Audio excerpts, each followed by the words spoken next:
But I was fighting Josh in neutral, and I was like, man, that's kind of transphobic of you to be beating her. Yeah, kind of hit Bridget, and he was like, "That's actually pretty transphobic. You can't do that." Yeah, straight up. I mean, I hate you. What is up? Welcome to Tales of Arvyre side story. Honestly, we haven't done a side story, like an in-world side story, in a while. But welcome to Roamers in Albane. A story about the other adventuring parties on this great continent of Arvyre. And like I said, the main party's story isn't the only story to be told in this place. As we head to the city of Albane, some of you walking in here for the first time ever, seeing the busyness of Main Street, seeing all of the sailors and merchants conversing in between everyone, and you are awestruck. You've been to other places on the continent, but this place is unique.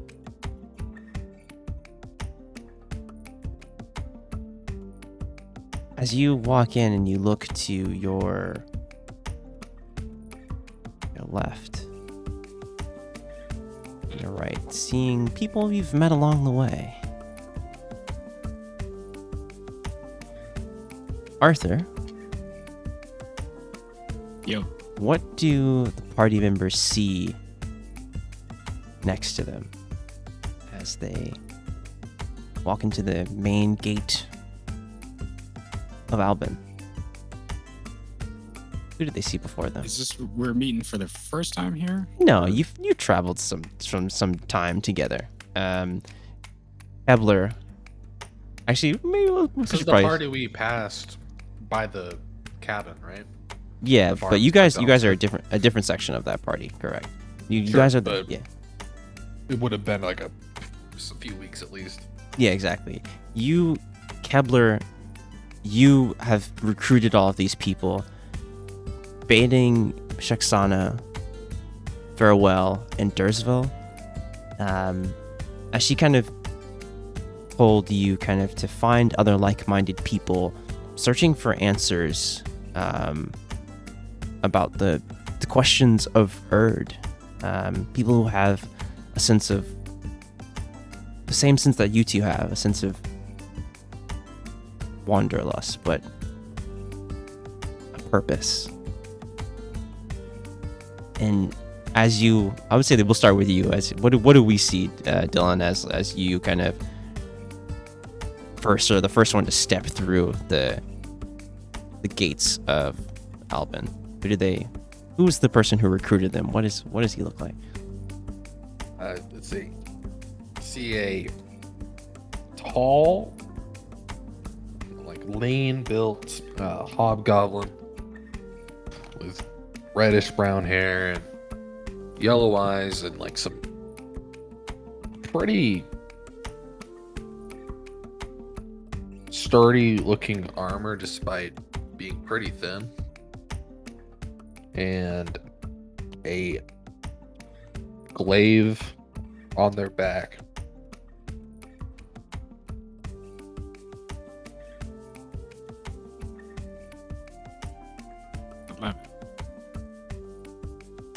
What? I like it. Oh, I got you. I thought like I thought you said 11. I was like, what? What does he mean by that? They were like 11 out of 10. It's like, what? Wait, you get checked out. No, yeah, you are the first one to kind of, well, you see kind of the people kind of walking across Main Street. You kind of look over and see in the distance this kind of bustling market section. We'll say as well that I clearly look lost and overwhelmed as well. Yeah, all the only thing that you actually roll me a history check here. Probably at advantage. Me? Yes. I'll give you a regular roll. Okay. Here's the advantage. I told you, bro. It was There you go. preordained. All you remember is you got a sending from, I would say just with an 8. You know, Shixana is a wizard. You got a sending from her to meet you in Albane. Though it was pretty vague. I mean, it was sending. It was 25 words or less. So it was like recruited some people. Very nice. I think the Meet word I us. was looking for is overwhelmed. Yeah, meet us in Albane. And it was just like, you go into Albane, and it's so many people, so much to just sink your teeth into. And it's, The biggest place I've been since leaving, for sure. yeah, you can think back to the places in the Feywild, and none are on the mortal plane. It's always intriguing to see these, so many, like, I know, so many of these. It's such a huge place to you. Yeah. That's it. I hate that this clock is still here, by the way. It fills me with anxiety. Don't worry about it. Honestly, it still should probably have this one, honestly. Okay. It's been there for a long time, since the main party left. Anyway, That's worse. Yeah, that made it worse, but I'm happy for you. no, No, don't worry. Go on. Okay, cool. Yeah. So, what is everyone doing? As you look over to your left, let me see who this will be.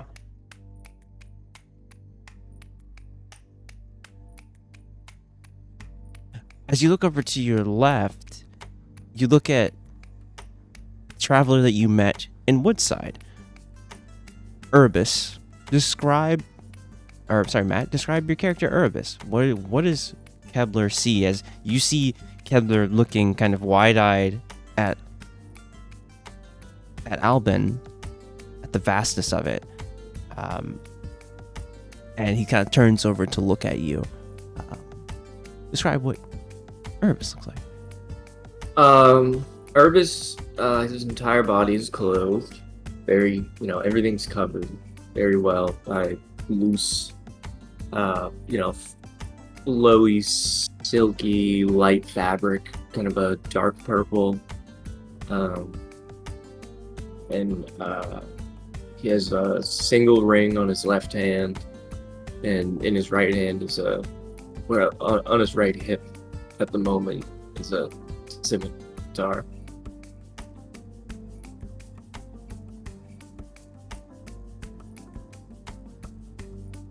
Pretty much it. That's it? Short. Okay.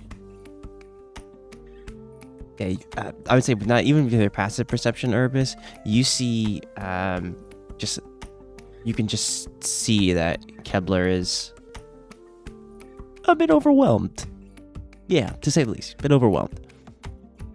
By my presence? No, about just as you city. guys step into the city okay. itself.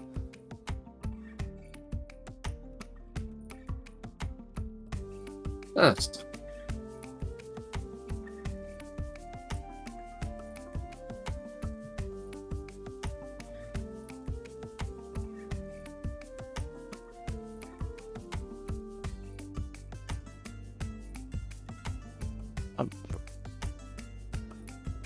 I would also say that next to you, Urbis, the travelers that you picked up, or that you saw with Kebler when you were recruited by him, stick out to you. And as you were traveling through the walled Castellum and toward Albane, you studied, kind of sussed them out a bit.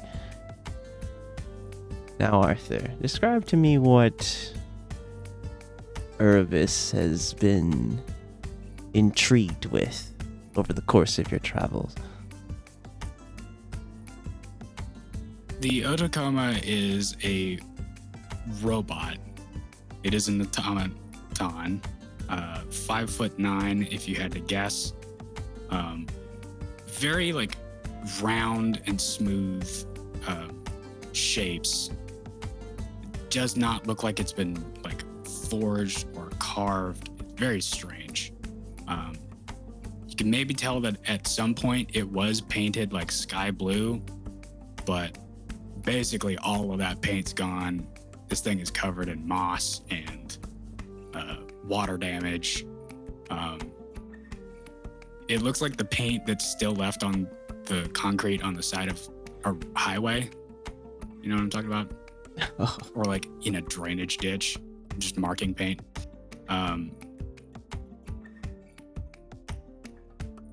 But not to worry, it's not recent dirt. This thing is ancient.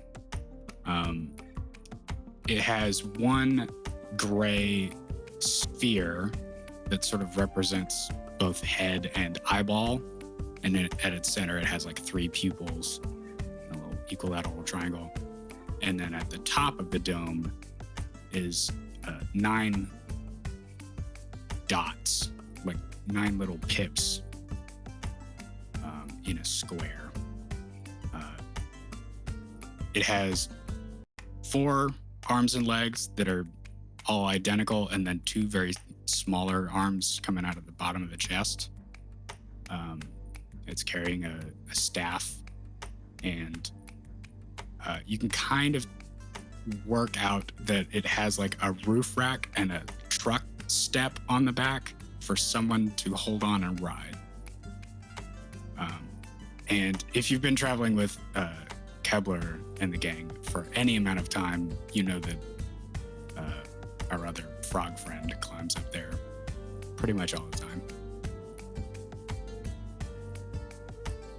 Fucking frog.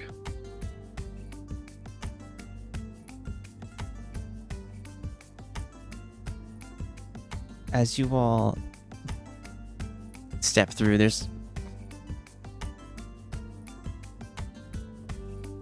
what are you all doing as you make through the guards? You see some knights of gold, some of who look familiar because you passed through the wall to Castellum, so you're fairly familiar with kind of what they represent. You kind of you state your business to them, and they kind of motion you in. As you guys are heading in, what are you all doing?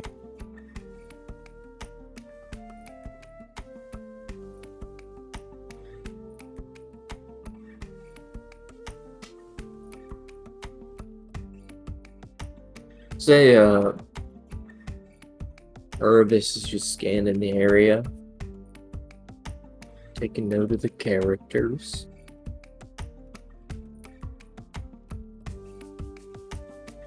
Yeah, roll me a Otakoma sorry. is Go ahead. posted just sort of behind the group, not walking.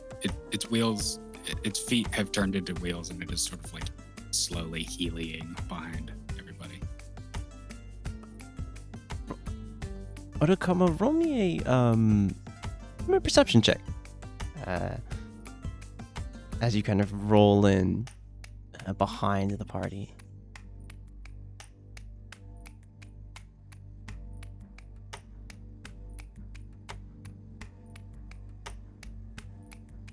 I'm rolling perception? I thought- Yeah, roll a perception check. Okay. Yeah. As you look around, kind of scanning around, you do notice that you're getting some curious looks, some onlookers kind of whispering. Some you think of kind of people have some latent kind of magical of some sort, maybe some wizards or some artificers of some kind are kind of like looking around, but even the average sailor, I would say, is kind of turning around and looking at you, being like, what the heck is that? You can just hear like whispers and stuff like, what what even is that thing? And some people are kind of, I'd say with the 15 you hear those, it's like, what? A strange automaton. I've seen something of that make before. And you just, like, there's just some general kind of conversation that you pick up on. Urbis, what are you looking for as you kind of are looking around? Is there anything particular? Honestly, I was looking for a jewelry sort of merchant, like maybe gemstone. That could be. Ooh. I would say you can definitely ask around for sure. You're new to this city. You've heard about it, I would say, in your travels, but haven't stopped here yet.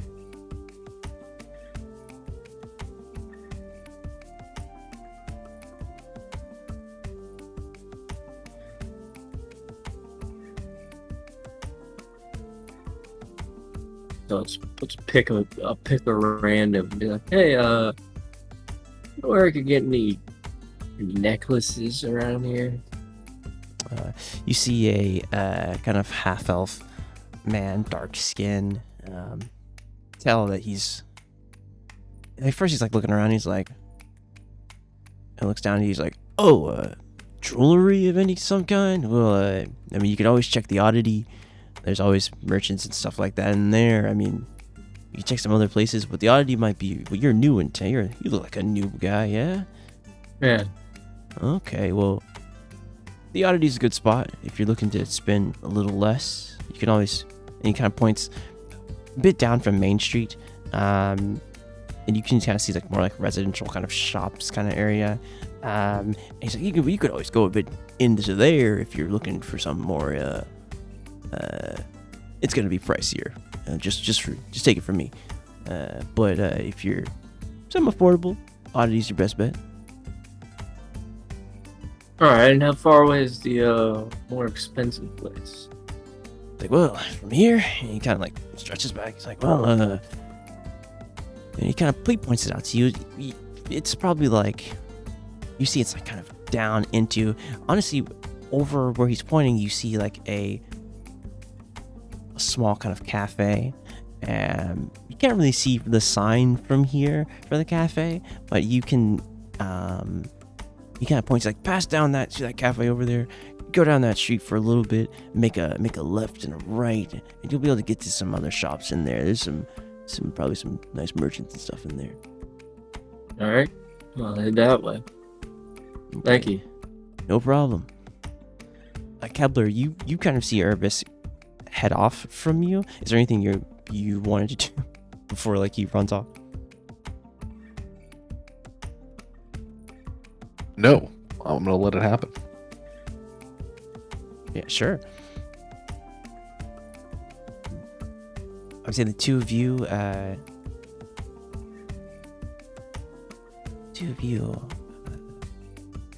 you just have Otakoma, this lumbering automaton behind you, and it's just you in the middle of Main Street. In Urbis, you quickly just kind of go past the bustle and head past the cafe, down that street, heading toward where the shops are.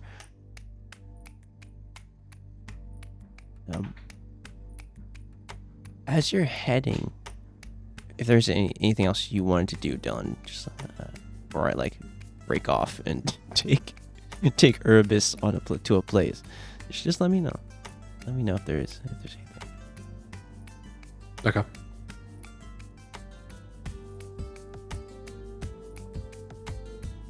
Urbis, you roll me a investigation check though, as you kind of make your way here.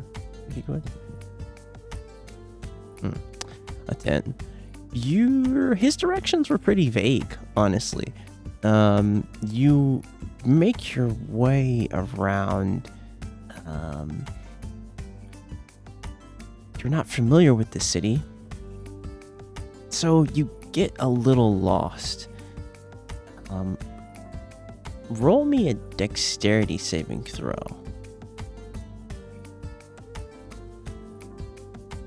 As you're like looking around, thinking of here and there, I need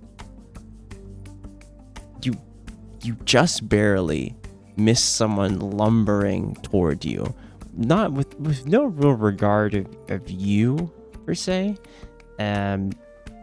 but Corpus, if you would describe your character. Yes. Corpus Key is a turtle type who has studied many years to be a monk. But in the past 18 months, he's been a sailor. Because of this, he has become rather proficient with the art of the drunken master.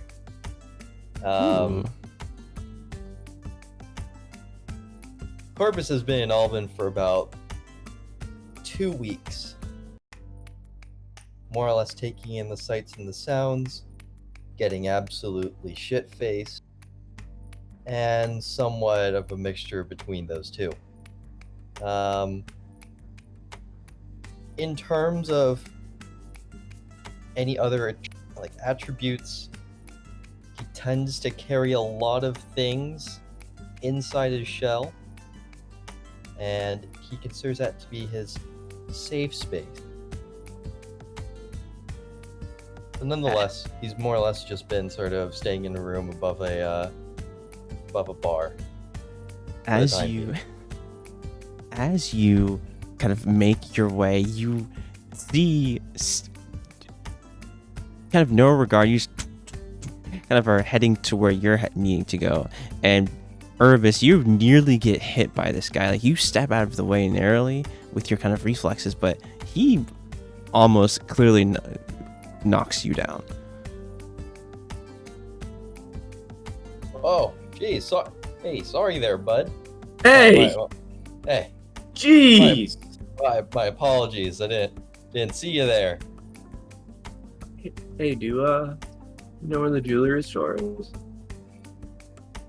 The jeweler store, dude. I mean, I've been here for 2 weeks, and I can basically just tell you every bar that's in here. So I mean, I'm sort of no help for you. Fair enough. Yeah, roll me a history check as Urbis, like, a jewelry store. Give me a history check.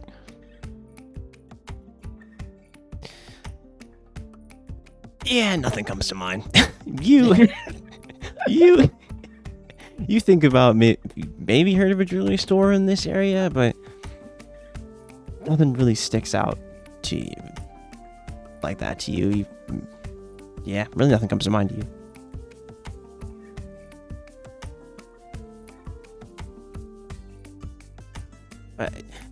Also, give me a perception check, honestly, for what you saw, how you saw Urbis kind of move away from you at the last moment. 24, that's good. As you saw Urbis move, you saw the movements of a trained fighter. And even though your movements are sometimes uncouth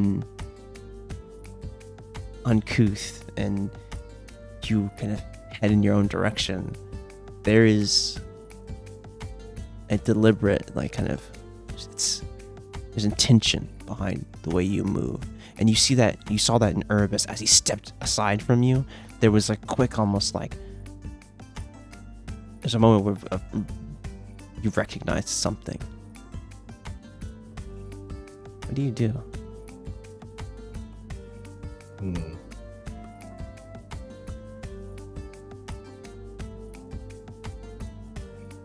Corpus is gonna sort of,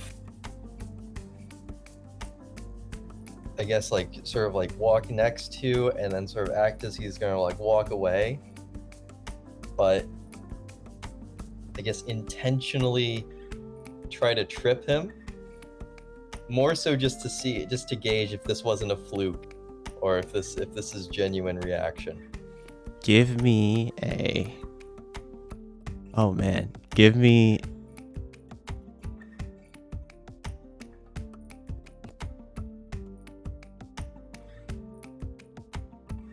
Give me 1 second, guys. I have to go grab something.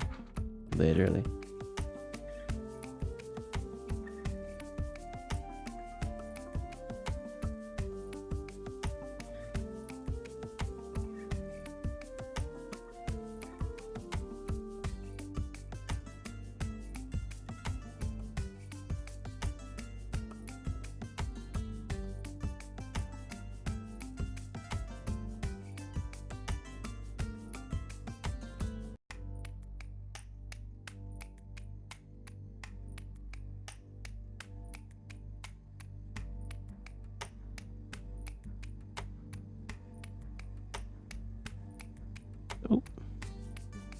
Sorry about that, y'all. Soiled it. Yeah, roll me. Oh, jeez, roll me in athletics here, and I'm gonna need Urbis. I need you to roll me in acrobatics. Tested. Dirty 20. Oh.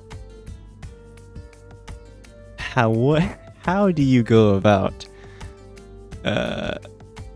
attempting this?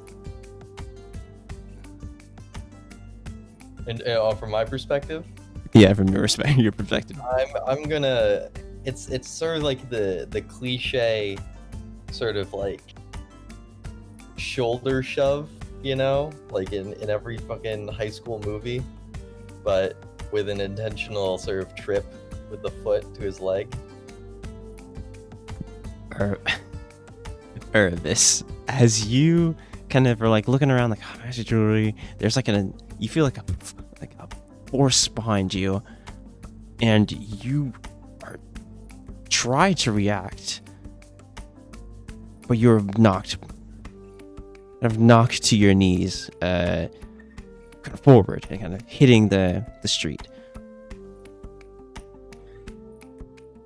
Damn. So you aren't a fighter. Oh no. Must have been a fluke then. Yeah. Well, I'm sorry. Sorry I did that. Okay, let me help you out.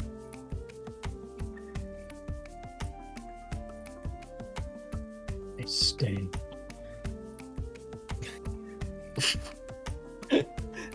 I'm gonna. Oh, sorry, be that. I thought about that for too long. I stand proudly. Here, my friend. Again, my apologies. Let me grab you a drink. There's a pub right across the street. Is that all right? Yeah. Excellent. The two of you, and just like Corpus said, it's a nice little quaint pub called Safe Haven. Let's see if you kind of head in there. Otakoma and Kebler, what are the two of you doing?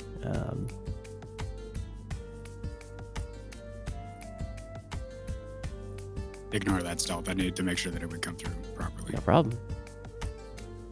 So where are we right now exactly? You're on Main Street. From here, you can see the oddity. I roll a history to try to like remember anything more about where I'm supposed to meet her. Info checks on the. Yeah, roll my history check. It's always pain. I'm overwhelmed. You think back to the sending. You know, with that, you brought the rating down a little bit with the first one. So on the 6, you remember like to meet, typically to meet at like pubs or things like that.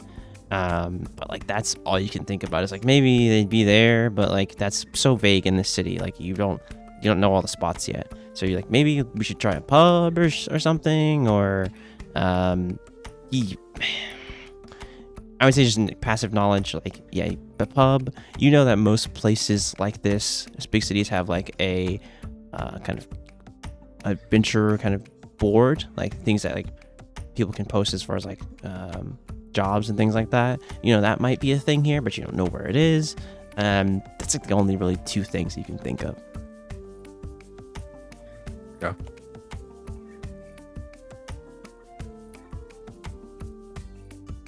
Well, I'm gonna look out for a pub.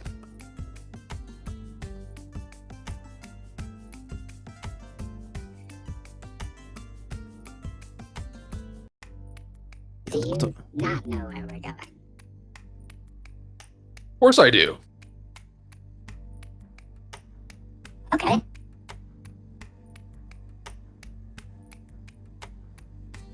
Roll me an insight check, Otakoma. And I need a deception. So where are we going? 18. Jesus Christ. He's We're confident. going to a pub. I love pubs. I cannot drink.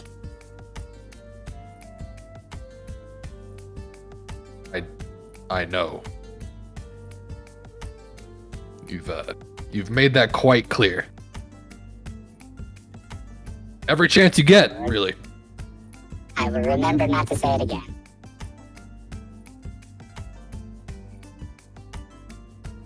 You seen any pubs? Yeah, as the two of you like walking down Main Street, looking around. I need perception checks from the both of you, looking out for pubs.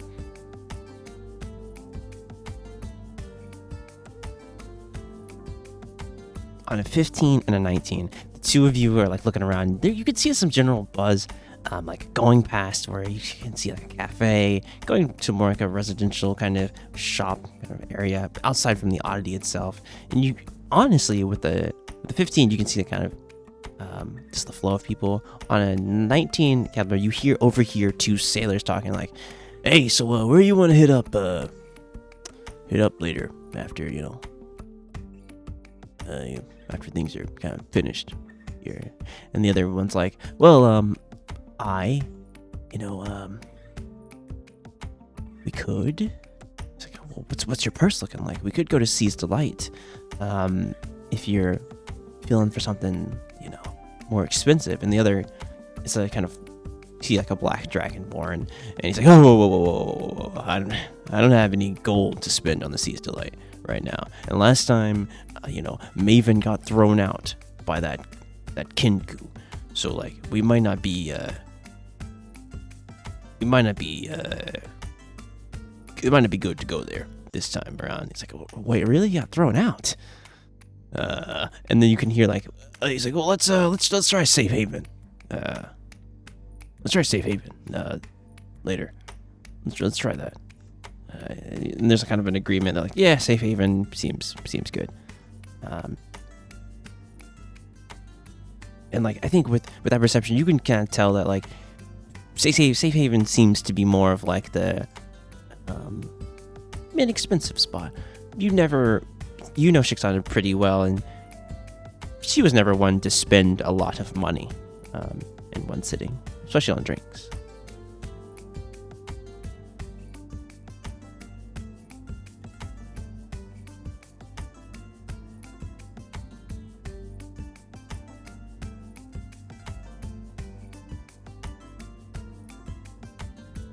I point at any building. I have located a pub. I'll look at the building you're pointing at. It's definitely not a pub, it's a cafe. Is this not a public house? I thought you knew what a pub was when you said you can't drink. I'm starting to think you were just telling me you can't drink, like in general. Like anything. No, I cannot consume foods or liquids. Yeah. Well, I guess I'll keep looking. Yeah. Roll me a give me an investigation, honestly.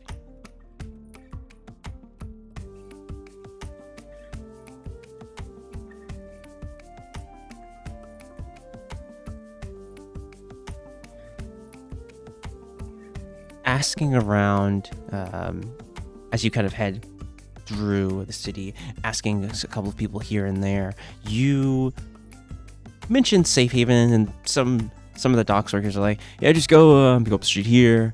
If you don't, it's not in the Pleasure District. It's kind of where some of the merchant shops are. Weird, I know, but it kind of points out the directions for you. And you can head down the street with Otakoma in tow, still getting some looks, but people are kind of minding their own business. And you see Safe Haven, a smaller pub with a very well carved sign that just says Safe Haven simply on the outside of it. As you head kind of out the desk next to the doors, you hear just a light hum of chatter. I'm gonna shoot some finger guns at that place and be like, bingo, and smack Otakoma on the back and walk over to it. Clang. Dink. Like wringing my hand as I walk towards the pub. Yeah. As you step in, It just like leans forward and segues up behind you. This is it, Otakoma. We made it. This is a pub. This isn't a pub. There's many like it. This one's probably not different. I was gonna say there's none like this, but I don't know. I've never been here. as you step into Safe Haven, it's a fairly simple tavern. There is full of tables in the main floor, a few booths on the side. You see a very large bar here. There is an outdoor kind of seating area too, as you kind of saw as you walked in. And behind the bar, you see a half-orc man kind of polishing things. At the bar, though, I would say even on passive perception, you guys see Urbis sitting next to a large turtle gentleman. And roll me a perception check, Kepler, as well. Otakoma, you see like Kepler, or you see Urbis and this turtle over there. Perception. My passive's 14. Oh yeah, you definitely see them. 11's my passive. I hit it. Easy. Nice. Succeeded. As you look around, though, Kepler, you see someone kind of tilt their head, look at you, and you see their face light up. I'm You gonna. see- oh, sorry. Who is it? You see an elven woman with kind of long black hair and some very not too ornate robes. And next to her, you see an orc woman, kind of blue-skinned orc with a kind of hood up, kind of light blonde hair, kind of looking around. And then you see a large lizard folk kind of with a huge kind of tanker, just like drinking the whole thing and just banging on the table. And he's like, and kind of waiting patiently. Also, real quick, I looked over at D&D Beyond and I realized that when porting it over to Roll20, me or you spelled it wrong. It's actually clever, but Clever? it's fine. Yeah, the L is right after the K, not after the B's. Oh, hell yeah. I fixed it, but also I'm gonna put up Clever. like a finger to the people in the corner. Like, give me a second. I'm gonna go straight to the bar. I have to ask the bartender a question. Oh, okay. Yeah. A matter of most importance. Yeah, Shixana like knows, kind of gets the vibe of what you're doing, and she's just like, oh, okay. And yeah, you can go up there. You see the orc gentleman like kind of polishing stuff. He's like, oh, hey there, sir, what do you need? What kind of beers do you got? Any light beers?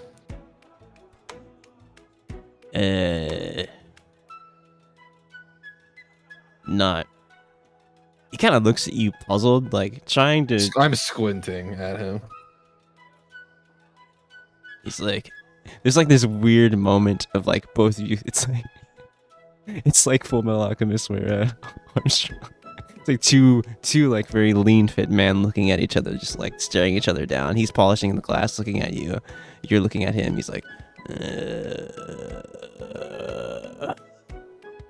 no. All my beers are made by me and Millie over there, and you can see a human woman kind of give you like a quick wave. We kind of do our own brew. We have our own brewery. They're not brewed light. We don't do that.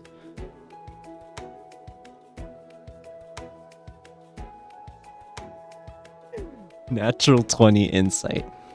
It's important. As you're trying to suss out if some fey magic is in Albane, if sprinklings of clan cores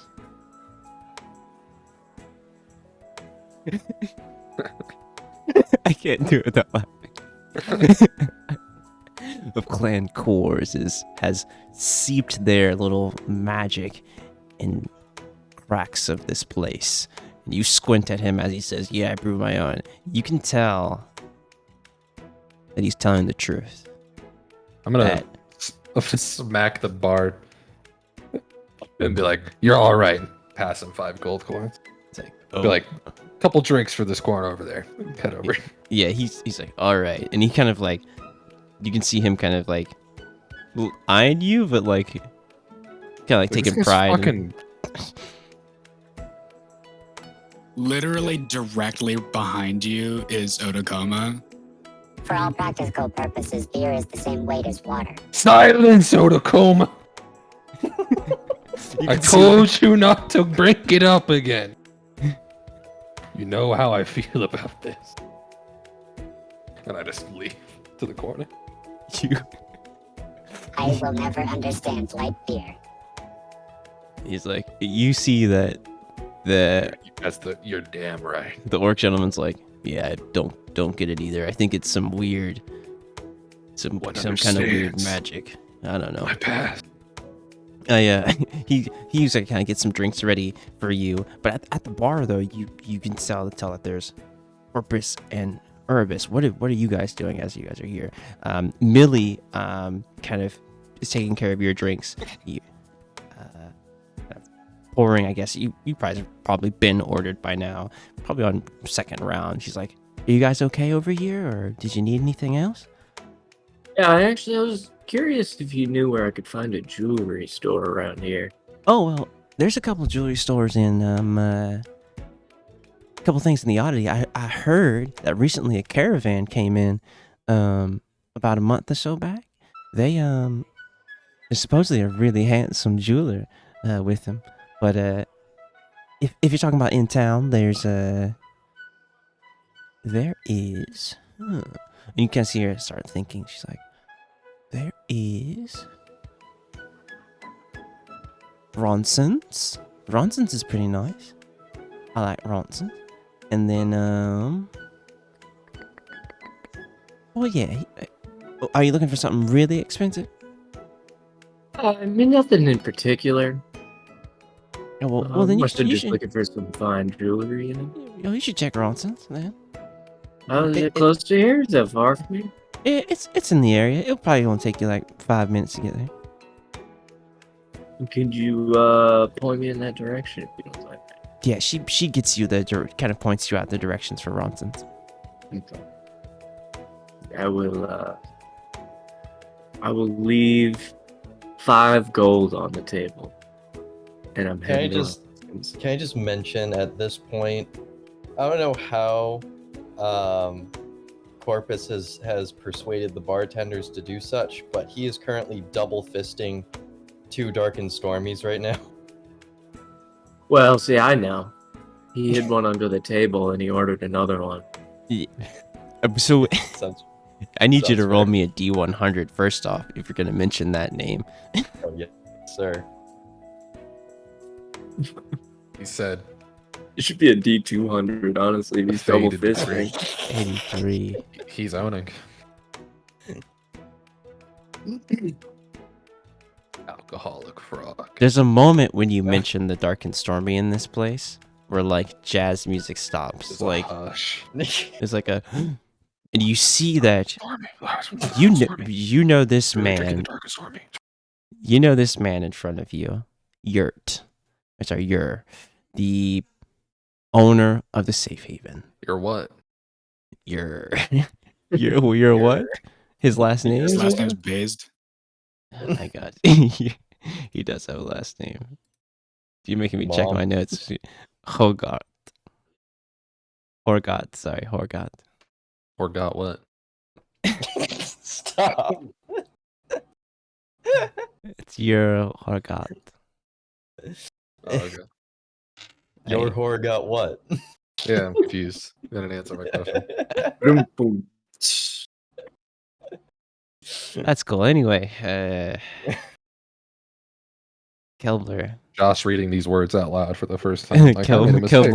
Kevlar trips, falls, and dies right here in Safe Haven. You're I think hard Clever's on. just fine. You're like clever. That's right. Hey, Clever. Clever. You're clever. He is just fine. He is clever. Clever is just fine. Yeah. Yeah. You see him kind of stop pouring the drinks. He's like, first off, Corpus. We don't do those strange, them Delusian drinks. I've heard of it. We get whispers about Terry and his creations in the community. Sick fucking creation. His sick creations. I only do really good beers here, okay? And sometimes I do other things like whiskeys, but we're not gonna do any dark and stormies here. And you can see like Is this the bartender? yes, it's the bartender. You can see like, it's like, first it was like he was like very calm, but there's like a level of like shit is getting like tension is rising, and you can see Millie kind of go up. She's like, honey, you don't have to do all that. Like, it's all right. Like, I'm gonna he's go just- back to the bar after hearing this passion. You're. I turn her right around, slam my fist on the table like, you fucking get it, don't you? You and me. Yes, My there's like best friend. Yeah, there's like a clasp of hands. He's like, it's like the Tear shoulder strings down grab. my eye, dude. You understand? Yeah, Finally. it's the shoulder You get little grab. cartoon hearts pop up around them. Truly, it's such a bonding moment. It's like, yeah, see, there's nothing weird about a good dark beer, and nothing weird about a good whiskey. I know. You're right. It's like, Millie's like, it's all right. Like, he didn't mean anything. You're what? Listen. Listen. I've been here for 2 weeks. You and me, we've got to know each other very, very well. I'm not asking this to spite you, to, put shame to your craft. I'm not doing that whatsoever, man. But, if anything, treat it as something to push the envelope, to push the boundaries. I need you to roll I'm me giving a you my persuasion. utmost support. Jesus Christ. I need you to roll me a persuasion check here. Honestly, it should be a disadvantage. It should be. I'm a -1 on All right, persuasion anyway, so. Okay, give it to me straight. Jesus Christ. Oh. He's persuasive. Listen here. The man's got a point. There's a long pause. Just one couldn't hurt. You might even like it. It's like, I'm not gonna make you a dark and stormy, but what I will do is make something new. And you see him go back to in the back room, and there's like a roll me an insight check, Corpus, and dude, I'm so used to saying it now. Clever. Clever, there it is. Clever. Clips. Cleb and Corpus, I need you to remain inside check. 22 and 11. So there, you don't see this. You don't see this, Clever. You are kind of just like passioned by like yours, like, you know, his speech that he just had. So you're just like, yes. And you're already kind of grabbing the drinks, and you can already see Shaxana like acting like, obviously what you notice is like Shaxana like looking like acting like she doesn't know you, and like Just embarrassed. yeah, just embarrassed, like Secondhand embarrassment. Otakoma is waving at those people. You see embarrassed people? At our team who we haven't gone to meet yet. yeah, Shaxana will look at Hello. you. One of the little arms and it's waving. Shaxana will look at you Hello. and like intrigued, like, oh, like at Hex though will look over you like still like kind of waiting patiently, but and you see him talk. Though Corpus, you see Millie's face, kind of a bit of, it's like almost like dread, and almost like oh, what are we gonna get? What is he getting into? Like you can tell that there's like a bit of like something not good may come out of the back. Jesus Christ. While he's doing this, I'm gonna greet myself to Clever. It's like, by the way, my name's Corpus. Pleasure. Say Corpus, as I shake your hand. You seem to be a man of fine taste, but I got one question for you. And what's that? Have you ever consumed a light beer? A light beer. Brings me back, you know. Spent 18 months on the sea. Squinting at you. The first month I was a virgin to the alcoholic beverage. But those sailors, they taught me something. If a robot could look confused, that string of words has confused this Yeah, robot. what did he mean by that? Yeah, that light beer, that was my first beverage. And my squint lifted for a brief moment in confusion, but I'm back to Like the scowl. It's like you get a side-eyed, you're like, wait, what? And then the scowl came back. yeah. Captain Farshad was his name. He was the one that gave me that light beer. And I'll forever be gracious. I take my hand back in disgust and I spit on the ground. You make me fucking sick. I thought you were special. I thought you were different. Oh, come on Do now. you need Sorry, medical sorry. attention? Sorry, what was your name again? by the Otakoma, way? activate death mode. Kill this man. I do not have a death mode. Damn it. I am always active. Oh, you have a robot friend? Oh, hello there. My Don't. name's Corpus. Hello, I am Don't. Otakoma. No. This is my closest friend. Stop. This is my slightly farther Not away friend. acknowledge him. Ah, clever. Interesting. Clever and Otakoma. Cleber's in shambles. Right now. Ah, He has introduced himself. He is clearly our friend. well, listen, Clever. Otakoma, have you been in combat before? Very many times. Otakoma, I need you to roll me a wisdom saving throw as he says that. Wisdom save? Yes. Damn, he's good. There's a brief moment where It's locked down. Yeah. there's a brief moment where your arcane core kind of, you can feel yourself kind of like have a flash of, you think like a flash of memories, or flash of something. You feel that weird feeling that you should remember something, but it kind of subsides as Cleber's like, have you been in combat? There's like that weird feeling that you've had before, and you remember telling Goldwyn about it, but You know the sound of a really, really full old hard drive trying to read a file? yeah. He asked me that, and it's that noise for like a second, and then he just says, yes, very many times. The fan speed went up really quick for a second and then it slowed down. Yeah. With that max read speed. It's like, Uh, but you're back. Alright. It's just like instantly you're back. Like you're back in it. so don't you remember that guy that we crossed paths with a few weeks ago?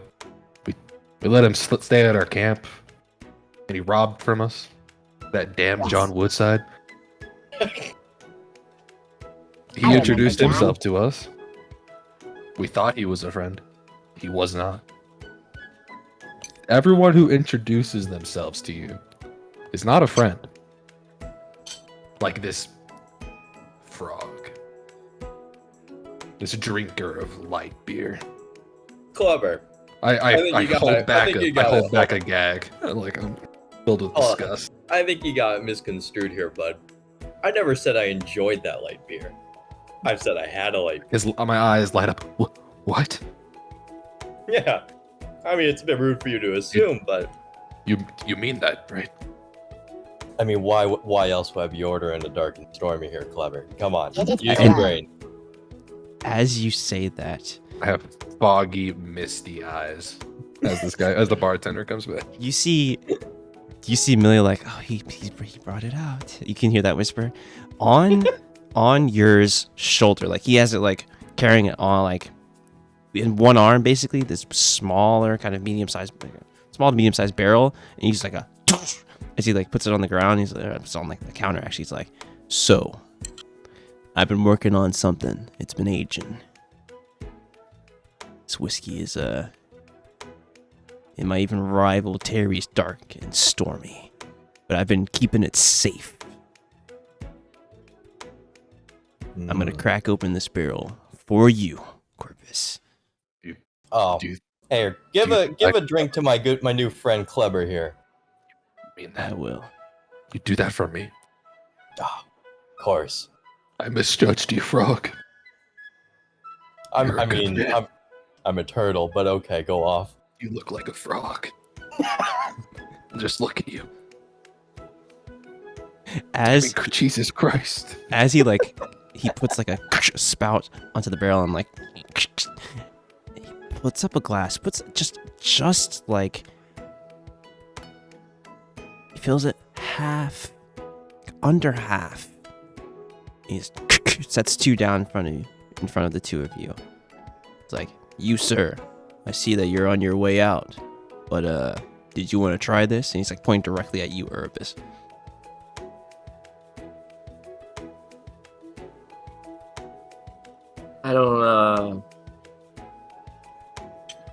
I don't drink booze. And I'm gonna leave. Oh, come on, friend. Just stick around for one drink. What can it do? I'm getting hurt. As you, we'll get to you, Urbis. 1 second. The two of you have these two drinks set in front of you. As you're kind of doing that, Shaxana will kind of like come over to you, Clever, and kind of put a hand on your shoulder. Be like, Clever, are you sure you want to do that, or if we've? And like at this time, like kind of the rest of the group comes over to the main bar. I was Lennar, really hoping to not feel here to not hear you. are you sure you want to do that? And at this time, like, you see the lizard folk kind of look at you. I wonder if he can handle his drinks like you. I'm filled with a furious passion, and I down it. I down mine at the same time as Clever does. There's like you see Yer has like arms crossed, like stanced up here. I need both of you to roll me a Constitution saving throw. Oh no. You know, you set the DC in your head at a minimal level. You set it at 15 and you think, they'll pass this. What are you doing? You've been DMing for how long? You said 15? I got a +5 here. I should have. exactly. You should have been Made okay. it, but I set it at 15. I was like, yeah, like 15, 14 should be all right.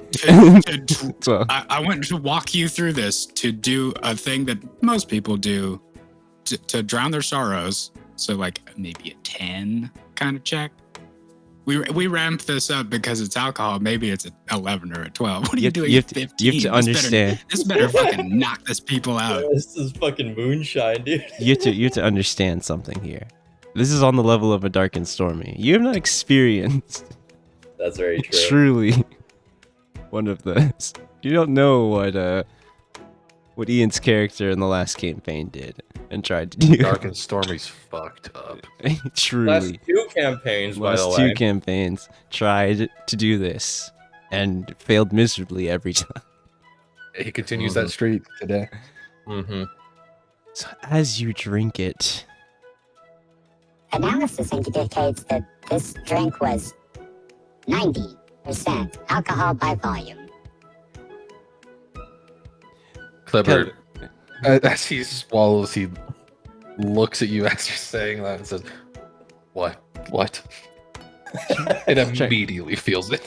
it's just like you hit the hit the bar. It's like and like fall like like I'm fucking drowning. yeah, it's like Yeah. literally just hit the bar, fall on your back. You though, Corpus, you just like it's kind of like you're frozen there, like like No, you're like just, basically, it's like I drank it, and yeah, in this wave of just disorienting mess just comes upon me, and I notice that I'm like falling backwards. And while I'm falling backwards, I'm just uttering, "Oh, that's some good shit." it's like a As soon as I just hit the ground, every So- table in the bar shakes. it's that I am unconscious. it's that when you like you hit the ground, everyone kind of like jumped a little bit. The cartoon, everyone gets knocked up. Yeah, it's like The drinks get knocked up. Everything falls back perfect. you hear Hexel's laughter, like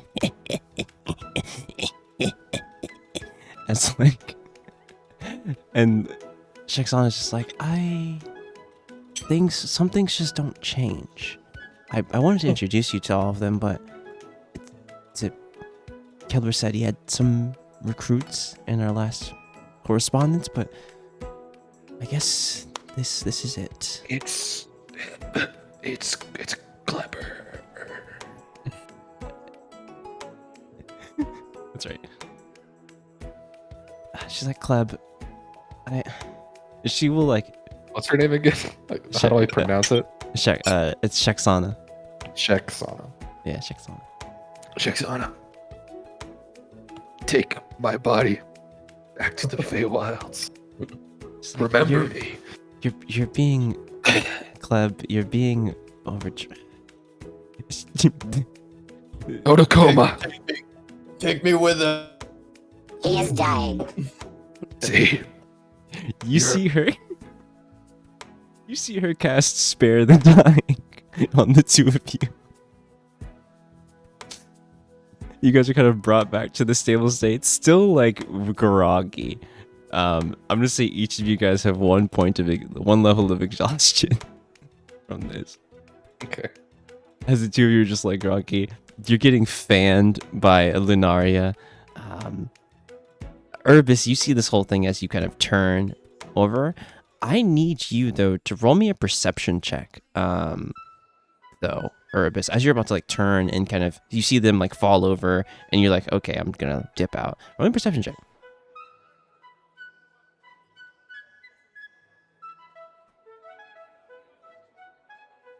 Urbis? That's Matt. This Matt. would be muted on God. Sorry. Perception check, please. As you're kind of close to the doorway almost. Big hat. Crit fail. So.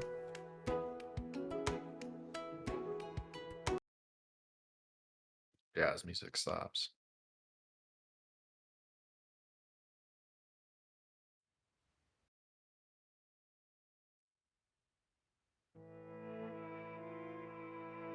I get to do this.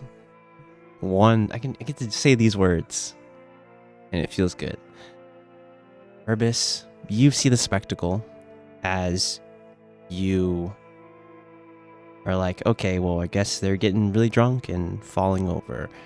And as you're about to turn, you turn and you're headed to Ronson's, leaving the threshold of, about to step out the threshold of Safe Haven. But what you don't see. Oh. Can I use Kenku Recall on that? You could if you want to. On this crit fail, I would use it. Okay. Well, it's still here. Ah, We're still at a what? 3. Still on Kenku Recall. What you don't see, Urbis, as you're turning, is that inside of the bar, 2 adventurers are talking. There's a lot of this bar. It's fairly decently busy in here. You see Shexana fanning off Kleber, Otakoma kind of helping the 2 of you. Corvus upright but out of it. Otakoma has pulled out a bedroll and constructed a stretcher. You just hear the lizard laugh of Hex going, and Lunaria kind of like so much air. yeah, literally like, and Lunaria is just like kind of by herself, hood up. But in this bar, there are 2 other adventurers. There is a human man, rough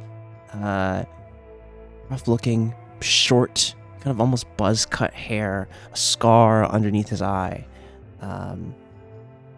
short sword at his side. And then the other adventurer is halfling gentleman,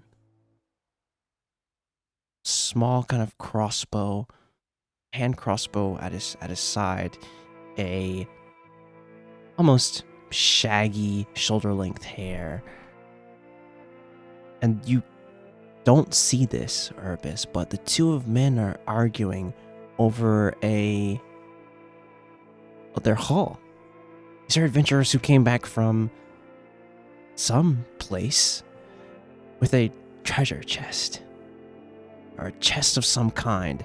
And the first man is like, by rights, I should be the one to open it, because I went in there and had to break undead skulls of the skeleton trap, and then get past all of those and grab it. What did you do? And then the halfling's like, well, I had to check for traps. I had to make sure the route was safe ahead. So I think by rights, I should have a say of what's in, a larger share of what's inside it. And the 2 men are arguing about it. And the buzzcut gentleman's like, you know what? I'm opening it. And there's an audible like, and all of you, Urbis, you're walking out. You hear a like someone getting strangled, and you hear an audible like breaking of bones. And perception checks from everyone here and in the bar. That include me? Yeah, like you're on the way out. Actually, no, you don't hear this. You're like a foot. Oh, perfect.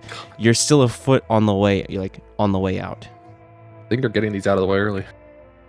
Yeah. Crit fails. Truly. All of Dude, you, I hope- even I hope my fucking attack rolls aren't gonna be the opposite from my fucking roll play. Right. yeah, you have so how does 1 point of exhaustion is it disadvantage on ability checks, right? I think it already.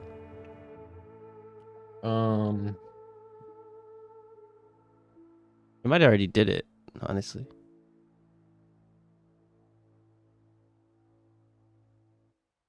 I think 1 level of exhaustion is disadvantage on ability.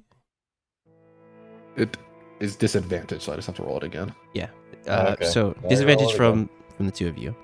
Disadvantage on the ability checks. 12, Perception, right? Yeah, Yeah. perception. 12 and 14. On Nice. a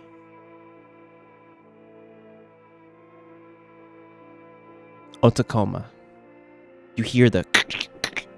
You can see. You look over and see the man being pulled inside the chest, and the Instantly skating over there. the halfling gentleman is like, so what's going on? And then as you go to skate over there, a tentacle kind of breaks out the side of the chest. Another tentacle breaks out the side, each side of the chest, and then you see the mauled teeth of a creature. And as the chest has these arms now, two other tentacles kind of sprout underneath of the chest, kind of giving it legs, and it like, you see these two eyes appear at the kind of where the top of the chest is, sharp teeth where the opening of the chest is, a long kind of tongue moving out, swallowing the adventurer. The other tentacle like grabs the halfling and shoves him in the chest as well. And it looks at all of you, looking at it. You see like Hex already has hands on hand axes. You see Shexana's magic appearing in her hands. People are ready. And this thing looks at you guys, looks at the doorway, and just bursts through the side of the wall of Safe Haven. I need you all to roll me initiative.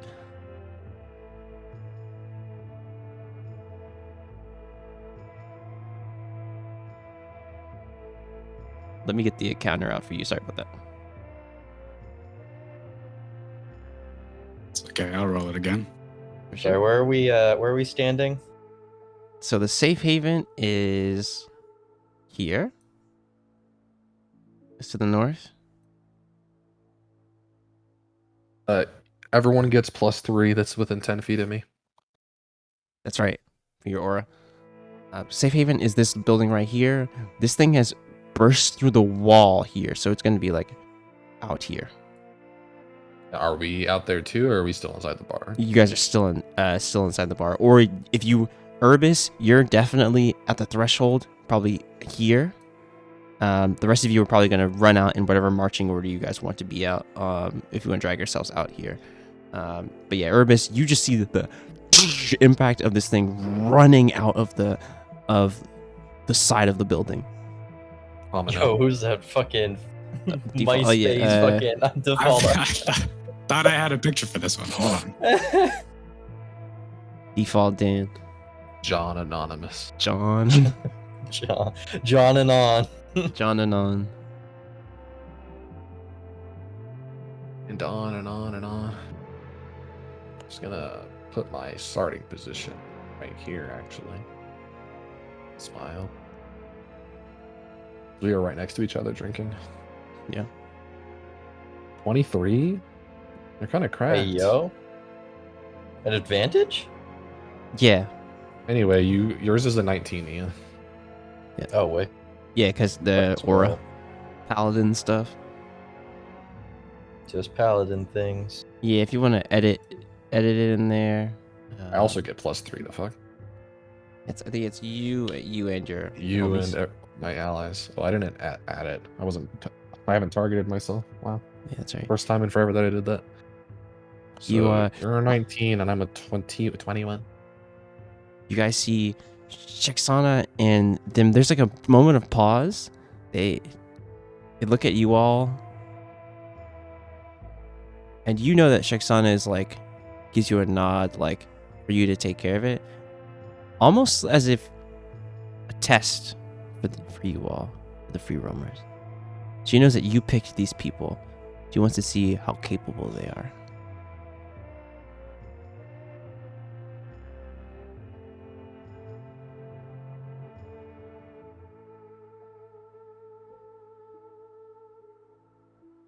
All right. Listen. You got your token up? Did you get your token, Arthur? I'm trying to figure out if I have the token already or if I need to make one right now. It's all good because it's Urbis's turn first. Urbis, as you were stepping out of the bar, not just on the track, you're like, I'm gonna head to Ronson's. You heard the.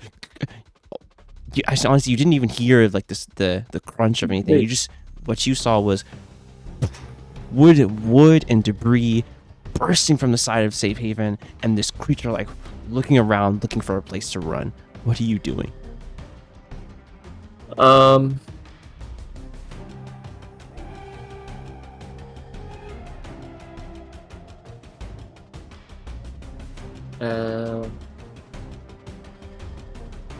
I'll jaunt on over. How big is this creature, by the way? Sorry, large. This thing, when it like kind of extended its tentacle arms and legs, it kind of stood up. The size of like 6 feet or so. Just one size bigger than me. Yeah, one size bigger, and it just bursted through the wall. All right, sorry, go ahead. Yeah, Urbis, what do we got? I'm gonna use me scimitar. 14 does not hit. Me skimmy, yeah.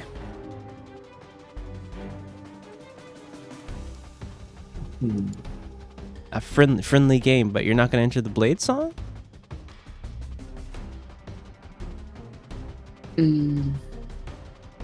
Real.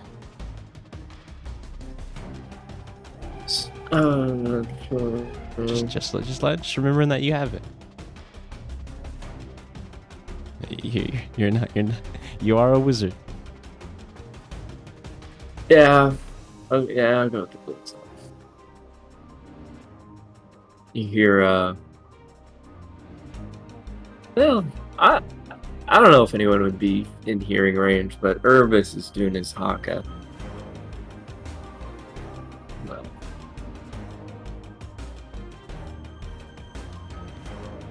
That could. No, I don't have to roll that. Yeah, that's your temp HP that you have, right?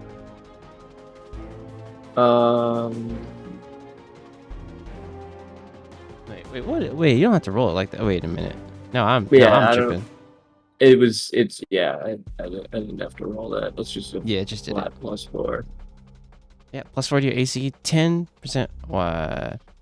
10 more movement speed, advantage on acrobatics checks. Oh yeah. So if I use one attack and I have 2 attacks per action, could I use a cantrip? Yeah, that's how Bladesinger extra attack works. You can use a cantrip as in part of the attack action. Okay. As in the place of your second scimitar head attack, basically. Pretty sweet. Yeah, pretty nice, honestly. Yeah, so if you want to, you can cast a cantrip or make another scimitar attack. Your choice. But you see the first one, like, it whips its tentacle up, and there's like a piece of kind of the wood of the chest kind of like goes to like hit back your sword.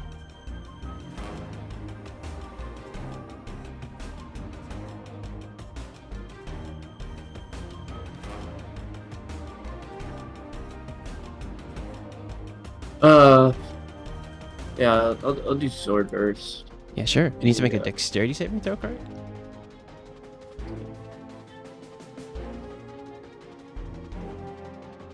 Yeah, roll it up. Yeah. All right. It takes this much damage. Yeah, what's the spell save? Spell save. Spell save? Spell save DC for this? Oh, Dex 15. 15. Okay. A 16. So, it as you try to like these swords kind of spectral kind of 4 swords of force wheel around you, it kind of wheels back, narrowly escaping the swords. Anything else for your turn? No, that's it. So Otakoma, we're in the bar here. You tell me that you like kind of stepped through where the hole is, basically. The top of your turn. Yeah. Okay, cool. You know. I mean, I could have been right next to it. I got 45 speed of movement. Oh, yeah. As soon as this thing was crunching bones, I'm headed over. Oh yeah, you were heading over, and then just like it saw you and just burst through the window, through like kind of the wall, and you're running right after it. So is this guy doesn't still in the mouth, or has he been crunched and swallowed? Oh, you. Jeez. Roll me a D100. Am I getting this guy back? Closed casket or open? Roll me a D100. Oh man. Closed casket or no casket? Huh. Yo. The inside the mouth of this mimic, halfling gentleman, you can see him in the teeth of this, bloodied. His midsection is like, you can see puncture wounds here. It's like in its mouth, in its mouth, and it's like looking around for a place, an exit to go. Basically, the first guy, there's no way that you could save him. Gotcha.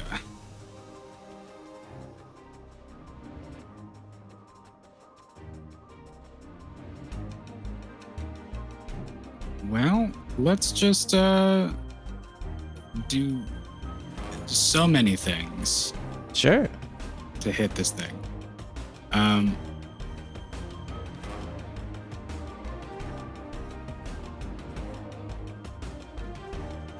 Let's just hit it with this staff to start with, Yeah, sure. taking the attack action. For sure. You swing into the kind of the main body section of this, hitting it directly. Oh yeah, an 18 definitely hits. Okay. Got 7 damage. It didn't come through because I'm using this two-handed.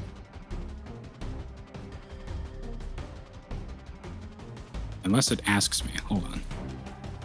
It doesn't. Anyway, okay. So it would have been 7. Okay, 7 damage. And then second attack for the attack action. Does a 15. 15 is a miss. You hit it square, and it like instinctively moves back from you on the second attack.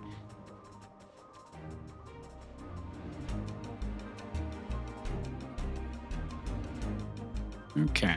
I'll do flurry of blows. Why not?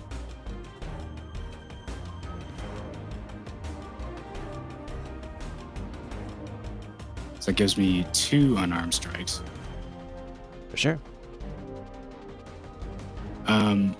I am gonna spend an extra key point to do light arms fire and just extend my reach for this thing. And the damage turns to fire damage. Let me find Sick. that. Yeah.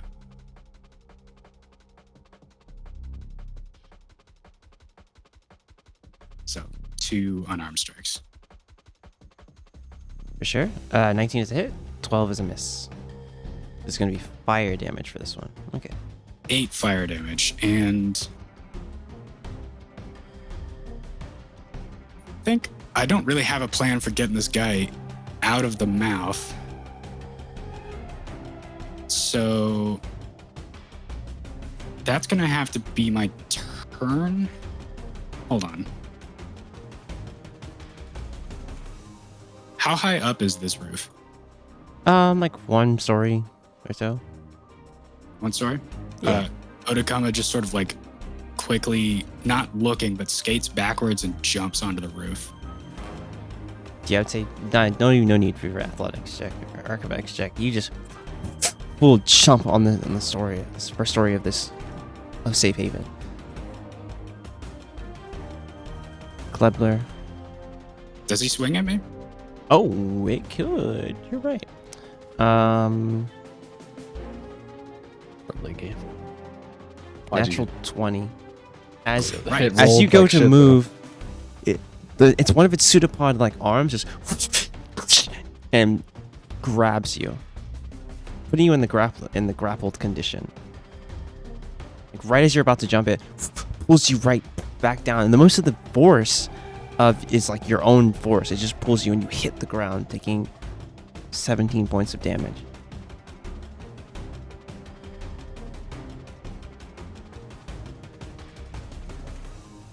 as you're grappled by its pseudopod. It's looking at you, and it's looking and still has the guy in the mouth, and it hasn't progressed on eating him yet. Anything else for your turn?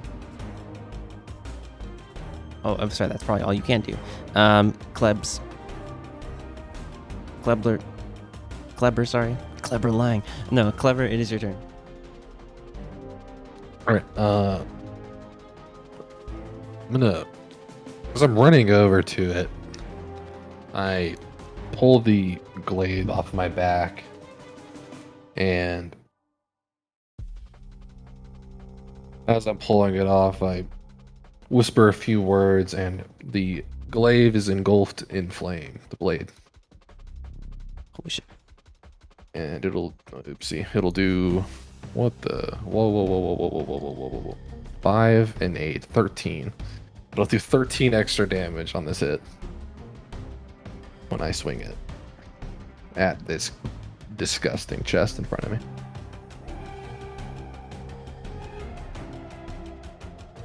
$18 hits, right? Wait a minute. Don't worry. 5 extra damage, 8 extra damage. It was a 2d6. I don't know why it rolled it. Why it rolled it both separately like twice. that? Yeah. Oh, okay. It rolled it super weird. Don't worry about it. Oh, that's super strange. Anyway, 18 hits, right? 18 is a hit. Yeah, you hold out the glaive, spin it around, it's still on fire, slash into this creature. Roll. Killing. So it's why did it Second, roll let me it? look. I think here. it is the. Why did it come out twice? It only took 1 spell slot, is why I'm confused. But whatever, we'll just take the first one. The first one? Alright, so it's Yeah, 20 so points. 20 points of and damage. it has to make a Constitution Or save. to take that. Okay. No, it takes that, and then it makes a Constitution check on the start of every turn. Oh, beat to be that. on fire? Be on fire. Yep, Yeah. to put the spell out. Drop it out for me. Okay. See if it'll actually drop out, because I hit cast, and that's what it sent. Should be the send. Yeah, there it is. Takes 1d6, and then on a failed save, it takes it at the start of each turn. Yeah. Oh, holy shit! That's actually really cool. So it needs Constitution save now. Yeah, and I did it second slot to use 2d6, but it got a shit roll. But it's just. Oh, it needs an action yeah, to douse itself. So it'll still be 2d6 on the start of every turn, since I did second spell slot or second level. Oh, that's actually really fucking good. Okay, yeah. You see the kind of the chest piece is lit on fire, and it's like. You need to roll me a D100, by the way. There's a man in that mouth. It's unfortunate for him. He's on fire too. I didn't see that. We addressed this. I saw chest. That's right. Yeah, you go like, yeah, it's wood. I'm gonna burn this thing. You swing your axe down into it, but Otakoma and Urbis, you just see the man in the mouth on fire, like screaming. I'm Alright. pulling a perception check. Do I hear Please roll him me a scream? perception check, please. Yeah, you hear it. You hear someone like, oh god. I like draw my lips into a line as I'm like filled with regret, but I'm using multi-attack and swinging again, Sure. and he's fucking Jesus. out. Natural 20. Look at that critical, by the way. I hate this Damn. video game. You know, friendly game. You know, you can divine smite this, Oh yeah, I forgot. You're right. and it will crit. The divine smite will crit. Is that in? Where is that on my page? I don't remember. That should be. It's under special, or like other into stuff. So it's Also, it should be like a 3d8 at this level. Oh wait, is it a 3d8 at this level?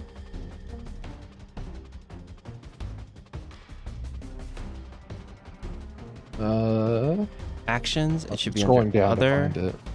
Other. Yeah, other Divine Smite. Oh, you there hit it is. him. Yeah. 2d8 for a slot, plus one more for each that you burn over the first level. And that, since we're critting, that is doubled. So 48. yeah, if you just did a first level slot, it'd be a 48. Yeah, I'm just doing first level. Okay.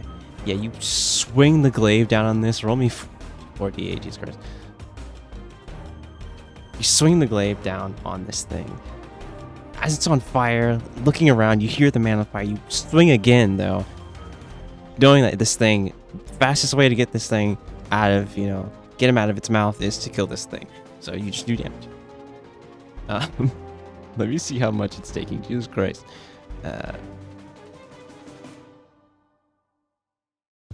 You do a solid hit to this thing, even though you struck true. You can see a crack in the kind of hard, kind of wood chest body of this thing. It's like a casual 50, I think. 51. Yeah, just casual 51. Anything else for your turn? Am out of. That's it. Okay. Corpus. Yeah, I'm done. Corpus, Yes. as it's your turn. What do? That's the hole in the wall is made. You see these newfound friends rushing out to kind of stop this thing from eating the man. Yeah, I'm gonna fucking absolutely front charge this thing. And I'm gonna pull out my dagger. And we're gonna do one hit. 15 is a miss. I'm gonna use...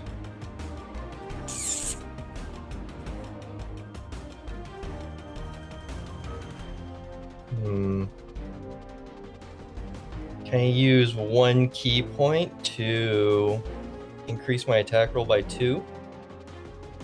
What is that? 17. Focus Is that still a attack? miss? That focus attack?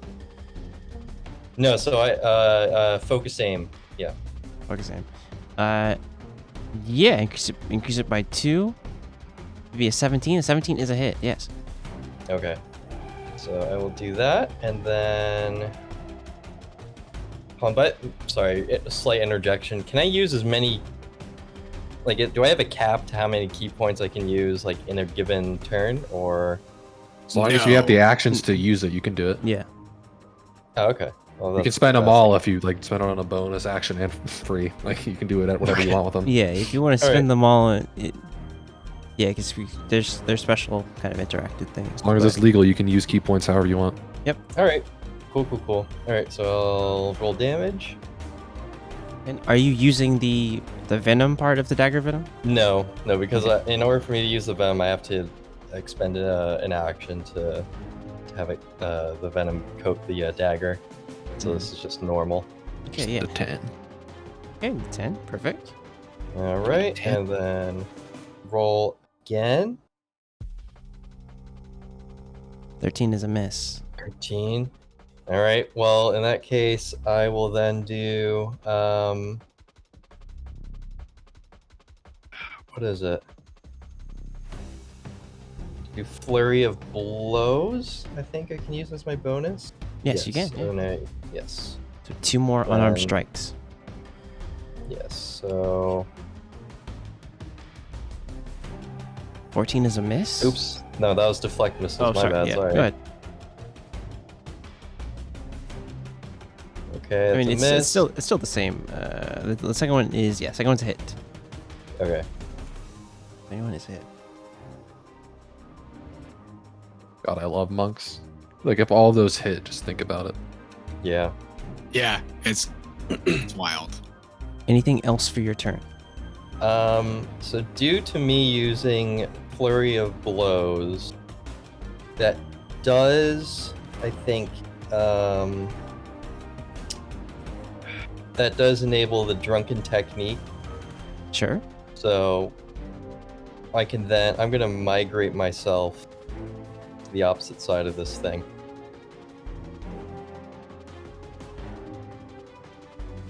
just like they do. All right. Yeah. That concludes my turn. It is honestly blanked, but not really, because it's holding. You see that its tentacle arm is wrapped around Otakoma, restraining it. It's going to move with it.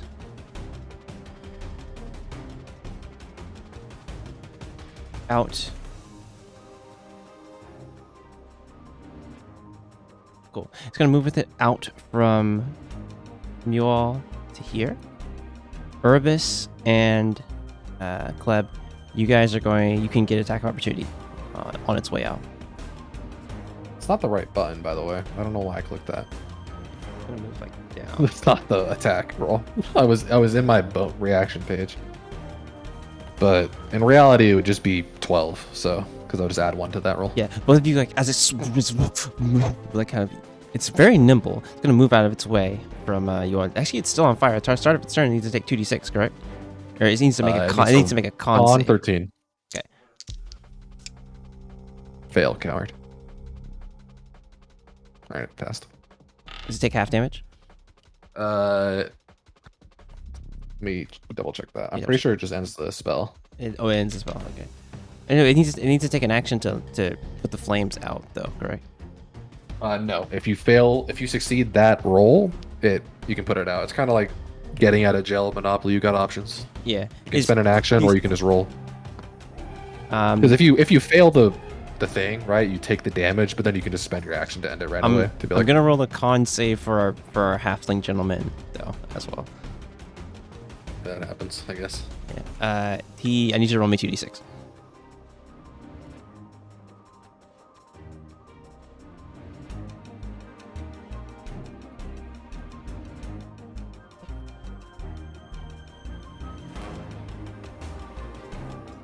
All right. This thing is going to. To be right back, will you tell me if I do take damage? Okay, I will. This thing is going to swing its pseudopod at its other pseudopod at you, Corpus. For a 25 to hit. You see it wraps you and restrains you around it, and you take 13 points of damage. It is going to then bite you, Otakoma, and it's going to be at advantage.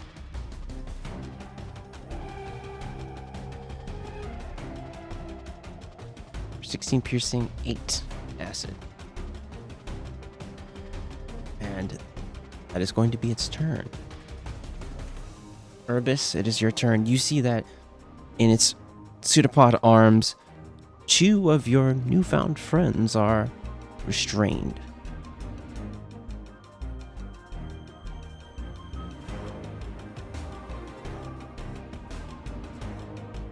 Mhm.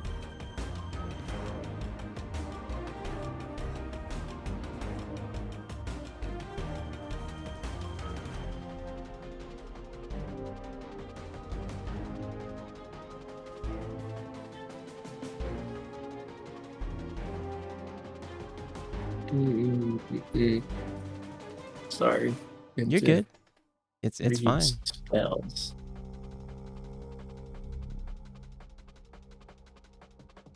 Otakoma, you're on deck.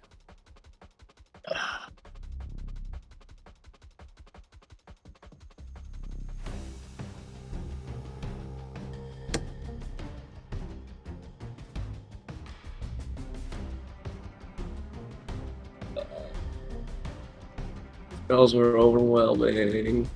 Yeah, welcome to spellcasting. Enjoy your stay here.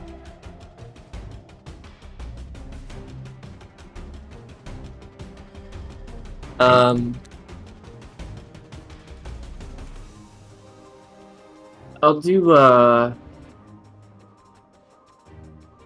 believe this uses, yeah, 1 action. This uses my whole pace. Hey, this is 2nd level. Cautious mind whip at the 2nd level. Okay. Let's make an intelligence saving throw.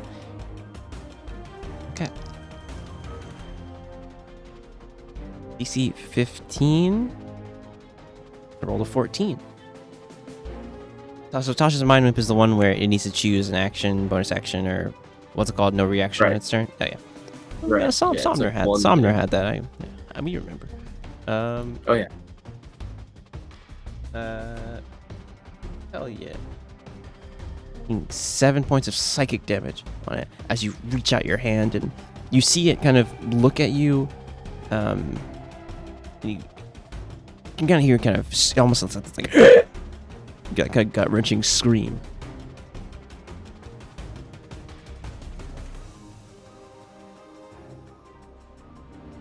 Roll me a D100 as you do that.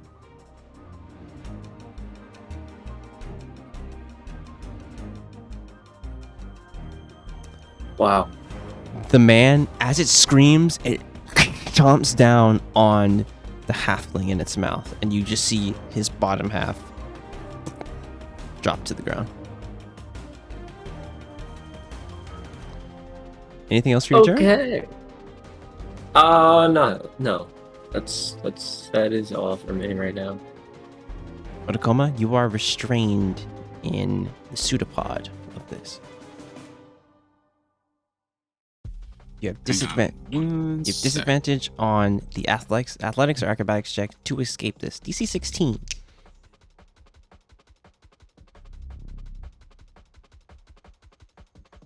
Strength attack rolls against the creature. Creature's attack rolls have disadvantage. Okay.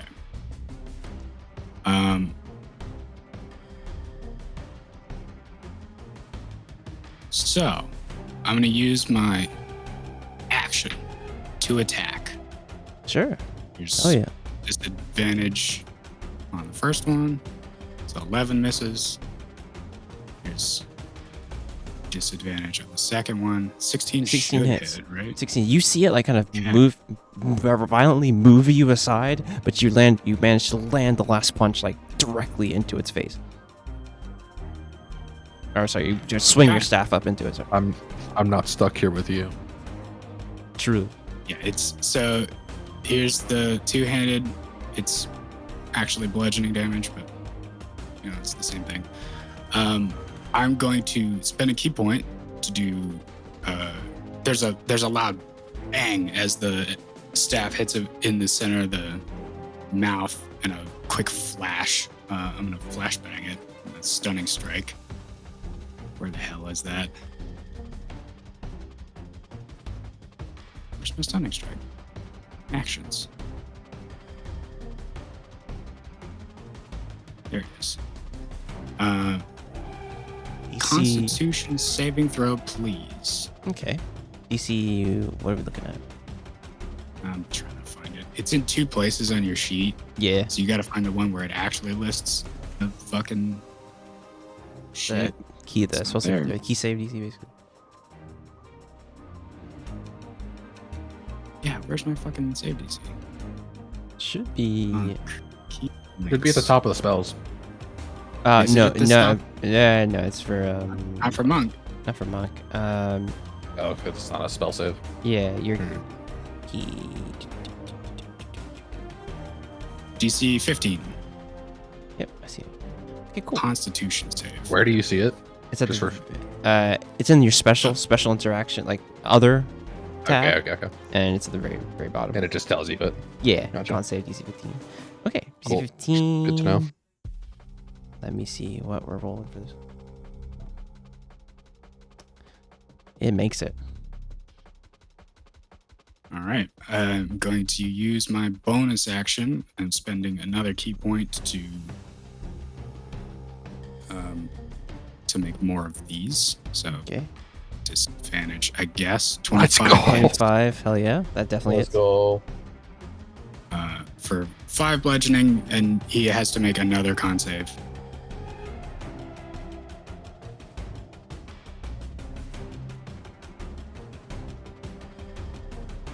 And if he 15 if he miss, makes that 15 one, he miss. has to make another. Oh, 15. I thought they were both 16. You're right. 15 misses. So you're burning 3 key points here, basically, is what you're telling me. Yes. Yeah, okay, cool. So I've hit him. And did he make the second con save? Yes, on a I can 19. do this as many times as I want. On a 19. All right. Doing action surge. Sure.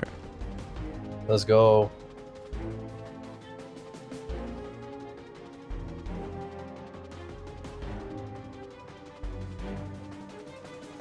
Sure.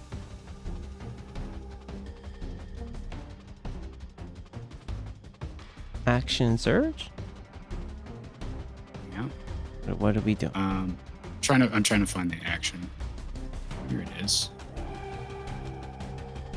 So he needs to make a dex save. Sure. DC 15. 15.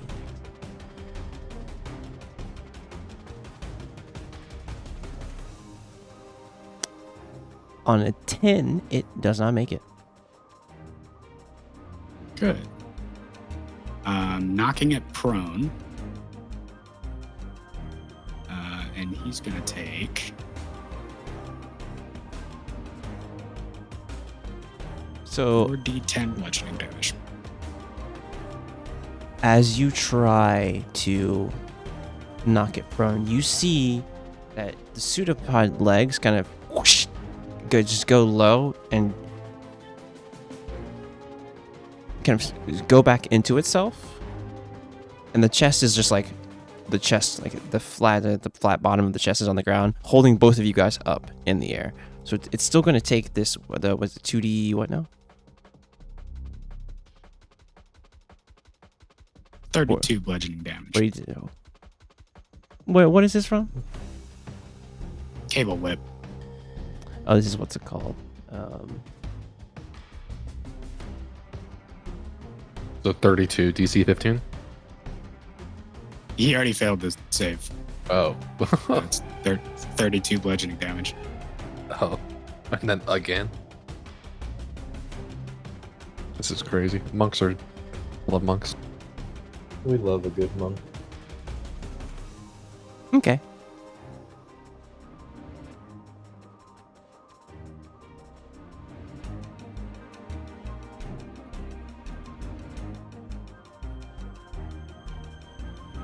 Did he pass? Everything I got. All right. So it's 3d10 and then the extra 1d10 original key point. So you spent an extra key point on this, is what you're telling me. I have spent 5 key points this combat. Okay. Dude, don't you have like a That- total of 6 or something? Yes, I have one more. That key point came in clutch though. Look at that 10. Beautiful. True. Value. Maximum cash back. Full rebate on Yep. that key point. Maximum cash. Okay, let me check something real fast.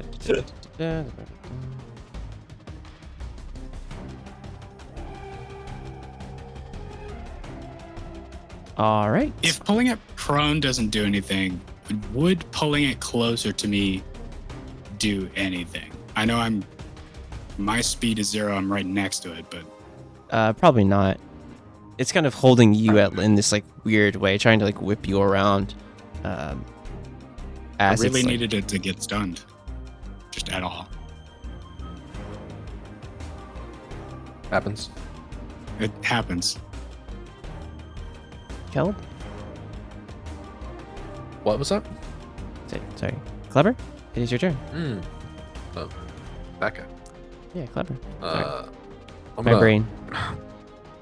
sprint to catch up after it zoomed past me and I missed. Going to actually step right here, if that's okay. Yeah, sure. And I'm gonna swing at it. Just swing. Pole arm moment, 10 feet range. That's right.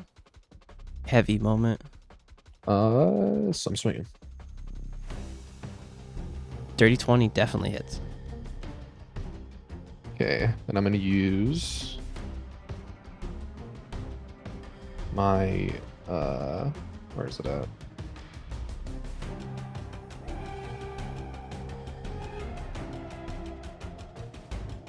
I should have looked at where everything was at here. I know I have it, I just don't know where it's at in here. What are you looking for? There it is. Polearm Master bonus attack. So here's the damage, 9 and I'm using the same dice to roll the hit DC. I messed with it. Sucks. Oh well. We go again. 17 is a hit, yeah. 9 slashing. 18 Nice. total. Unfortunate. And that's my turn. Okay. Corpus, you are restrained by this. By this creature. You have to use your action to break out. You can restrain multiple people. That's fucked up. That's right.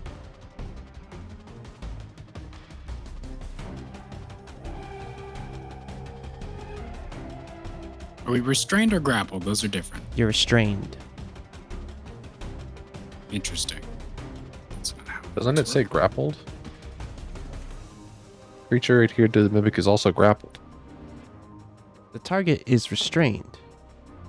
That? Well, the grapple ends, the target's restrained. It's both. Interesting. You're both. Yep.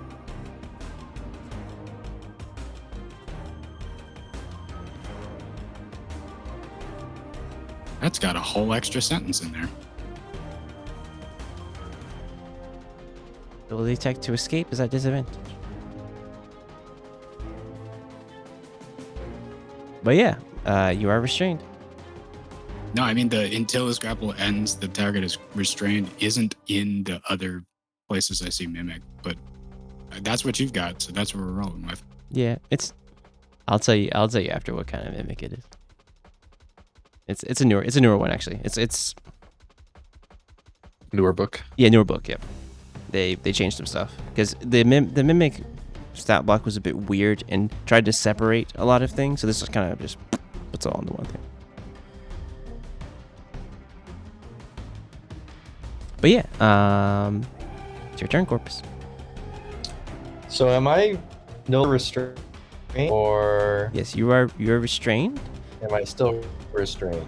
You are restrained. You have to make a save here. You have to make a Sorry, save what? here. You have to make an athletics or acrobatics, and you have to do so at disadvantage. If you choose to Hold on, attack, fucking Discord's cutting in and out. you're fine. Let me know what I need to repeat. So, hello, you there? Hold on, give me a second, gamers. No problem. This dude's in the past. He's hearing us. Oh, it's speeding up. future. Yeah. Alright, is this good? Hello? Hello? Wait, hold on, it's fucking audio's. God damn it! Goddamn fucking shit technology, goddamn. Hold on. That's right. Sponsored by Focusrite. Truly Sponsored sponsored by by- Focusrite. Now that's a sponsor that we would I'll love reply to to your have. tweets and say, it's not our drivers, it's you. It's not our true. It's not our drivers. It's you. What do you mean? It works with Discord all the time, right? Yeah, that's why Okay, I'm I buying think we're M good. Audio. No, yeah. So what You're you pissed. have to do here is, you have to make a athletics or acrobatics at disadvantage. You could attack, Yeah. but you'd be attacking at disadvantage. Here, still Yeah. speed 0. I'd rather just do the old DC. disadvantage. Yeah, as you Okay. try to get out, you can't break out here. It has a good hold on you. Yeah. Is that an action to do that? Yes, it is. It's mean.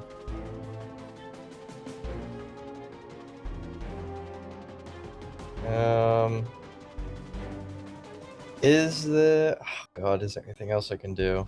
Because that technically acts as my action, right? Yeah, Yes, you still have your bonus. You still have your bonus. Yeah. So if there's any like key or that I don't know if there's any like key that you can burn to like break or anything like that, but you can always just bonus action. What? You have stunning strike. Hit it and stun it. Yeah, if you it's incapacitated, it will let us go. That was true. What you want? Wait, is that as Anytime you hit with a melee weapon attack, including your fists. Yeah. So you could You can technically do as a bonus. bonus action punch this. This thing. Yeah, And burn key to stunning strike. I'll bonus action unarmed strike it then. Sure. Punch. You'd be doing so at Punch. disadvantage. So you're gonna need He's a. hitting. He's hitting. Sorry to tell you, Josh. That's so pain. That's He's hitting so himself. bad. Anyway, I turd. I want you to succeed. Uh huh. I'm molding. As Can't believe you roll a 23 and a nat one. in that one, Yeah, there's I know. just no. Or When you roll a odds. 23 like that, it's like, oh, he's. It's like, fast. yeah, he's gonna roll a 16. Hell yeah, that's easy. Like Yeah. he'll beat it. It's fine. Yeah. No. Nope. Nope. Never. Actual worst possible roll. Yep. All right. Can it? Well, I'll be here if you need me. Even if their AC was 5, you're missing. That's like pain. Fucking mimics, man. All right. No one likes you, Mimic. Who even fell for you? You're such a big chest. That's what I'm saying. Truly, they thought they got a good haul. They're like, man, They this is did. like a normal chest. This is Like- just real. I said, this is sick. It's not not real. not adventurous. Not every adventure is smart. You know. They didn't look at the chain. They didn't check the chain exactly. I was gonna say that, but Yeah. Erebus didn't see it. So, what this mimic is going to do? It's going to move. I wonder if it can. Can you move people who are grappled by you? At half your speed. Oh. Don't forget it's mind whipped. Oh, it has to choose. So it's going to move you all 15 feet here? Like move with you, like kind of orient itself here? Now I get you.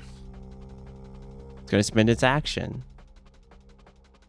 And you see this mist come out. Moving is one of the choices. Oh, whoa, you're right. It is one of the choices. It needs to make a choice here. DM's power gaming. Cringe. Does it? Stop power game. Alright, it does need to make a choice here, right? Movement, action, There's or always bonus a action. choice. You're perfectly right. I designed a boss. What did it cost you? It When costs. you're enemy. I need Erebus, Kleber, and Corpus to roll me a dexterity saving throw. Corpus, you're Yes. rolling yours at disadvantage. The DC is Oh, dude. 14. Check so Easy. bad. Hell yeah, Corpus. That's how we do it. If you had to choose my worst stat.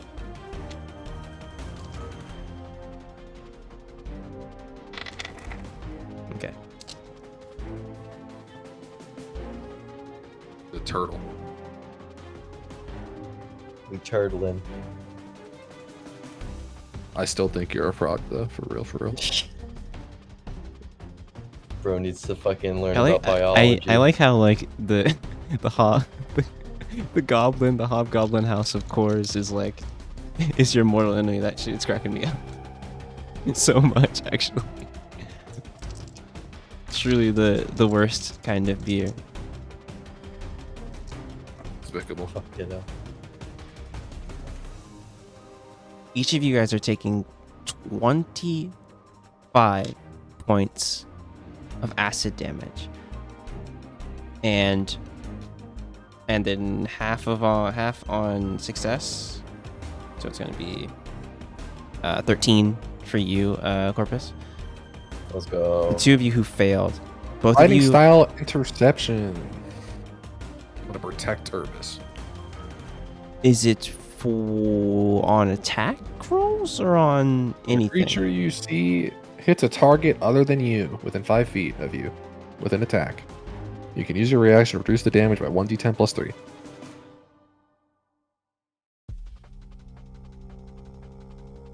But I'm not using a shield right now, so actually I can't. forgot that I need a shield for that, or simple martial weapon. You can't. You could do it with your. Oh, I have a dagger. You can do it with your glaive. You could do it. That's Okay. by interception's good. So Oh, Is it an attack? This Can I is use my reaction to use shield? this is technically like and like almost like a spell, almost like an effect of that. cast. Yeah, it's like an ability.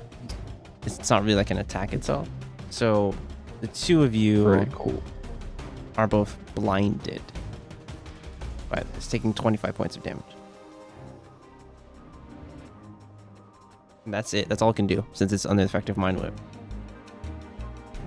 And I take 13. You said? You were successful. It's DC No, 4. no. Oh, sorry. It was 25.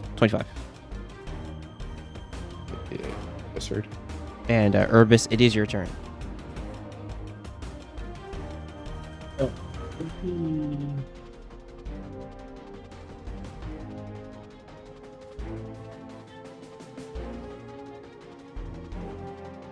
Yeah, Arthur has the right idea to incapacitate it. Honestly, he'll have to let go.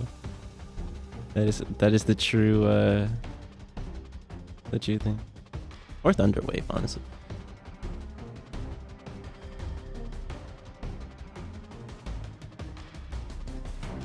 You know, I'm just a friendly guy.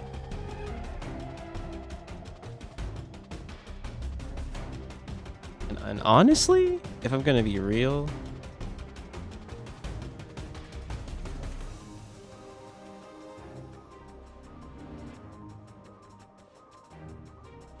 That yellow dot was a little generous.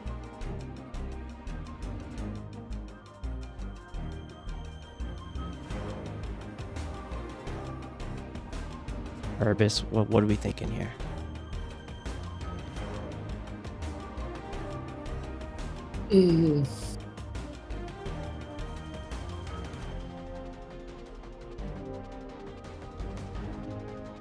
I think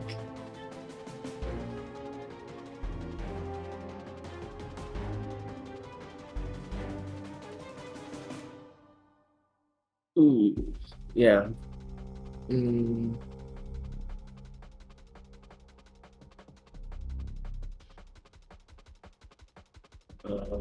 Active range.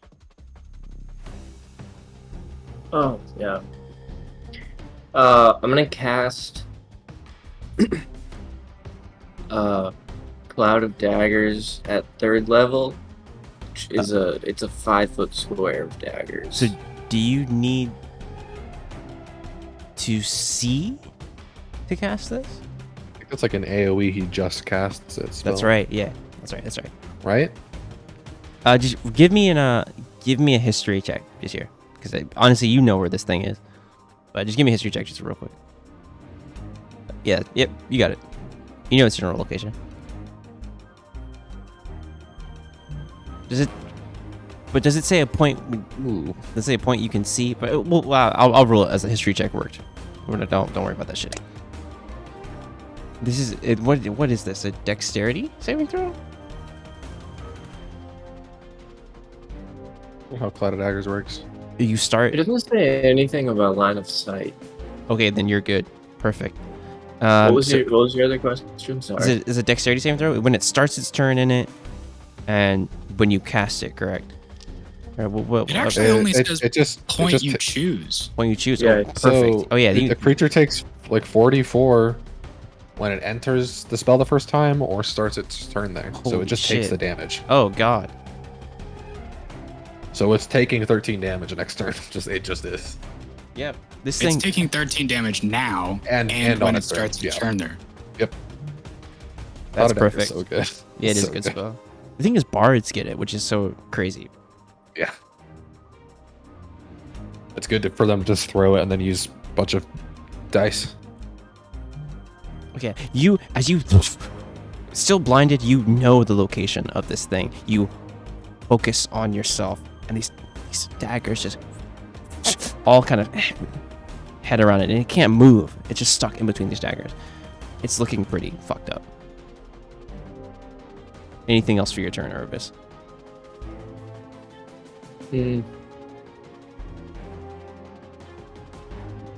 No, Okay. that is it. Otakoma, you're still within the grasp of this creature. What do you want to Actually, do? move back. Really Yeah, sure, wish I you're- went before this guy. That's fine. As a bonus action, I'm gonna use Second Wind and get some health back. Nice, needed that. And as my action, I'm going to use another flashbang. Gotta post it every Oh. time. Gotta post it because it's not actually called that. Anyway, 39. Flashback. So Bro, what is that's in how that many hit flashback? points?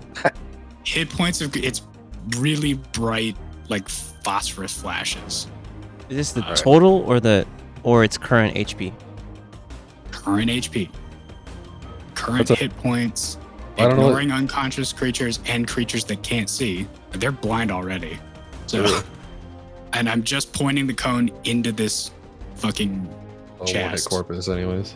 And yeah, if 39 is more than this creature's current HP, it will be blinded until the end of my next turn. You see its two yellow eyes like blinking and like trying to like rub at it, but it has both you and Corpus in its hand, so it can't even rub at its eyes. It's just like thrashing you guys about, trying to do something. Really smart. Holy shit. Big brain. My speed is 0. I used a bonus action and an action. Yeah, I think that's me. Clever. It's your turn.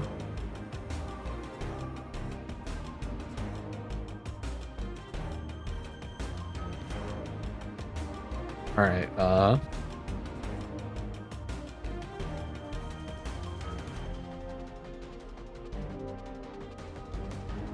Are both of you still Remember, you're restrained? gonna have.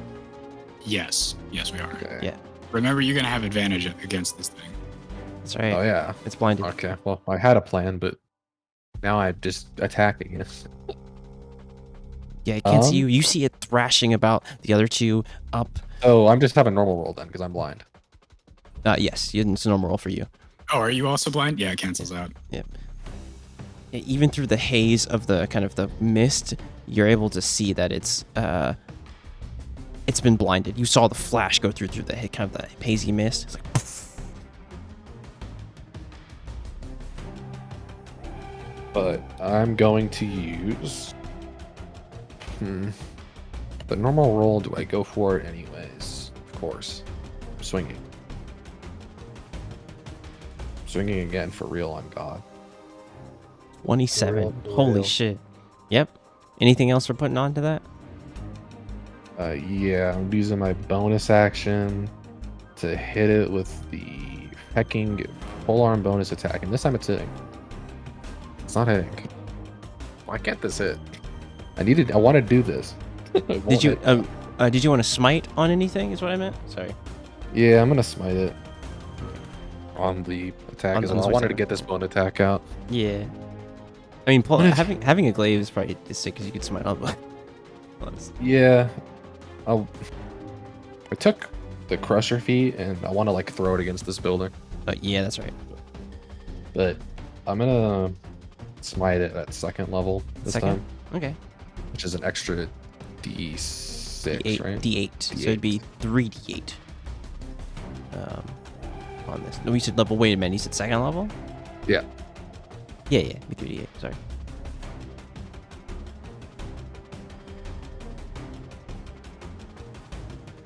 It's pretty good, not bad. Clever. Why did you take Crusher? I'm curious. Pole arm master. Full arm master, where I can whack it to do bludgeoning. And I originally wasn't gonna take a polearm in the first place, but I wanted to make crusher work, so I took polearm master to make it work. I'm just saying Slasher does almost the same thing. Yeah, that's fair. Clever. I Just- did not see Slasher. Yeah. I didn't either. That's why you already had Crusher for so long, and it's like, wait, I punch things with axes. I should get something. Yeah, that Slasher uses Slasher's slashing them. Grievous wounds, correct? It does grievous wounds, and if you hit anything, you lower their speed by 10. Basically, I wanted to phenomenal. have options here in case it was like something that's like super fucking armored or something. But True. anyway, Clever If you though. do crit on it though, and you whack it, right, then we'll have advantage. sure. All right. You're not, I mean, Yeah. you won't because you'll be blinded. And Clever though, would you describe to me how you end this abomination? So, after seeing the halfling die, I'm filled with guilt because I feel like I'm to blame for that.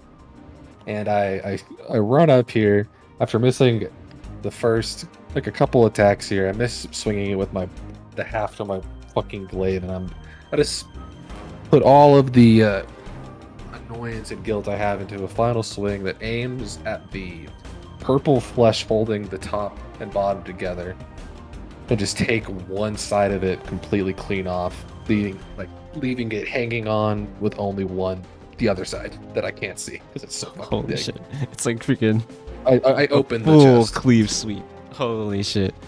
You see it like the legs retreat back into it and like slowly releasing Corpus and Otakoma, and just like slouches over, seeing as how like the top of it just like kind of slowly slides off, hitting the other side of the ground. And you can see it like coughing up bones, and there's like a bit of gold in there too, like bones, gems, gold, all like being spit out of it. And you hear a clap from Shaxana being like, not bad, Glebs. Not bad at all. And you kind of see Hex kind of like, yeah, I could have killed it by myself. You can kind of see like a look that Shaxana is giving him, and he kind of just like shuts up. Linara is like, kind of, you see her eyes widen, but she kind of keeps to herself. I need everyone to roll a perception check, though, as you guys are kind of like finishing up. Roll it twice for some reason. I don't know why. It came through twice. 17.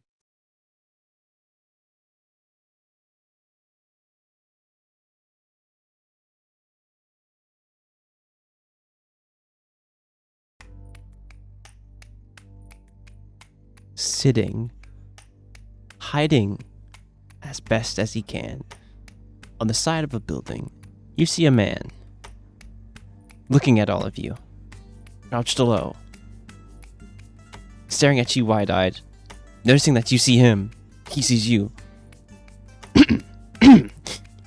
Oh, sorry to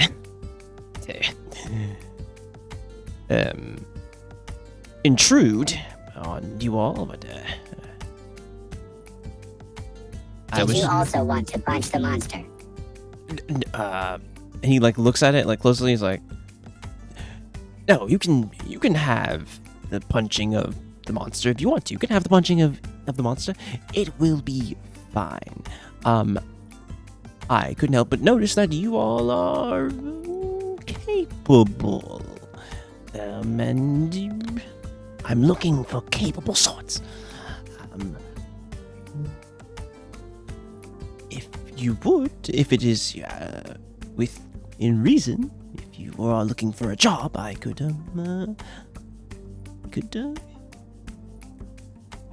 make something happen.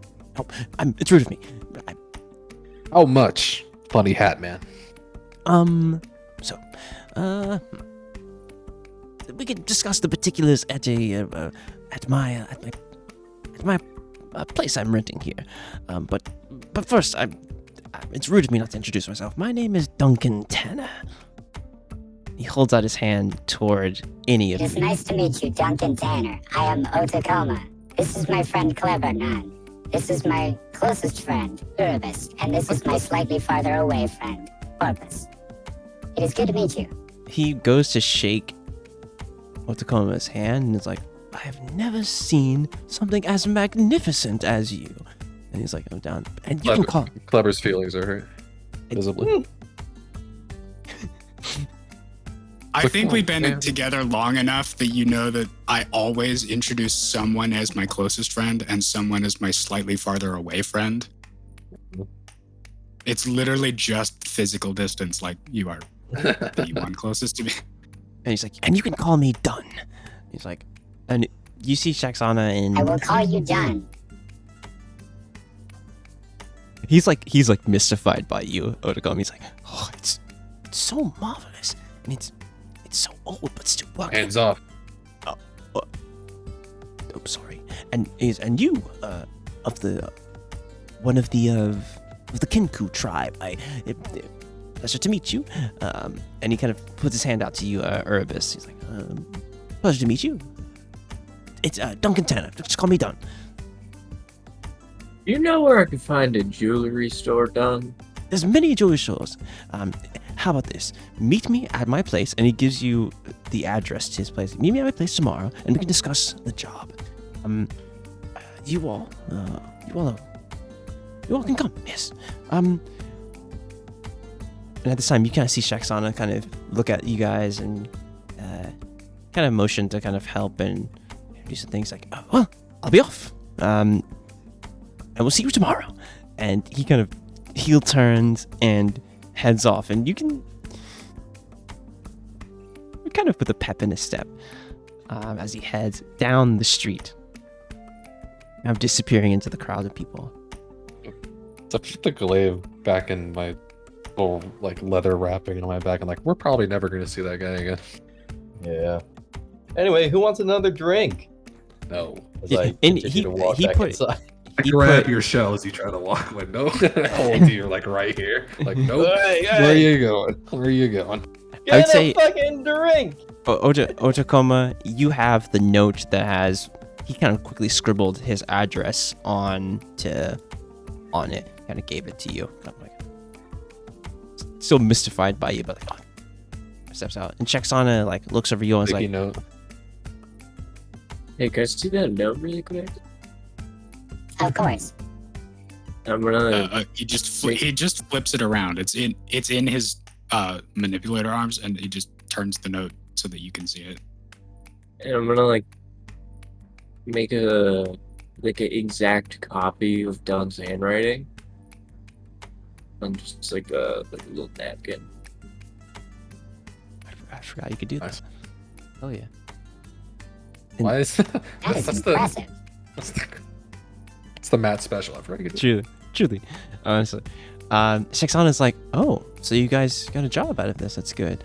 And she'll look at Hex. She's like, Hex, John. I know John's off in the woods, but What? he's doing his own thing. Who? John Siriel. He was the hunter that I met in A visible sigh of relief. Oh, you know a John too? We will not John speak of Woodson. it. We will not. He stole from us. And she like goes up to you. She's like, and this thing. She looks at you like, you're I built it. Deception. Did not build me. She's gonna roll this one inside at advantage. She knows your ass is, she knows your ass too well. Good fail incoming. Yeah, of course. She rolled a fucking 6. There it is. She's like, you built this? Klebs. You built this. Like, you built this. You built this. And she'll look at you. I had great knowledge from the Fey Wilds. Deception again. Second chance. Surely he beat a 6.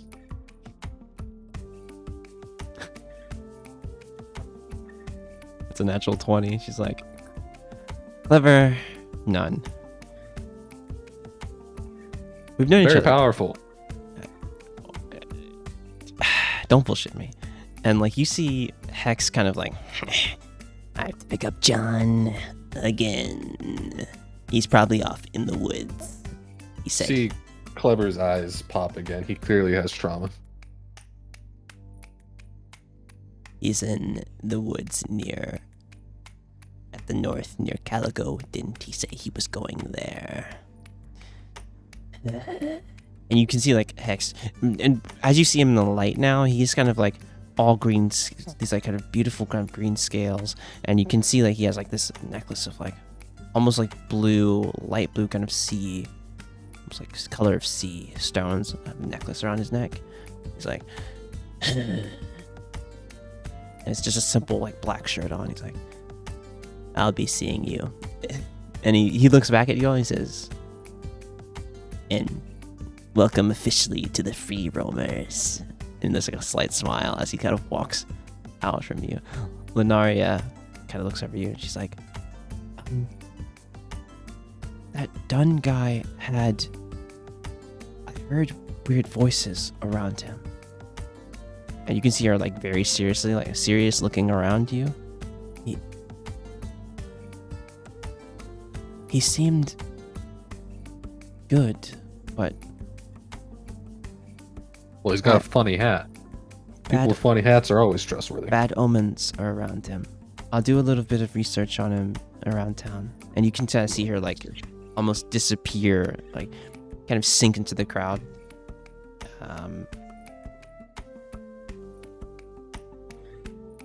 Not graciously. And checks on us and be like, well, did you want me to accompany you? I could look for some more other work for us, but like Hex said, welcome to the Free Roamers. It's good to have you all. My name's Shaksana Dubel. When did you pick up Lizard Boy? Well, I met Hex in Poacher's Crossing. He was An unfortunate day, I'm sure. Well, he was getting some work done, getting some weapons from the Fletcher Smithing Company. Got some really good hand axes from there. He's actually from Delos originally, but felt like a good addition to the team. And Lunaria, she's a strange one, but has good insight. Did you ask them both the question before you let them in? Oh, if they've heard of Clan Cores? You know that, like, not many of them... It's the most important thing I you could know, but you know, you told me about Clan Cores, but, like, are you sure that there's many of them from the Feywild that are here in Erd? Or, like... Their exports reach wide. Well, if we run into any of them, you know that I have your back. You know that. It's like, you had mine when I first left Korkaran, so. You gotta see, like, a seriousness over, and Corpus, you, even though you're a bit hazy, like, you see that this person is a genuine person looking for knowledge, and, like, I started the Free Roamers to figure out the secrets of this vast world, and I'm glad that you're joining us on this journey. Lunaria will check into this Duncan Tanner fellow. I can look for some more jobs if this one isn't as profitable, but I want to get us an expedition to the far reaches. That's like kind of another goal. Me and Klebs were talking about that. But I'm gonna be honest. John Woodside robbed me blind. He did what? I gave you a 1,000 gold. Got 300 left. Oh, I told him where I kept it. Klebs, you got it. He answered my question correctly. I let him in. Klebs, we gotta You can because you can see her like rubbing her temple, and as you look at her in the light, you see, and for everyone else, Urbis, roll me an Arcana, honestly, as you see this. For me, Dylan, can you roll deception?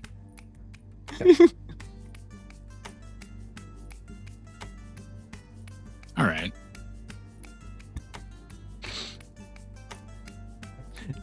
Urbis, you get a very If it was any higher than a 10, I told John where the gold was.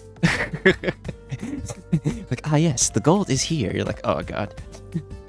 It's like, yeah. He's like, damn, that's crazy. Anyway, I like that better, anyways. But he said, we'll go that's with good. As you look over at Shaxana, Urbis, you feel a vibration of magic, and you look, kind of study her, and you see the book on her at her side underneath her cloak, and you feel a very like necrotic magic from it.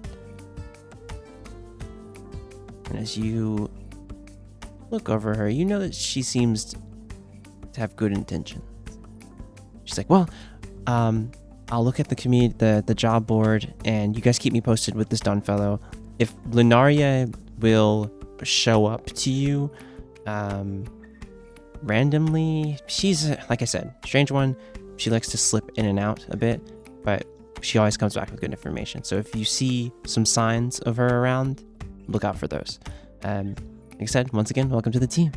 I'll see you guys. We're staying at, she kind of tells you the inn where they're going to be. Where they're staying at. Can you tell me where that is?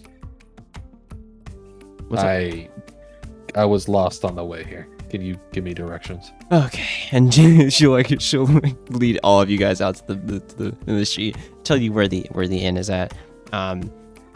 Whatever, and out of character, whatever business you guys are taking care of, Dunn said he'll meet you tomorrow. So this is a perfect time for us to take a break. And anything you guys want to take care of, like the jewelry shop, Urbis, if there's something you wanted to grab, we'll just take care of that in between the break.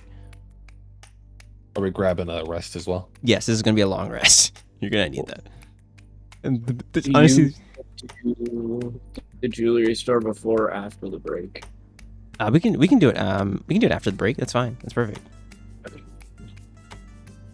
Yeah, honestly, you could probably do it right before you head towards Duncan. It's gonna be in this general area anyway. He's around in the area. On the way. Yeah, he's on the way for sure. But yeah, we'll take a little break here, and we'll be back. Oh yeah, Sounds good. hope you're enjoying Roamers in Albane. Oh yeah. Banger.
All right.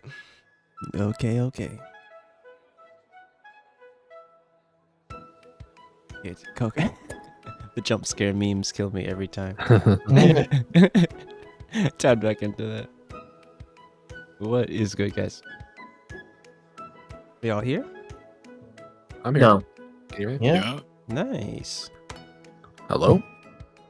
I'm not here. This Hello? is my voicemail. Is this thing on? Please leave a message Is this after the thing on? tone. Is this thing on?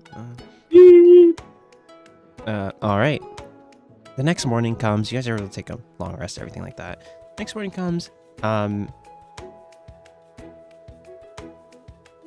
Lunaria kind of. You see her kind of jump up. A quick work to get up the second story of your hotel, and kind of jumps onto the balcony, kind of taps on the window, and Chixana will like let her in. She's like, "Oh, you were out all night again." Yeah. I asked around town about Duncan. He's a strange sort. Lots of mixed reactions about him. Just be on your guard and get a payment from him. Since I don't know you very well, Klebs, but Kleber, right? Sorry, she's so familiar with you. I did it. Sorry about that. Yeah. Also, I'm Lunaria, by the way, and she'll kind of put her hand out, like kind of gingerly to all of you, like kind of. It's very, it's very like dead fish in hand kind of handshake. It's like, thank you. Oh, it's Lunaria still, by the way. Yeah, and she'll kind of just kind of awkwardly sit in the corner. Actually, it's morning now, and you see her kind of go toward the bed and just fall onto the bed and fall asleep quickly. She kind of sticks on, be like, she does that. Just get used to it. Okay, good. Yeah, go check out this Duncan fellow. Do you guys need me to come with you?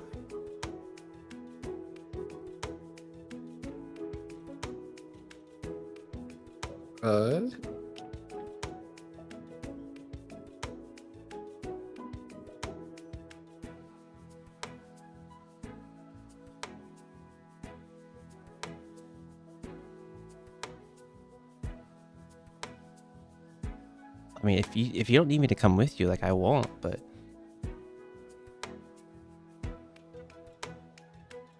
I think you should come.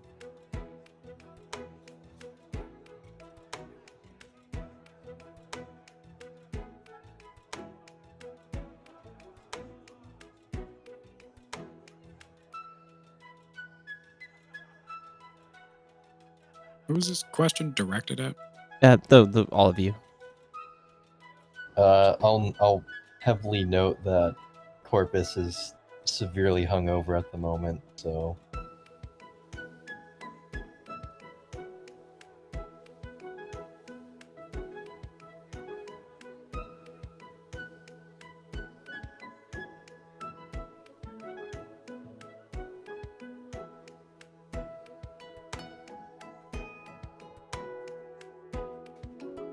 She's like, but yeah, it's you're out of character. It's your guest choice. Do you want Shixana to come with you?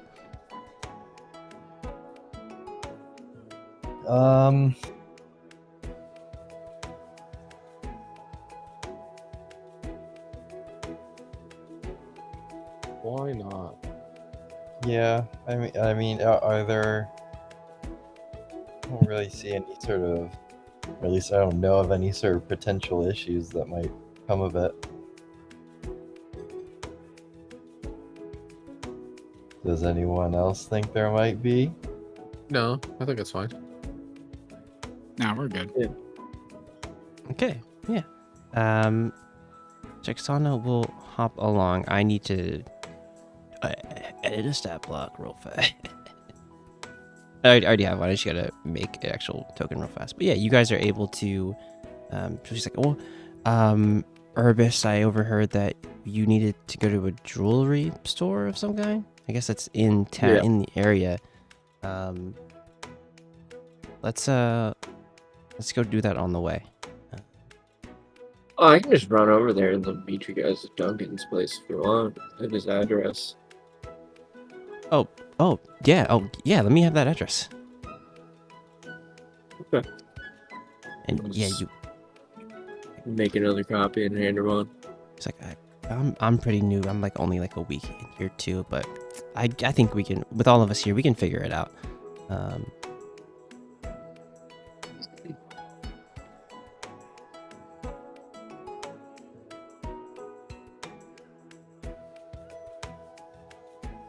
All So right. should I just go to the jewelry store now and just meet them? Yeah, Okay. we'll go with you. Like you guys kind of head out from. She kind of closes the blinds, kind of shuts the balcony. And is like, kind of puts a sheet over Lunaria, and she's like, well, she'll be all right. And she quietly shuts the door, and she's like, all right, let's head to Duncan's, and then all of you guys kind of break off. As you're heading over to Ronson's, with the directions that you got from it, you're able to head to Ronson's pretty quickly.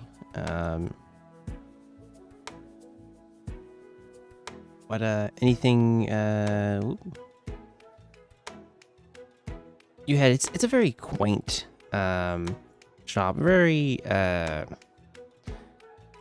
nothing too fancy on the outside. As you walk in, though, Urbis, you see there's a couple of counters here displaying all manner of jewelry, rings, necklaces, some stones. But you see that the stones are like further in the back, like towards where you see a elf man, really kind of short red hair. You see that he's about middle-aged, maybe somewhere in his mid to late 40s. As he sees you come, he's like, "Oh, hello, sir. Welcome to Ronson's Jewels. How may I help you?" Well, I had an item inquired that I was looking to either sell or trade to you. Sure. And I'm gonna pull out the topaz gem.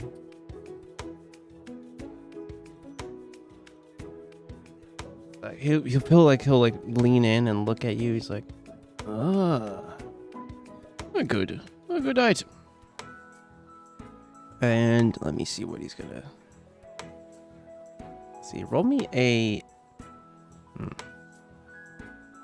What was the size of this topaz gem? How big was this topaz gem? I don't think Burger I as took big as note your of head.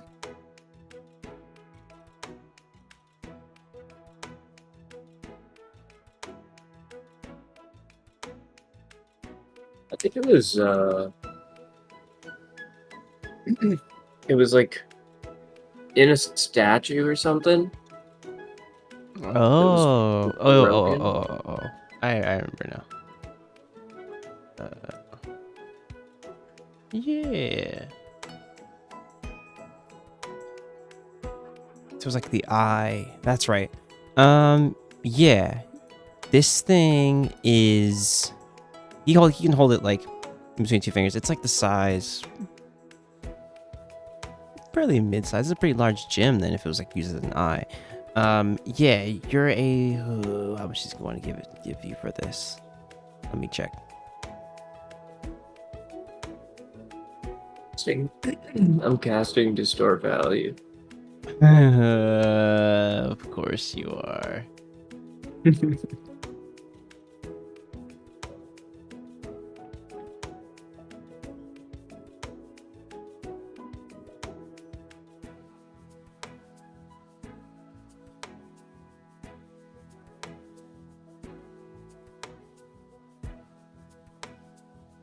So an investigation check? What's your spell save DC? So you're trying to 15. get market value for this, which market value is 500 gold. Yeah. So he needs to make it a DC 15 intelligence saving throw, and that's what you want to hit. If he gets a little higher, we'll talk about how. If he beats this, we'll talk about you might get you're not gonna get market value. DC 15. He goes in and looks at the topaz gem. He's like, holds it in his hand. He's like, yes, I see. Well, there's some impurities in the gem here. What I can do for you is 250 for this. Yeah, I could do 250 for this piece, this topaz piece. Yeah. And what do you have around that range?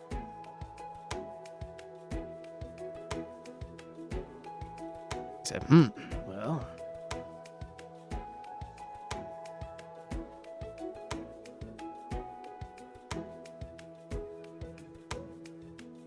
Sorry, I'm trying to do multiple things at once right now. What would he have?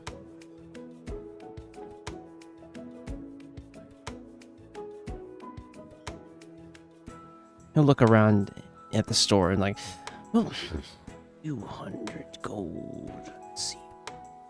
250 gold. You were offering a trade, is what you're telling me, a trade. Well,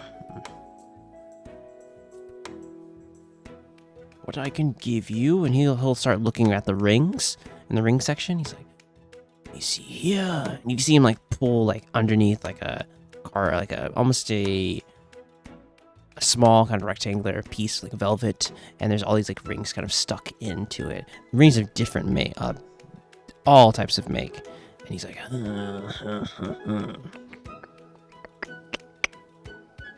anything catch your eye on this cart here?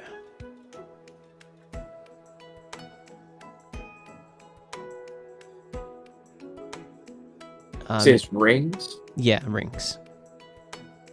No, I'd say I'm more looking for like a necklace. The necklace, I see.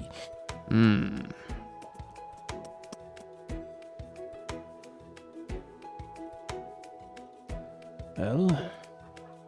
and he'll go to where, like kind of the rack where all the seal. You see many different types of necklaces. I see. Well,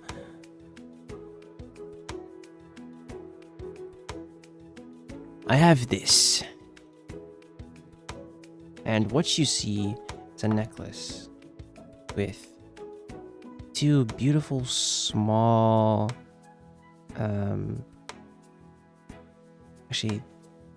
two beautiful small kind of gems kind of woven into the gold. I have this, this small ruby necklace here. I could trade you for this. Yeah, I'll take it. What he's giving you is a necklace of fireballs with 2 charges in it.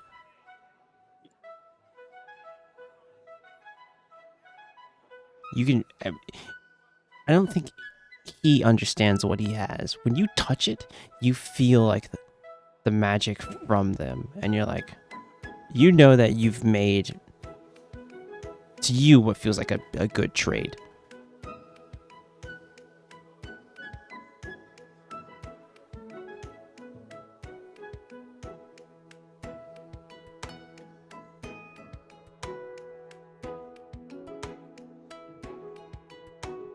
As you guys head to the location on the paper, Chexana leading the way, you make it to a very small, quaint apartment. There are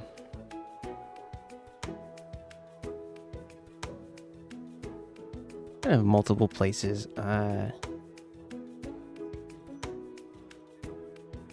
we have multiple other kind of hints here. You're quickly told to where Dunn is staying. As you all head here, what are you all doing? Trixana, it kind of is in front, but she kind of lets you, Lever, kind of take point next to her. She's like, well, I guess try the door. I'm gonna. Otakoma tries the door. Oh, Otakoma- jeez. All right. I'm like have my hand up to knock, and just Otakoma takes over.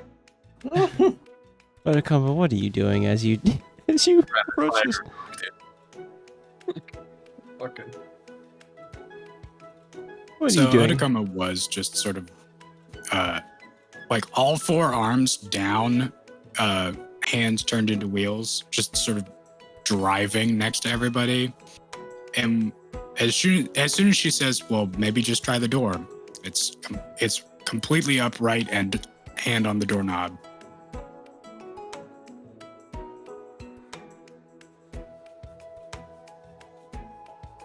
We are entering your home. Done. You hear It is Otakoma and Company. as you hear. I need perception checks from everyone outside the door.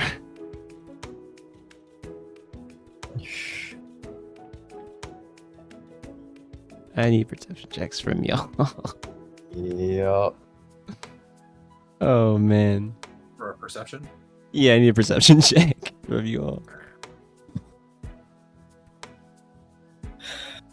Well, I'm not rolling good today, but it's fine. I like it. You hear Clever, you hear some mild shuffling, but the other two, Otakoma and Corpus, you hear like a coming up, like a hitting of like furniture and like a oh shit. I'll be right out there. I'll be right with you. Oh jeez. And the door opens, and you see Dunn, a bit grizzled, and finally you see him, a pale-skinned man with short black hair, beard that's a bit unkempt, circular glasses, fine-ish clothes, and kind of staring at you all like, well, so good of you to come. Come.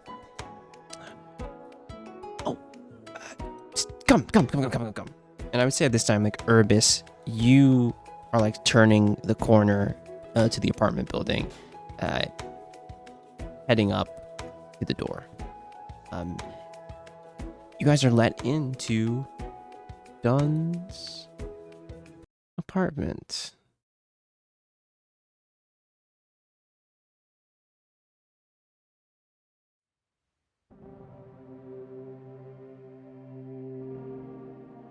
Inside the apartment, you walk in. You see papers and maps hung on the walls. There is books open here and there. And he's like, well, find a place to sit or something. And you can see him like trying to clean up a little bit to move some things to the side. Roll me an investigation check if you're trying to check out anything in here, if that catches your eye. But he started moving some things along to the side. He's like, just make your way, just find something. I'll put on a kettle of... I'll get some coffee. Coffee sounds good. And you see him like go into where the kitchen, makeshift kind of kitchen area is, and starts setting up place to make some coffee. Urbis, the door is open, honestly, as you like are the last one there, and he sees you. He's looking. He's like, "Oh, you sir. Just shut the door on your way in." And Shexana will look around. And like, oh, Urbis, made it just in time. Seems this Dunn fellow is going to explain what he wants. So just let's bear with him. I have found a place to sit. It's the middle of the floor. It's just you hear, and you can. Soft squat, dude. A little crouch. Yeah. I'm still in all four wheels mode in here, but like all of the limbs have folded the other way around, so it's all like it's sort of compressed into a vague tower shape. Yeah.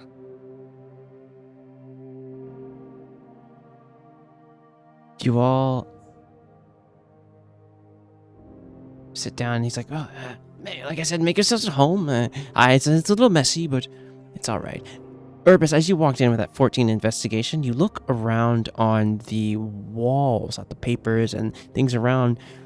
These are copies of shipping manifests, logs. You can see that there's actual paper notes kind of like stuck next to certain things. Accounts. You see like quotes from other people. You look at it, you think it's like from sailing and like people from the docks. You see maps. These maps are these are shipping routes of some of the trading companies and of some known locations of like places where that's all kind of all you know, that they're shipping manifest logs, accounts from sailors, and you see all like these ocean kind of charts of the seas between Way and Arvyre. And you see there's papers like all over the table in the main area, and that's kind of where he like pushed some stuff to the side, and he like had to get some cups and like put some cups down for you. He's like, coffee. So he's like, everyone here listening, everyone good? I wanted to. He's like, kind of. Wait, hold on. Hold Sugars? the phone. Yes. Hold the phone. Yes. Need to pop open my I beer. start looking around for a phone. What kind of beer? It's an IPA. Would you like a sip? Sorry. You see Shaxana rolls her eyes as like you're about to pause and like you tense up. She's like, Squinting like, what don't. fucking I bastard. cannot find the phone. What is a phone? I don't know. This is why I cannot find it. Explain yourself, demon. It's an old shipping ship crew term. To be fair, even I'm sort of confused what it means anyway. I'm RP Do checking. you hold it physically? I'm RP checking your ass. Hold on.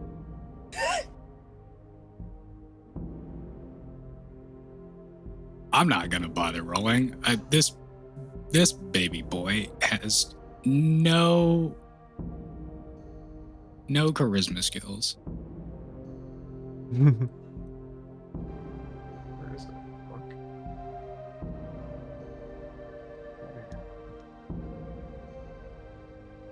As Dunn kind of is looking over you all, you see Shaxana like looking around at you guys, kind of waiting for him to start. He's like, well, so,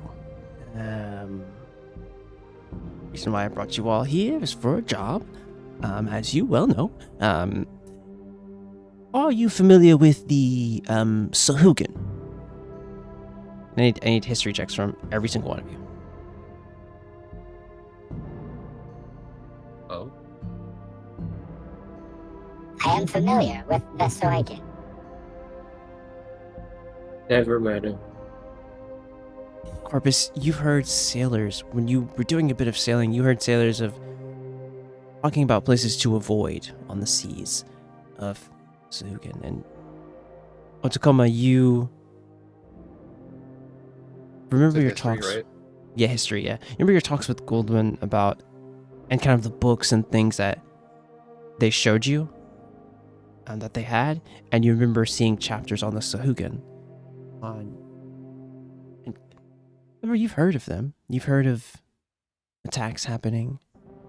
Some rumors when you were in Woodside is that there was some increased attacks happening, and some people were, it was kind of hush-hush. People were worried about it. People who came from Albane and kind of stayed in the tent district had little things to say about that, but you kind of didn't pay it too much of any mind.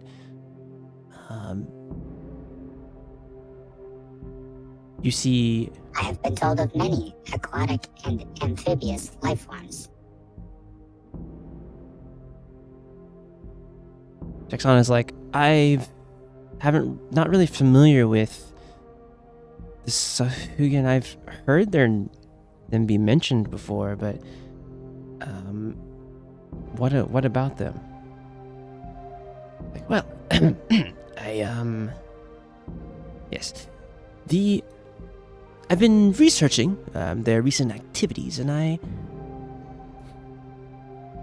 can't put my finger on it, but something is amiss. And you see, Urbis, it becomes clear what all this stuff is in the room. You see that the accounts are like of people talking about people missing, or like accounts of attacks, and it's like, I've gone down a bit of a rabbit hole. Long story short, I met some other adventurers a while ago, a month and a bit ago, and we found some things that were concerning. And I had an employer that wanted to know why someone went missing, and turns out that there's some Sahuagin remnants and activities.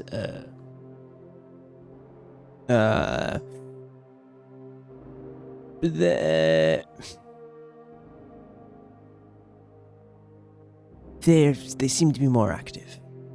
And though the consortium is concerned about the shipping lanes, I'm worried about there's a mystery here. There's a mystery to solve here. And what I would want from you two is to come out with me on to a ship. There's a location that has been intriguing me. And you can kind of see, like, he has like a map of the chart, of the sea chart, showing some shipping lanes. There's lots of like X's drawn where like people kind of sort of know where attacks have happened. And he's like, there's an attack here. These attacks started increasing not 6 months ago. And I'm trying to figure out why. And hopefully this can help to us quell them or stop them before something... He kind of stops and looks at you all. Something bad happens. I don't want to... Is this ship where we find the rabbits? The what? You said you went down a rabbit hole. Oh, I mean research. I went and I researched very hard. There's no rabbits. Where did you eat rabbits? There are no rabbits involved with the Sahuagin. There are, and you can see him like thinking hard. He's like, "Is there any rabbits involved? Taking rabbits? Have they?" And Shaxon is like, "Mr. Tanner, so what is it you exactly want us to do?" It's like, like I said, I would like you all to come to this location. And he points on the map, and there's like it's uncharted. It's like an uncharted area, but there is like noticeably there's attacks all around this area. He's like, this is the only kind of dead zone, and I'm wondering why that is.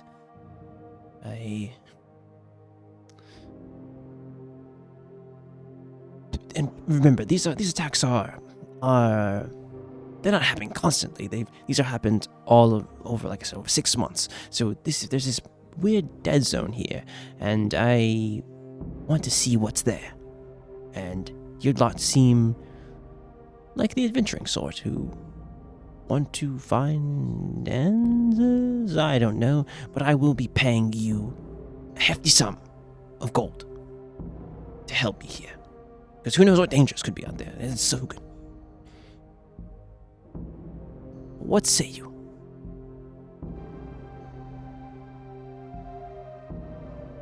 I am ready. You guys want to do it?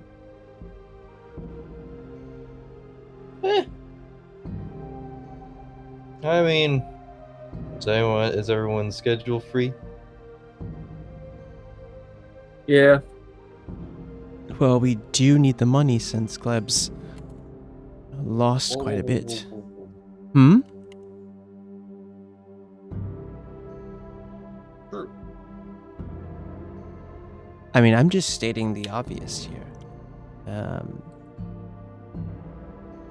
We need some extra cash. Or gold, I should say. We need some extra gold. And if we are to... Otakoma scoots over to where the map is. Sorry if I You're perfectly fine. Just like the wheels all rotate to a line and it slides across the floor to where the map is, and there's a click and a flash. And I'm gonna copy the map. I've got cartographer's tools. Yeah, you quickly just... He's like, oh! He kind of sees you kind of... I mean, he's like, oh, interesting. Your automaton friend, where did you find him? I'm very intrigued by him. Made him. You did what? I built him. You built him? I was not constructed by Clever. So which one is it? Did you build him or? Yes. I need to roll me a deception check. He's got a 12, I got a 9. There's no way for me to be convincing about this. I get it. He rolled a natural 2. He's like, oh, so you... He also did not instruct me to say that. Oh, so you did build him. I see. Very good work. A little rusted, but we love a well-made thing around here. We love that. So, I've chartered a ship. You'll be helping me. I should talk about payment. I'll be paying you all, and he kind of like thinks a little bit to himself. He's like, I'll be paying you all. This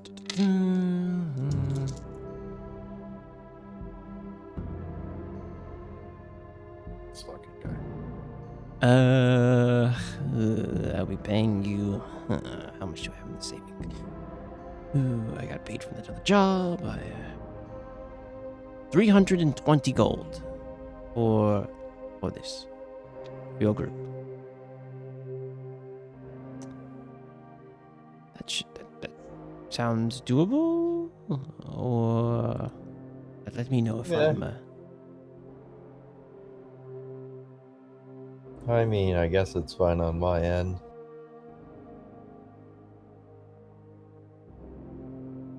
How does that sound? You seem like the leaders here, and he'll look at Kleber and Jacksana. Does that sound good for your group? Like, what do you think, Klebs? I mean, it's a start on something here, and I guess we could pick up other things. We could pick up other things as well. I know John and Hext they'll probably come back with some money. I think John wanted to help some of the Knights of Gold with some mercenary work.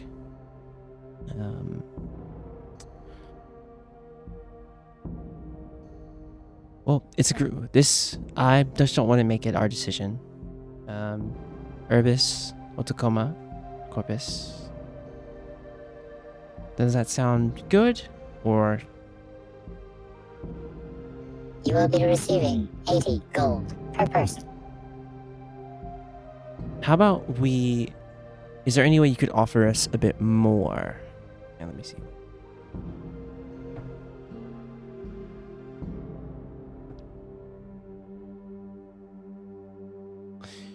He's like, I could throw in more, make it even 400, I guess. I can make it 400.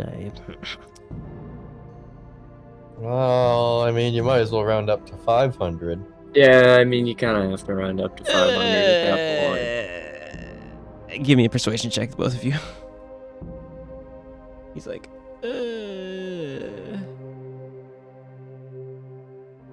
Fuck. Erebus, if you would.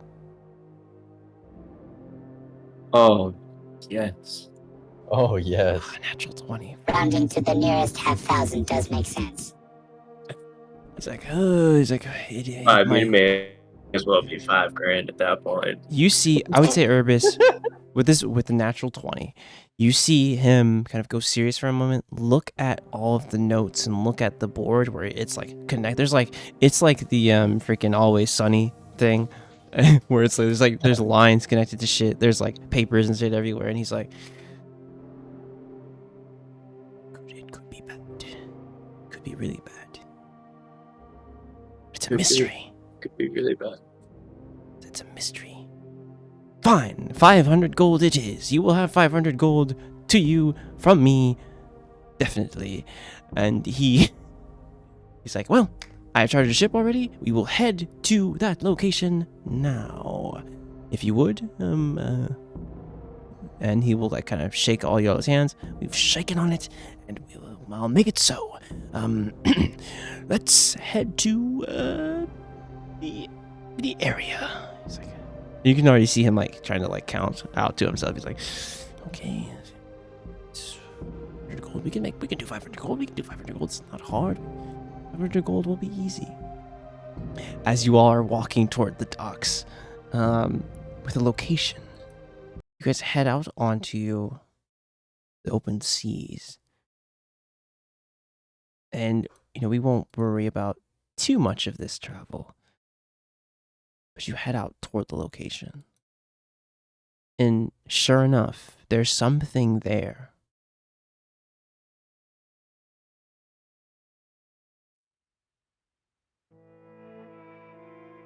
A small landmass.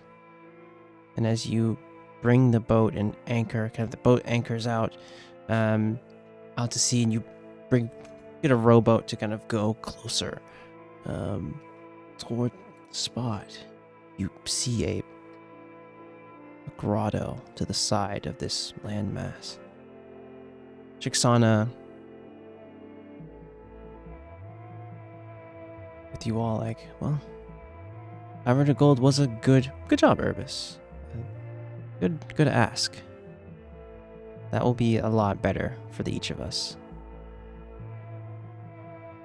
And, I'll share my share with Lunaria for kind of making sure this man's trustworthy. And as you guys kind of push the boat up onto the sand and head around here, I need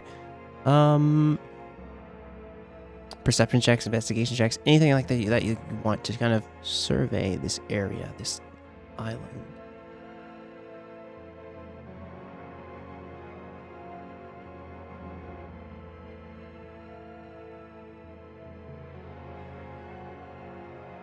As you all,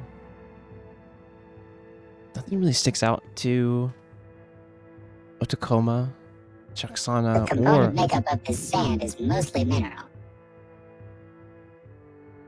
it's very astute of you, Otakoma. And as you guys kind of hit the sand, Corpus, you notice and kind of on the side, this kind of grotto, kind of big enough for a ship to kind of go inside. Kebler. I did it again. Clever. Just fucking call him a Keebler elf and get it over with. I know, dude. I did it again. I gotta say Clever Lang. That's how I get it. Clever, you notice this more than anyone. There is something inside.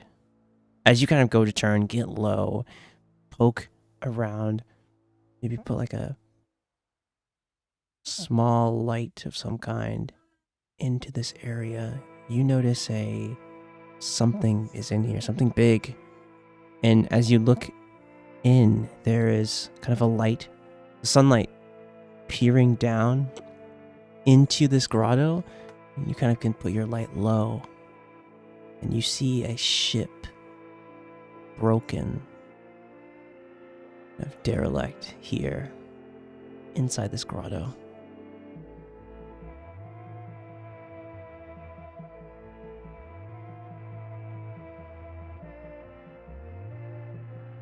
Here's where you guys are. Bottom or top? Bottom.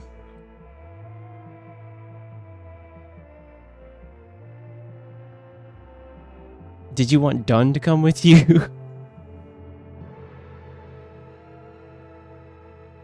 You know, Shaxana can hold her The up. question is, did Dunn come with us? I'm just gonna roll a luck check, dude, just for me.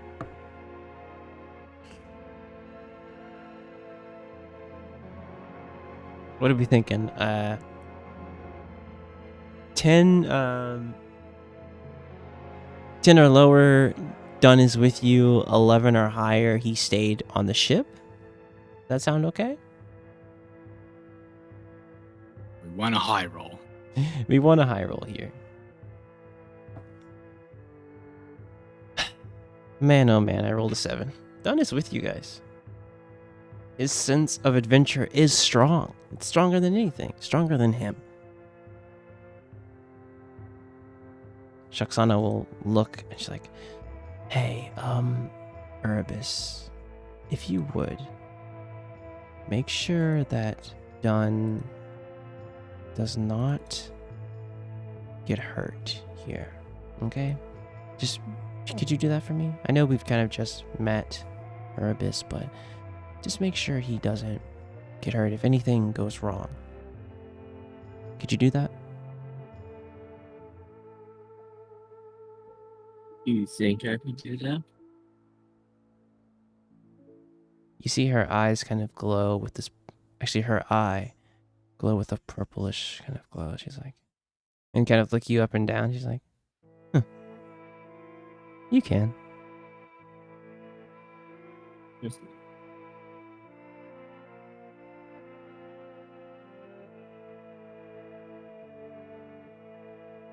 Yeah, I had to retcon what Shaxana looks like. So we had to do that token real fast. But you see her kind of, her kind of blondish kind of white hair and one eye missing, covered by like a sash.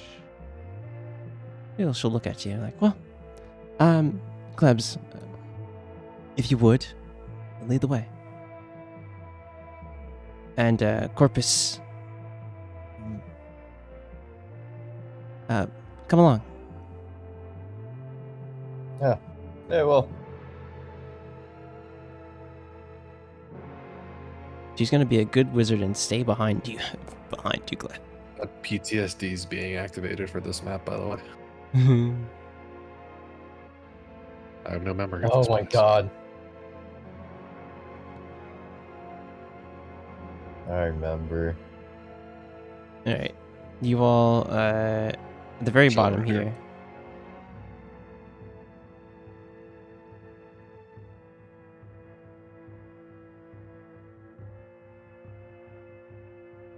We've done with I like, think out at this like ladder. okay, yeah.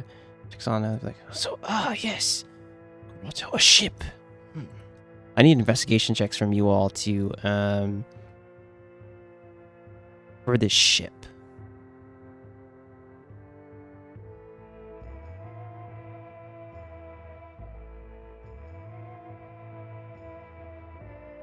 As you look on the side here, let me roll Dunn's investigation. That's good. As you look at the side here, you notice a name covered in like almost like rotting from this wood. And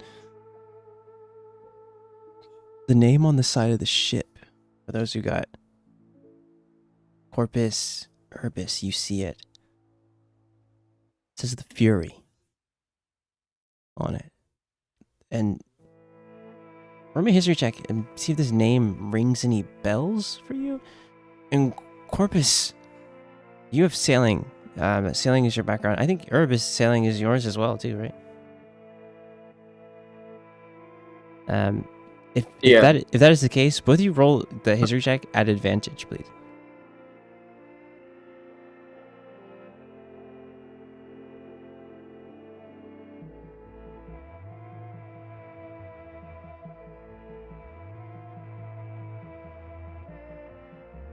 And Corpus, roll me a history check at advantage because of your sailor background.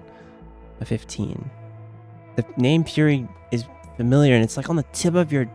It's like you can almost remember, like hearing that name. You're like, it's so familiar. But you can't quite place it. As you though, Urbis, so that's 22. You approach. You think of your time on ships, sailing from Delos and sailing around to the provinces of Way. The name rings true. The Fury. The Fury. And you remember it. Ship. What was his name? You remember hearing about the ship disappearing. There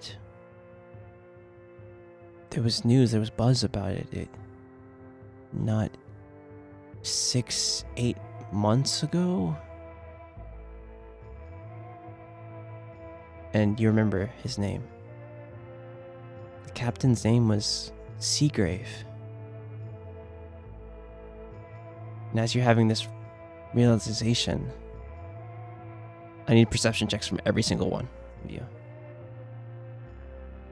Urbis, you're like, the name is there in your head. You're like, it's Chaos. Chaos Seagrave. And then perception checks from all of you. There it is. Finally.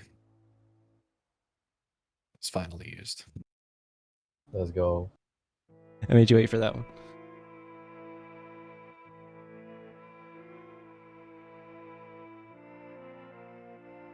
Otakoma, you notice something jump out of the water onto this ship.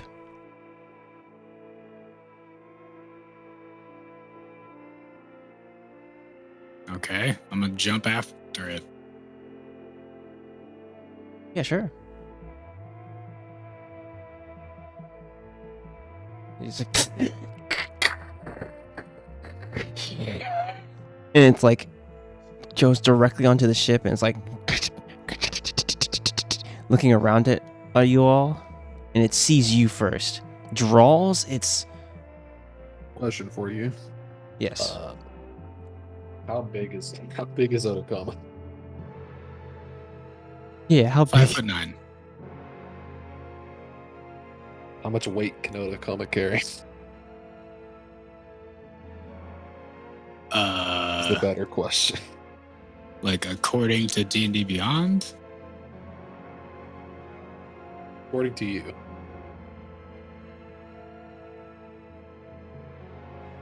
Are you asking if you can come with? Yeah. Yeah. You could probably come with me. Carrying capacity, strength score.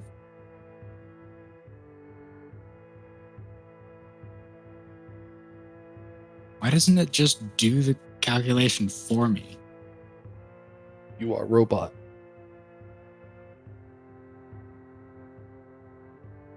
I think.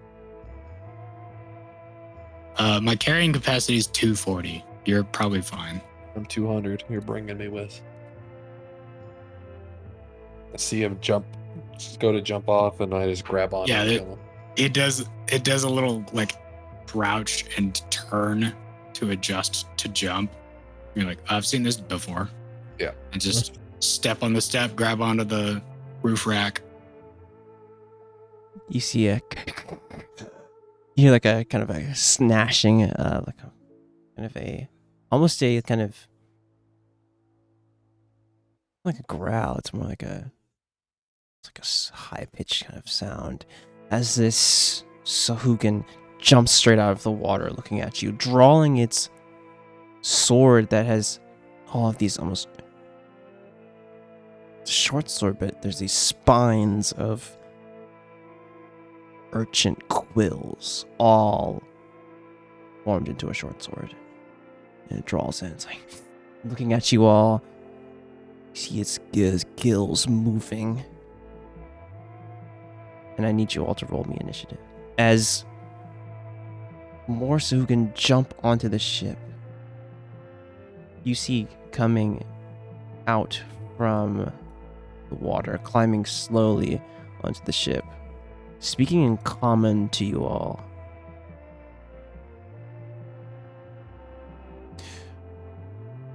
Why, shore walkers here? Interesting. Do not let them leave.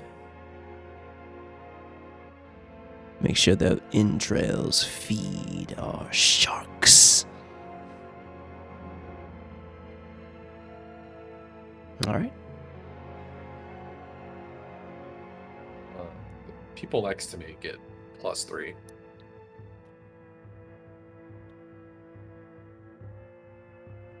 I'm gonna roll checks on us. +3. Your initiative. Roll checks on us, and I will roll the homies. Oh.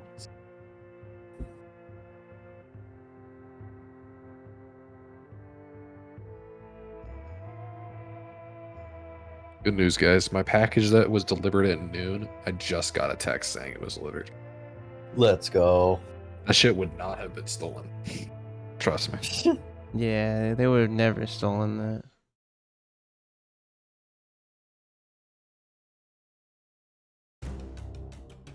All right, at the top of the turn order, Clever, you see in front of you a mini of the Sahugan. You remembered hearing about them, but this is your first time seeing them. You have a clear kind of idea of what these are in front of you.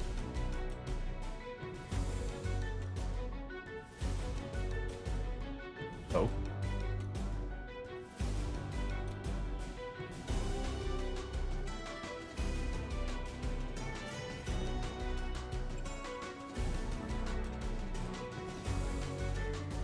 It's my turn, right?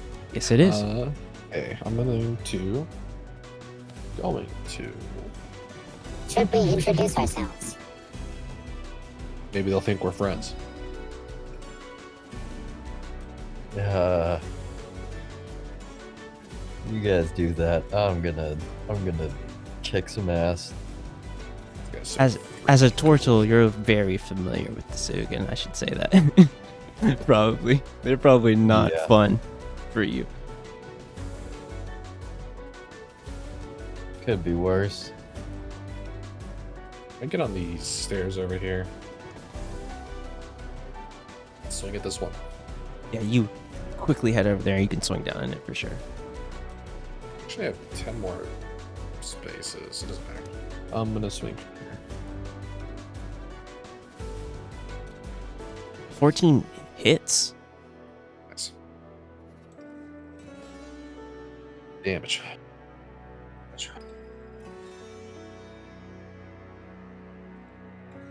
Again. Swing your glaive down and get into it. Another pierce of your glaive. This one hits as well.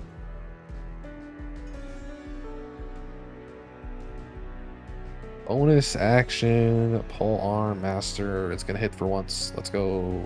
Jeez. Here comes a D4 of bludgeoning damage. Plus But your proficiency? Oh, Ooh, it's still that's max damage. it is knocked 5 feet back. Let's go. It's next to this wall. Oh, 5 feet back, so it falls back onto the further back into here. Yeah. This one is a. And that does it, I think. I don't think I'm allowed to. Yeah, we're good. That's it. Otakoma, is your Take turn. the 5 feet of run up that it takes and jump the rest of my entire movement across the ship. And as I'm jumping, just go invisible.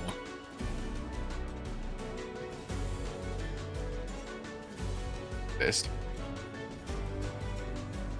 And then as a bonus action, I'm just gonna do.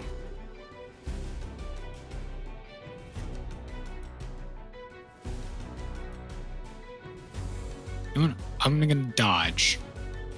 For sure. I don't need to. I'm gonna save my bonus action, actually. That's just gonna be my entire turn. It is the Merrill Shallow Priest. He's gonna look over at you, at all of you.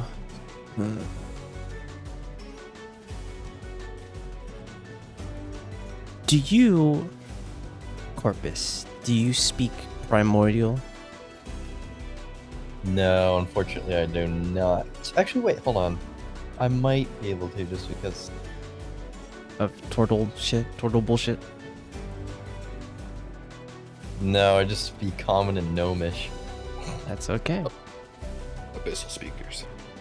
He says something in Abyssal. He's like, leave none alive. The rest, if some do make it, we can use them for playthings. And he's going to move forward. Actually, he's going to try the top deck here. He's going to cast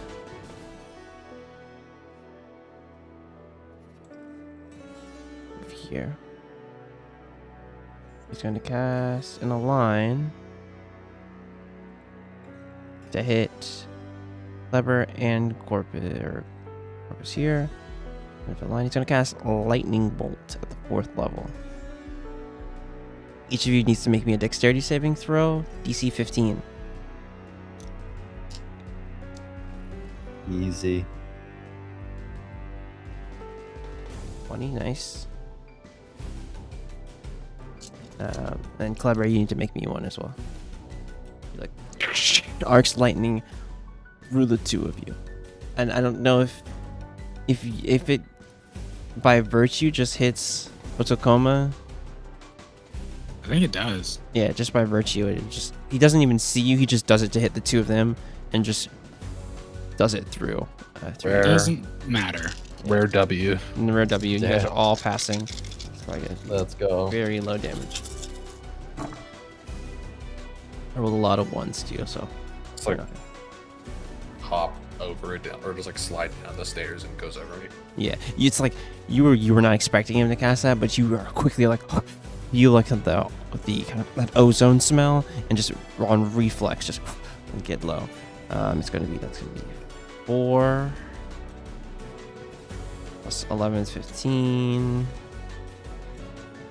plus another 10, it's 25. 3 is 20, 28. Sorry, it's only 14 lightning damage for the for all of you, as like you guys quickly see it coming and dodge out of the way. And he's like, "Ugh." And he kind of seeing you all dodge, he kind of just holds his position there. Corpus, is your turn. At the top of your turn, though,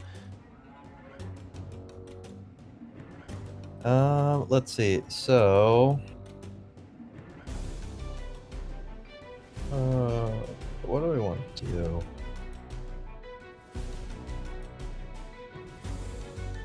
Yeah, I'm gonna. Okay.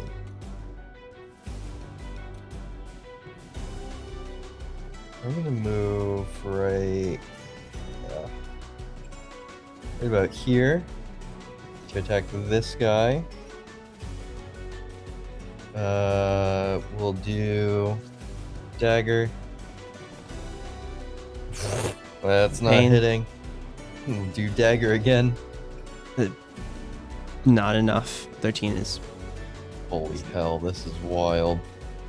I'm gonna expel a key point. To hopefully boost the boost that by 2. Yeah, that's enough. Yeah, 15 is enough. Based. Oh, okay. Also, wait, hold on. You might not have had to do that because of my aura. What's up? Oh, really? What aura is this? Oh no, it's good. We're good. I forgot to check your aura, the Sentinel. We're good. Sentinel, yeah, that's I was right. just making sure it didn't boost their rolls here. Yeah. If only, honestly. I just had to double check just in case. So 5 piercing damage? Hell yeah. 5 piercing damage. Yes, sir. And then, Dude, that with poison's that, insane. What the it keeps rolling so high. Yeah. Dagger Yeah. Venom is a sleeper item. yeah.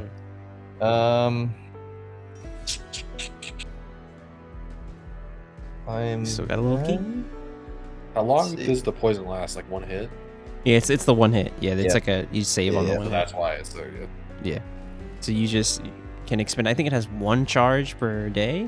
I think that's something you could like Yeah. apply at camp. We'll just get it on the first hit. But Yeah, you activate it and then.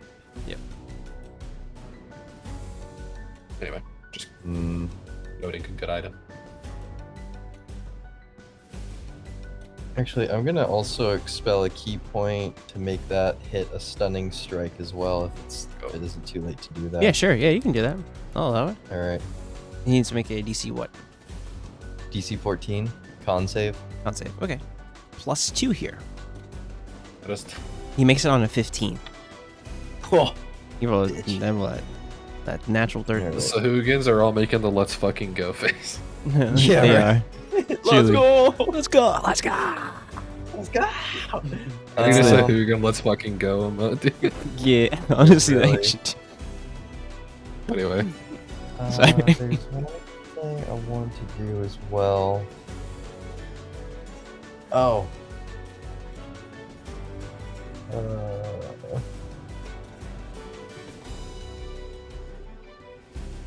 Oh, damn. I thought I could use key fueled attack to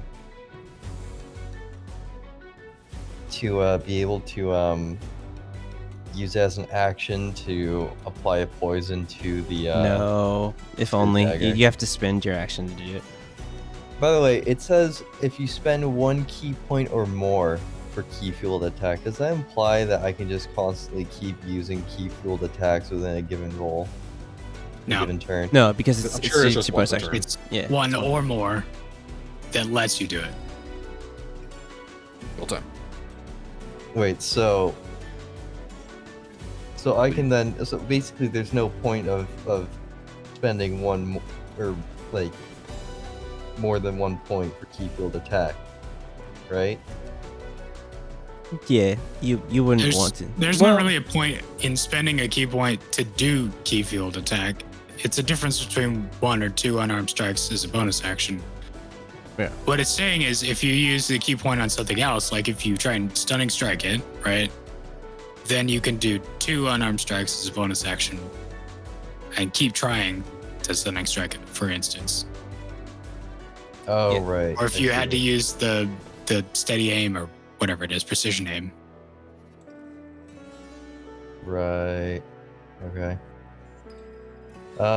So whatever you're gonna spend key points on, do it on like other things that do things Yeah. instead of just spending them on key fuel attack. Yeah. Well, either way, I mean, I was more or less wondering. Yeah. I'm just gonna use my bonus action to do flurry of blows. Three of us. Hell yeah. Yep. That's a hit. Let's go. Hit. Good. For 2. And one more flurry of That's definitely a hit. blows. Hell yeah. Fantastic. And then Easy.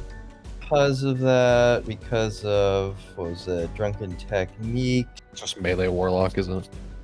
Yeah, I'm gonna Honestly. be able to. So my I moved 35 feet. I have 10 more feet of movement, plus the additional 10 from Drunken Technique, so I can move 20 more feet. Yeah. You could make it to the so- stairs and where here, or you could attempt to jump up here. I'm gonna jump. I'm gonna try to move and jump up next. Give me an to- acrobatics check. Yes, sir. On a 17, yeah, you're able to jump up. These two Sahugans, though, and the one that you left. So the one you left, you went here. All three of these are going to get attack of opportunity on you. Nope, you cannot get attack of opportunity. with Oh, because Drunken it's a Technique. movement. So you're using Step of the Wind, or are you using? Well, it's disengage. Oh, it's disengaged. That makes sense. Yep. Yeah. Easy. That is right. Yeah. Anything else for your turn?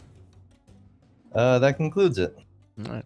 Urbis on the beach. You see two Sahugan floating out in the water, approaching you, Dun, and Shaxana.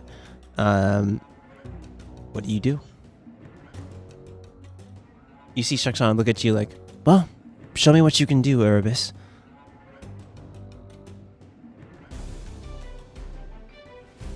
I guess I'll have to go all out.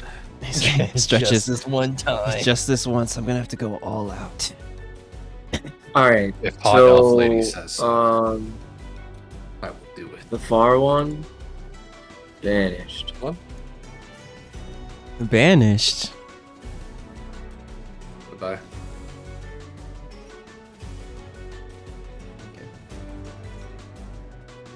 Charisma? They have a 0 to this, so we have to just pray. Guys, a random number just texted me hi, tilde. Should I respond? Oh, is it like a 720 number or something like that? No, it's a 3202.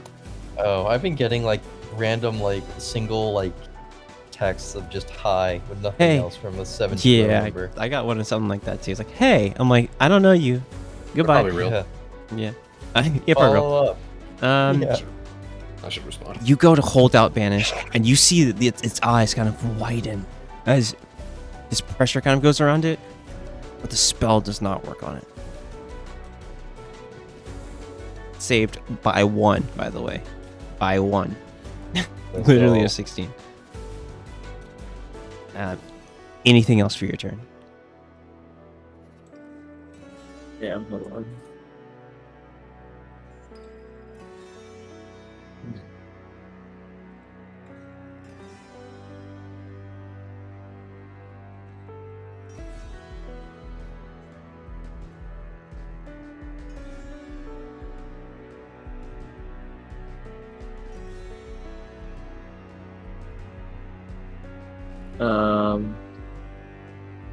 I will bonus action.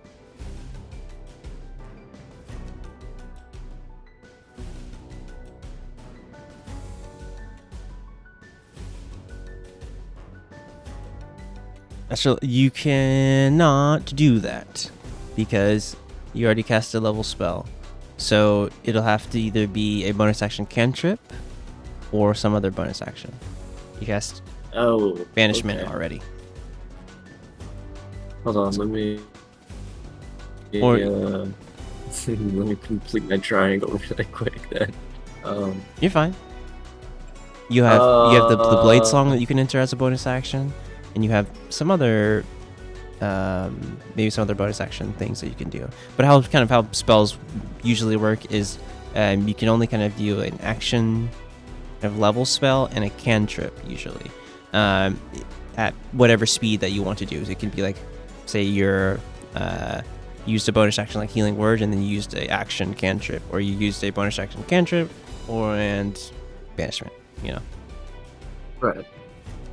All right, yeah, I'll just I'll do my blade song for my bonus action, and then I'll end yeah. my turn. Actually, I'm gonna move a little closer to this thing, so I'll go like, yeah. Oh yeah. You see Shaxana, like you kind of feel this like dark kind of energy around. You feel that pressure that you felt when you kind of first looked at her, and you see her eye glow with this kind of full energy. She's going to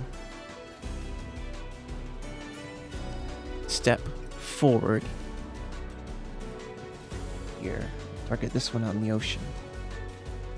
An arcane burst. 13 is going to miss. 24 hits. As you see this thing get shot and just... And this kind of bolt of necrotic energy just shoots into it, and it's looking pretty fucked up.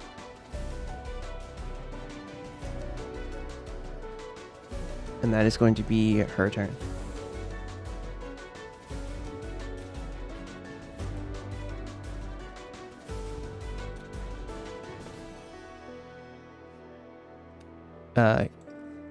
It's the Zugan's turn.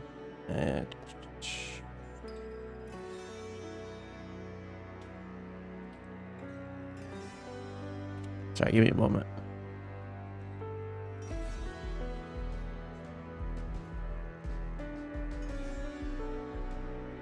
There you go. The one here is going to move towards you, Albane, and attempt to attack you with its urgent spine sword. For a 7. For a 7. Oh, that's not it. It needs to do a bite. Sorry. Don't worry about the last one. 16 to hit for the bite.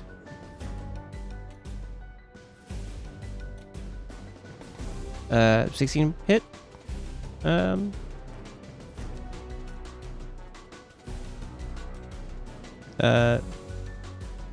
Kelps. Say it correctly. It does, Helps. but also I It didn't. forgot to do something. 'Cause Sure. He entered my threat range, so I get attack of opportunity out of That's right, with your polearm stuff. Yes. Yeah. so Hell yeah, I- you can reaction hit him if you want. Jeez. Let's Does less go. damage, but it's still damage. It's still damage, and he's already pretty fucked up. So like, he comes in. But you, what was it? 16? a 16 to hit. You take 5 piercing damage as it like, you the sword, the urchin sword just goes back past it you. doesn't hit. Oh shit!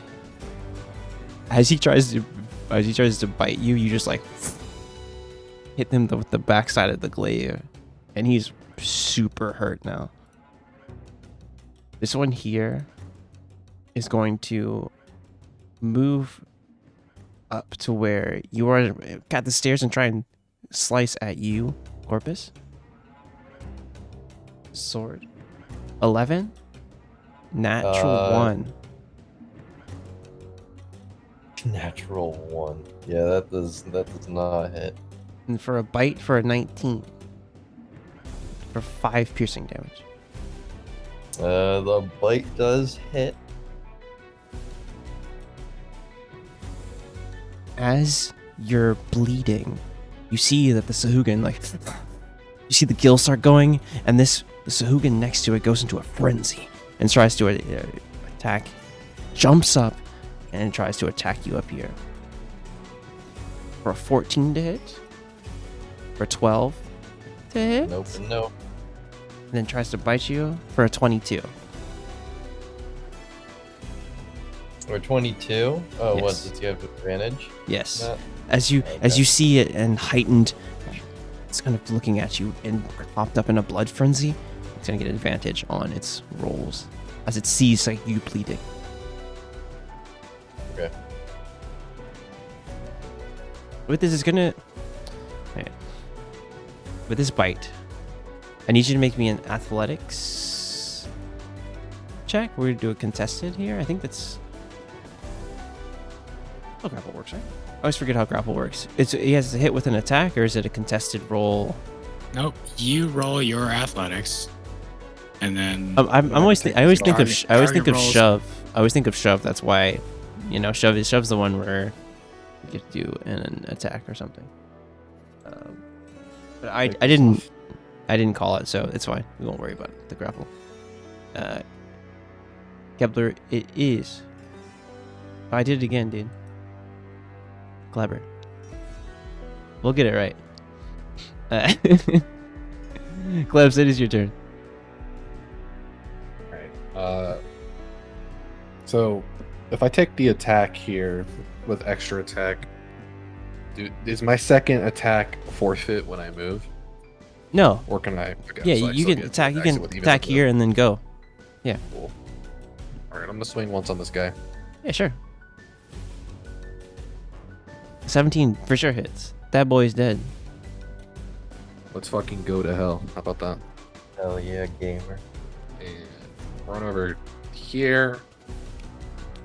Let's do this one. I like this one. And I'm gonna use my bonus action as well before swinging my next attack. I don't know if I can do that. I'm gonna swing. Yeah, just you've already called the attack action, so Yeah. like, Yeah, I was like, I don't know if I can do that. So I'm just gonna swing at the red dot here. yeah, sure. I forgot you got the range. That's it. This thing's looking fucked up. Now I will use my bonus action to prepare for next turn and put.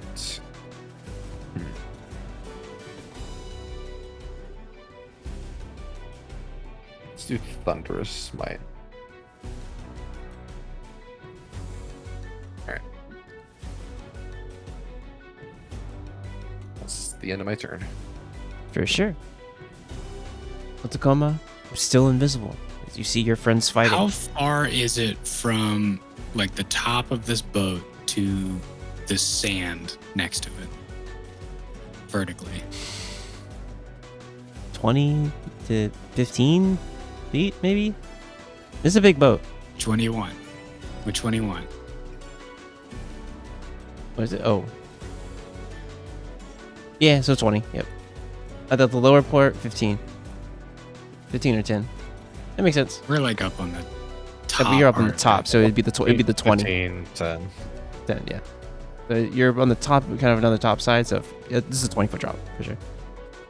I take a 5-foot, just sort of run up and jump into the sky. I'm going to use a key point to use a bonus action to do Step of the Wind.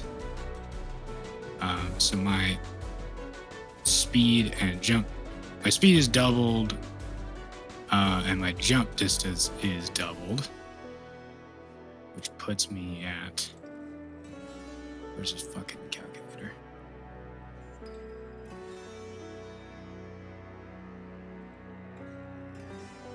$35 feet off of where we're standing vertically. So it's 20 plus 35 is 55. Okay. I'm gonna go like right over here. And at the peak of my jump, when I'm about 30 feet above this big guy, I'm gonna do a cable whip. So he needs to make a dex save, DC 15.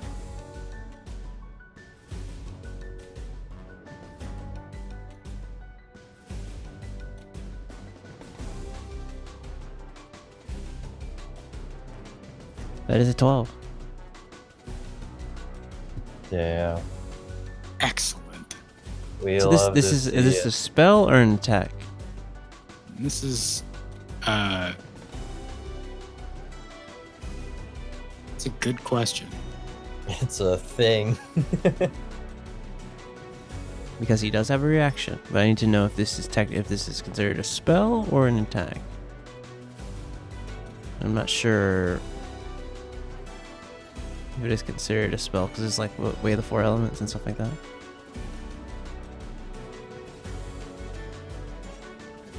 It's not in my spells. Well, it's equipment basically. I'm looking at your inventory. Yeah, but it's a kind- kind of way of the 4 elements, so I need to check something real quick just for me. Does not seem to be a spell. Casting elemental An spells. elemental it's discipline. elemental disciplines allows you to cast spells. Yeah, it's a spell. Water whip is not a spell. What is it? Water whip is not a spell. Okay, well, if so, it will use its reaction. It will take 10 of the damage here, and you're going to take 2d8 full damage. If you I am not within 5 feet of him. now within 5 feet, okay, well then it just takes 8 of giveaway. Okay, he's pulled 25 feet to below me, and he falls 55 feet down and takes all that falling damage. So wait a minute. I need I'm to. pulling him off the boat. He failed his deck save.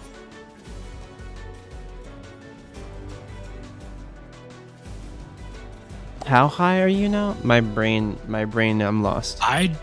From the top of the boat, which you said was 20 feet, I can jump 30. I can jump like 40 feet straight up, but I'm jumping slightly off. So 35, right? Mhm. So total of 55 above the sand. For every 10 feet he falls, it's a d6 of damage. I think. All damage. 1d6 every 10 feet. So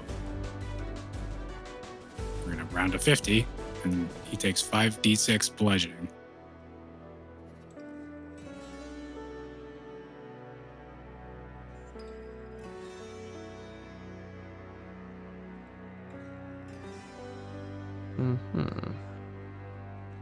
So you're pulling him to this area here.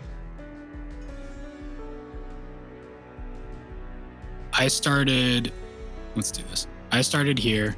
I jumped straight up and ended up like in this area. And he got pulled when I was at the apex of the jump. So he ends up probably next to me here.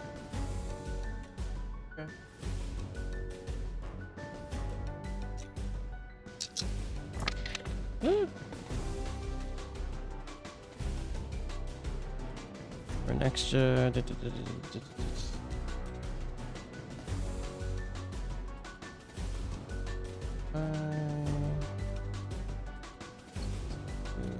Seven.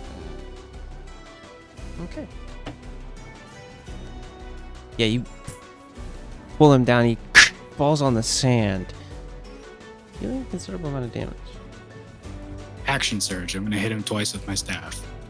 And these, because that other thing was not, actually, I guess it was an attack. So I'm no longer invisible. So these are regular rolls. Do either of those hit him? No, they do not. Cool. That's it for my turn. All right.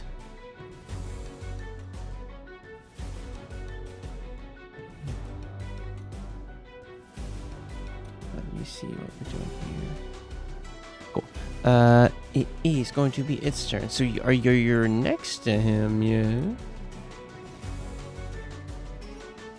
All right. It is going to make 2 attacks onto you. It pulls out this sword that's made of glowing water. And it's going to make first attack a 19 to hit. Meets it. Second attack a 24 to hit.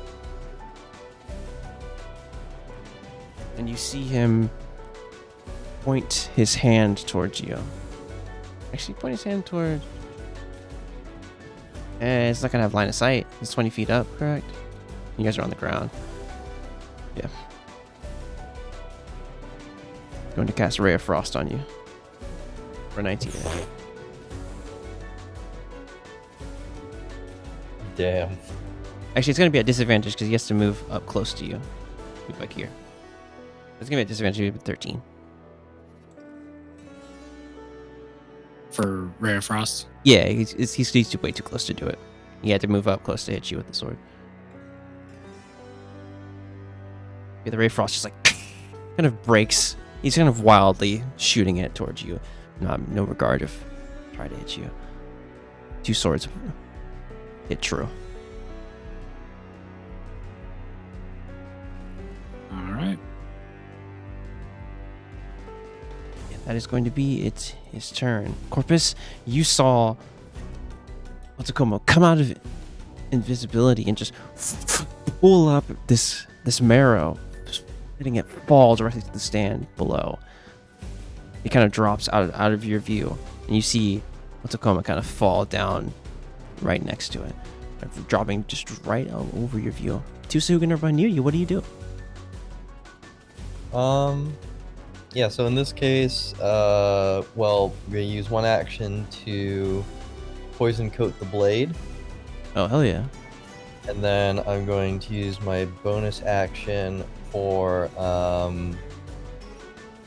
patient defense.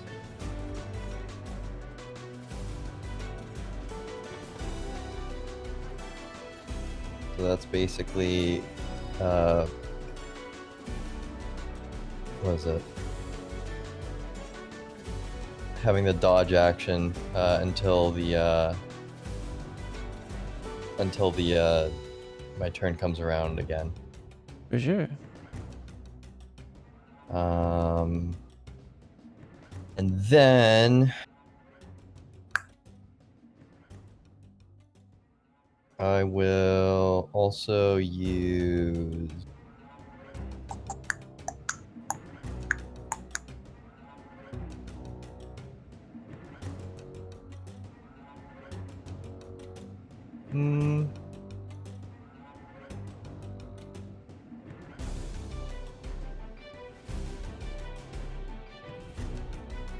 Anything else? Yeah, I'm just thinking. I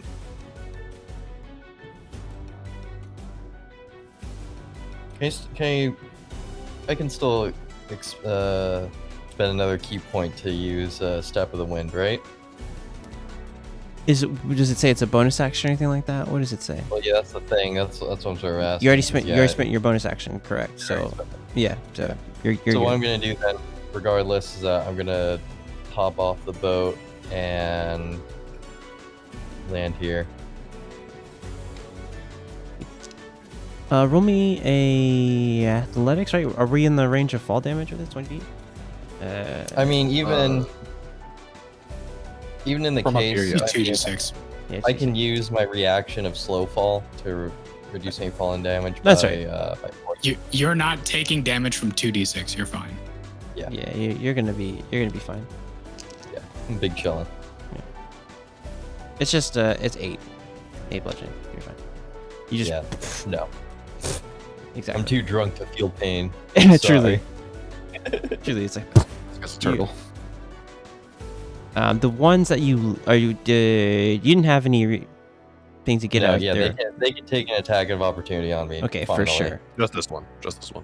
Oh yeah, the one to the that's right. Yeah. For a 25 to hit, taking 5 piercing, 11 poison. Okay. It's the urchin kind of quills, kind of some cutting into you. Anything else for your turn? Is that it? So it's just So it's just 16 damage total. Okay. Yep. Erebus, on the beaches. You're here with Don and Shaxana. What are you doing? Fireball. The red one. Hell yeah. Into it. This one goes down. Shaxana's like, I softened it up for you.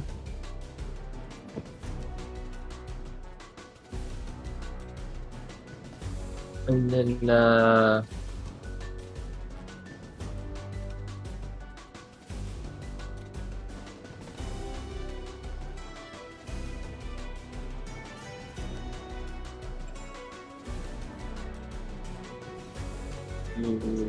bus. In the town. A 13 is a miss. Dang. Bane.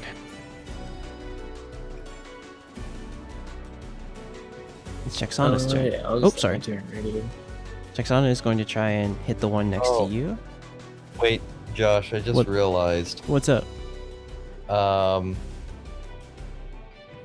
Because I have dodge action on for that. Oh, it's opportunity disadvantage. attack. It's disadvantage. Is that disadvantage? Yes. It still was a 20 though. Okay, fair enough. Shaxana is going to try and shoot an arcane bolt at the one next to you, Irvis. For 25 to hit.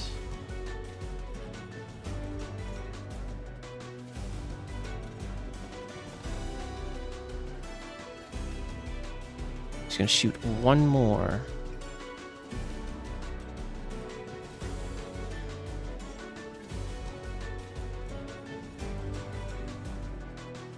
For a 17.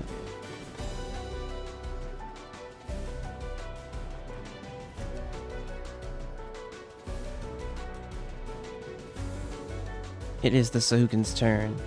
You see the Sahukin yell out, and next to you, Erebus.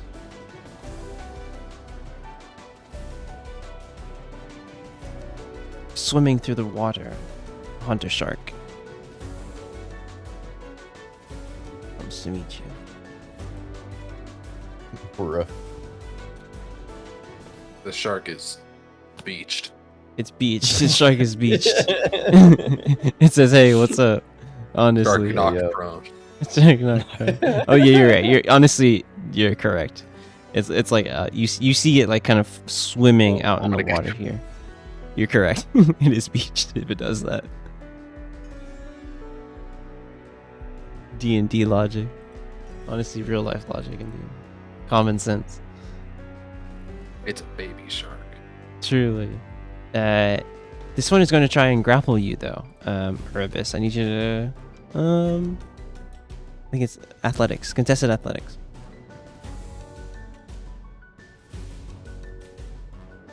Could I do acrobatics? You can. You can, yeah. I think athletics or acrobatics? Only Alright, the attacker has to use athletics. Athletics, that's right. because I'm in my blade song, I get a +4 Correct. to my acrobatic rolls. All right. That's a roll natural 20. But it ain't doing it. Not on a grapple. Doesn't want attack to do that. It'll do. Try and slash at you for a 20 to hit. And then bite for a natural 20. I think this. What? Shitty natural 20. Actually, it's Um, not. It's just low damage. yeah. So you're an 18 AC plus 5. It's a 23. So the first one is a miss. The natural 20 is going through regardless. Take out the 6.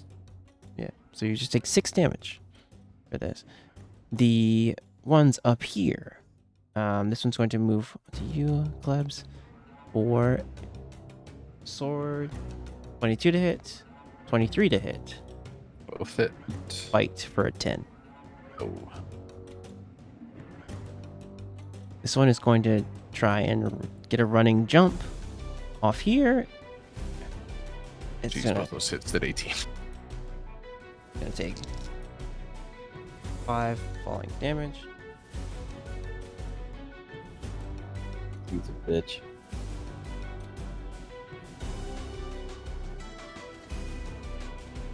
I can't hit him. Because he left, not entered. Goodbye. All right, this one's going to try and hit you. Purpose. 12, 20 to hit. You're taking the dodge Okay. action, correct? Yeah. So yeah, it's yeah. Keep rolling So high that's- regardless. Yeah, Yeah. it's still a 20. So it's like And then this one's an 8. So it's 8, 8, 20, 13. Or sorry, 8, 8, 20. That's right. So you're taking 19 points of 19 points of damage. 6 or 13 of the poison. That is going to be 19. it for the Sahukin. Labs, it is your turn. Just swing at this one in front of me. That's a hit. That Good night. that guy is dead as hell. I'm gonna swing as I like sprint past him, and I'm gonna clear this and land here. Hell yeah. 2-6 falling Yeah. or I mean, it's Yeah, a running you jump. can do it. Yeah. I mean, I'm from here technically, but Yeah. it's only the 10 just- feet just- spot. Oh, it was a 10 feet spot. That's right. You're good. You're good. Okay, I want to hit this guy while I'm falling. Sure. Second attack, and I get paid off. Roleplay always wins. I'm gonna smite him too. That's right. Of course. You do the he- Emperor's spinning dive attack. Truly, he is going to use his reaction to minus 10 of this Okay. damage Second level. That for sure. 5d6 or 6d6? It's gonna be so second level Or 68, I mean. 68. Yeah. 68. So just make that 14. And then 16. Yeah. 14. 30. Is smiting bonus? No, smiting it is just what it is. It's just free. Yes.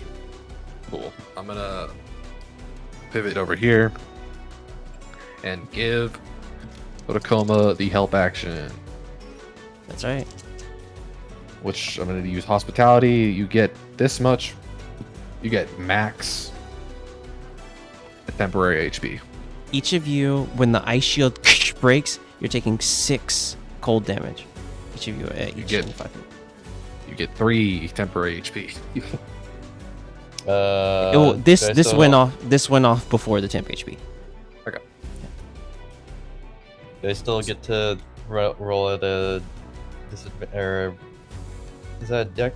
What type of? No, it just thing? happened. So when the ice Happens, shield broke because it went over the damage threshold, it just breaks and splats you all for a cold damage. I'm going to use my How much cold fighting damage is it style interception. 6. Sorry. I'm going to use my reaction interception. Take 1 damage. Otakoma. Plus the temp HP. Yeah, I'll roll it like that. That's actually pretty sick. You like spin. You do like the staff Divine spin. Smite blocks it for them. Truly, you do like the staff Disrupts it. spin and just. Hell yeah, that's awesome. Otakoma, it is your turn. No! Oh, unless you got something else. That's all. I used Oh, yeah. everything. Bonus, free, reaction, action. Truly. I'm done. I'm tapped. I went all out just this once. Just this once. All right. I jump over to behind him. I'm gonna hit him on my way over. Yup. And I'm gonna hit him when I. Well, hold on. You're so Let's based. find out first. Is- So, 13. Let's find out if he's stunned. Where the goddamn is stunning strike? DC 15, correct? Yeah, I think it's a con save. Let's save. It's a natural 20. He's based. Yeah, I get to hit him again though. for sure. The duality of man. Truly. It was the Truly. worst. It was the best of times. It was the worst of times. All right. So unarmed strikes it is. 23 is a hit for sure. 8 damage. I'm gonna try and stun him again.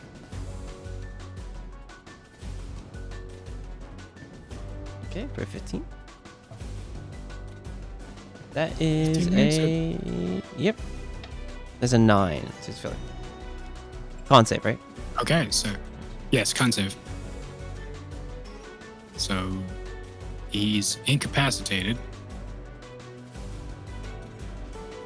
So this last one's at Is that what? Is it the end of your turn? How is that? till the beginning of next turn, I think. Beginning of its next turn or something like that? Oh, dude, stunned. Let's go. Oh yeah. That's right.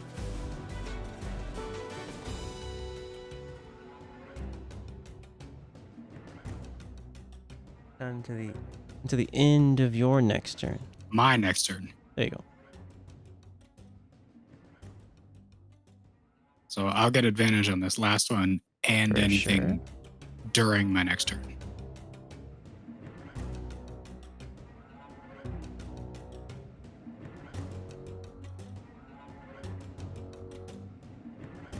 I'm helping you, by the way. You're helping? Yeah, I gave you help as my bonus action.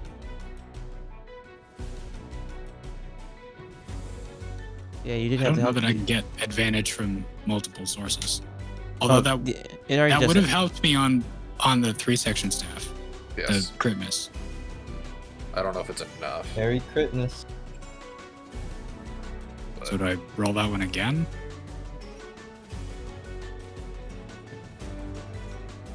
I'll let Josh decide that one. How long were you helping for my turn? You were helping me the whole time. Let me check something really I'm gonna quick. check the ruling on that. The fake Yeah. gift.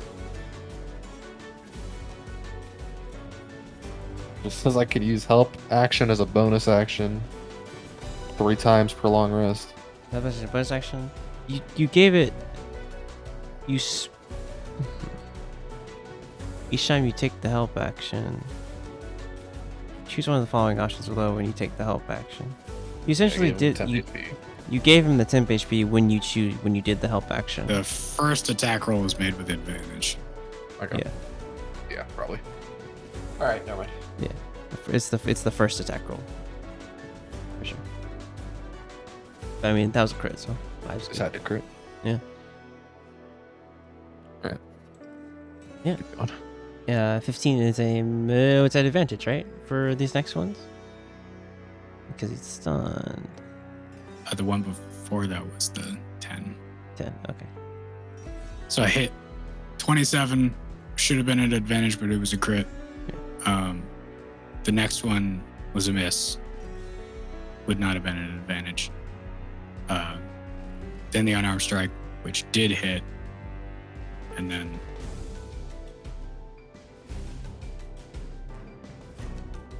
that's the one where he was stunned. And so then the flurry of blows after that was at advantage. There you go. That's all of it. Okay. It is its turn. I'm The- going to take the rest of my movement to just step away from it. For sure. It is its turn. It is stunned. Right, so capacity. Cool. Alright. Purpose, it is your turn. Right. So yeah, I'm going to stab with the poison On who? on the The marrow? Okay. yeah. And it's at advantage because he's stunned. Okay. There, that's good. Oh, That's really good. love to see it. Whew, that's good. That's good. That's good. And roll damage again. Yeah, so how I'm gonna rule it is Yeah. yeah.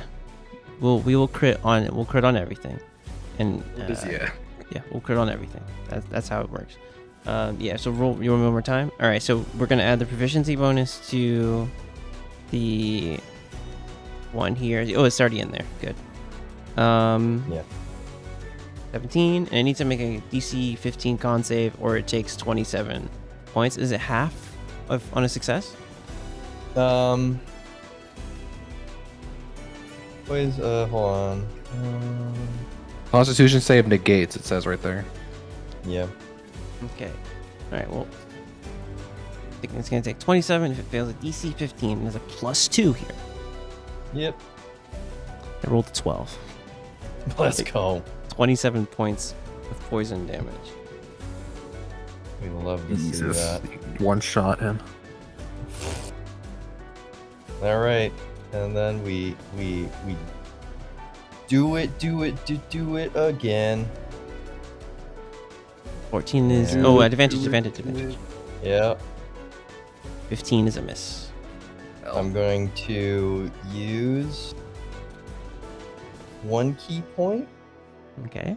Plus You 2? have that available? I'm just checking. You're good. So it brings it to a 17. Is that a hit? 17 is a hit. Well, what are we looking like on key? I got 4 key points remaining. There you go. That's good. All right. Yeah. For sure. If it's 17 is a hit. All right, the damage.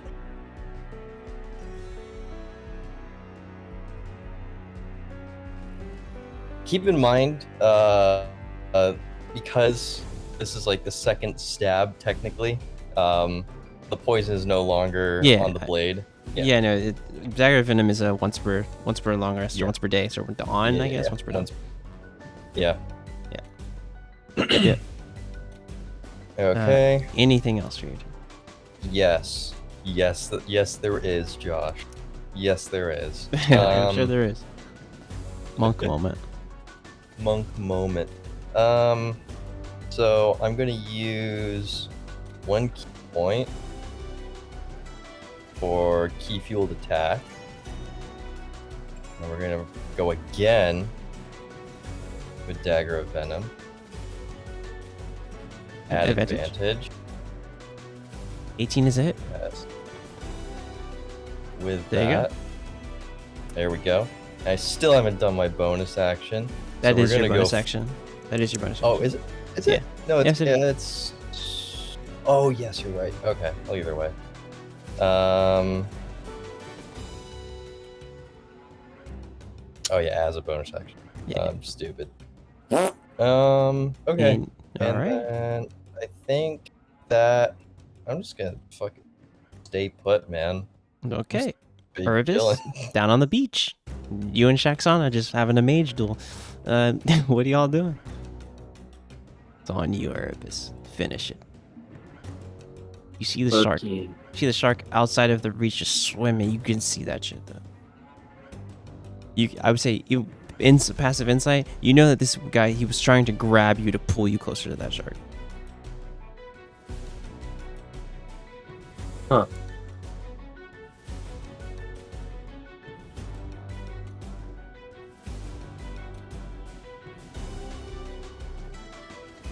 Silver top. That is a hit.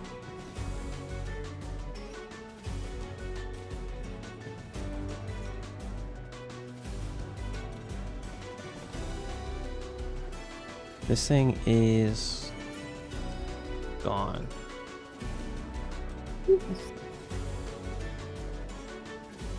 All right. I'm gonna turn around to these two. I'm just gonna be like, stay away from the water. There's a shark. And Hey, roll we me a, need to get roll to me a the other perception side of check. the boat. Roll me a perception check. Just for me.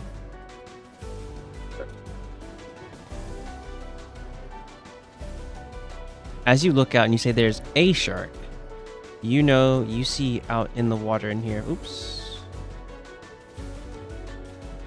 Here. Here. And here. Fins moving about. Outside of, you know you're safe. Where if you're safe on the beach here, but you just see them like kind of circling around here. Just outside, you're just outside of the reach.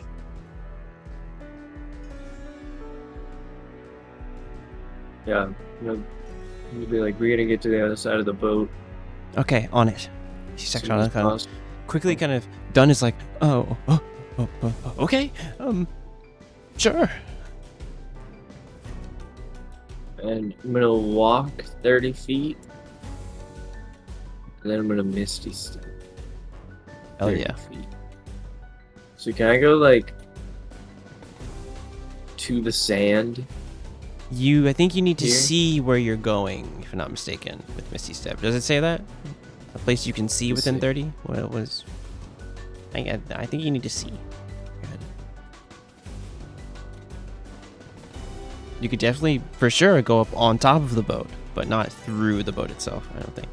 Oh, a space that you can see. That would be crazy if So- that was the case. As you said, it would be great. So can I go on top of the boat? For sure, yeah. All right. On top of the boat and then some. Honestly, like, yeah, yep. On the edge there. Then I'll end my turn. For sure. Shaxana is going to do the same, honestly. Let me see. She's not. What she is going to do is, you see her, honestly, I think from the boat, you see this, like, her open up her spell book and touch the ground. And you see the dead bodies of the Sahuagin kind of rise up from themselves. Their skeletons popping out from the body.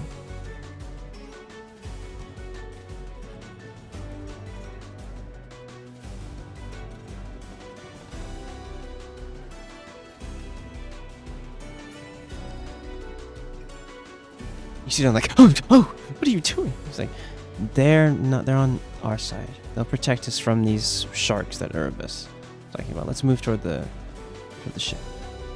And they'll move about like 30 feet here. And that's gonna be your turn. The Sahuagin there's only one left. Corvus. This one is going to try and slash at you. You're missing health, so there's going to be at advantage for a 17 to hit, Meat. for an 18 to hit, Me, yeah. for a natural 20. Yes. So much damage is all that. We're going to get our handy dandy I calculator. think that's. Keep in mind, I'm at 26 HP right now. I think I'm dead. You're dead. Yeah.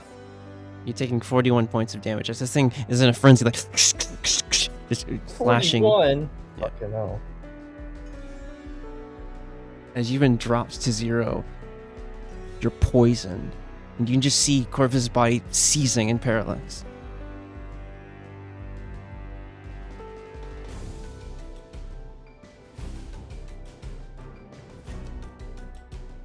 You'll be making death saves at your turn. Lebs, you see Corvus get slashed into by this Sahuagin. What are you doing?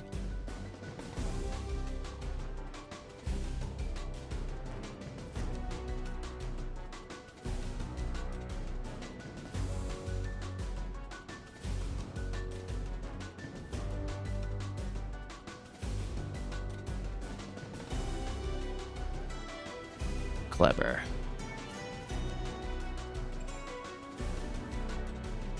Sorry. I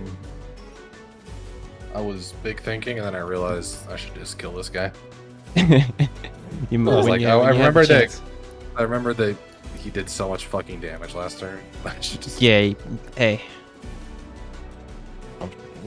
I was looking at my spells, and I was like, I could do that, but I'm just gonna slam.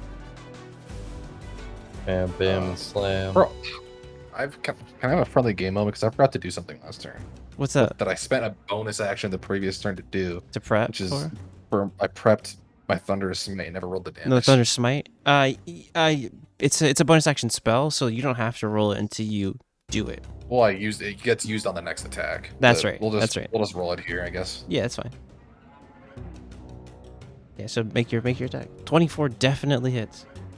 I rolled both on accident, but they both hit, so it's fine. That's Let's right. roll this. And then Comes give me the Thunderous Thunderous Smite. Smite damage. That's right. Yeah. It's damage. It's a 2d6, by the way. And this is a strength. Yeah. Describe to me, Clever Nun, how you finish this Triton this Marrow Shallow Priest. As I see my ally that I still think is a frog fall, I raise my glaive up straight and slam it down with all my might, and a thunder cracks through the entire area we're in, echoing for hundreds of feet, hundreds of yards even, and just cleaves through him from his skull to the ground. You hear it get like, and say something in anyone in this area speak, abyssal or primordial. This speaker here. That's you. You hear Yes. it say, Shadow Mother, I've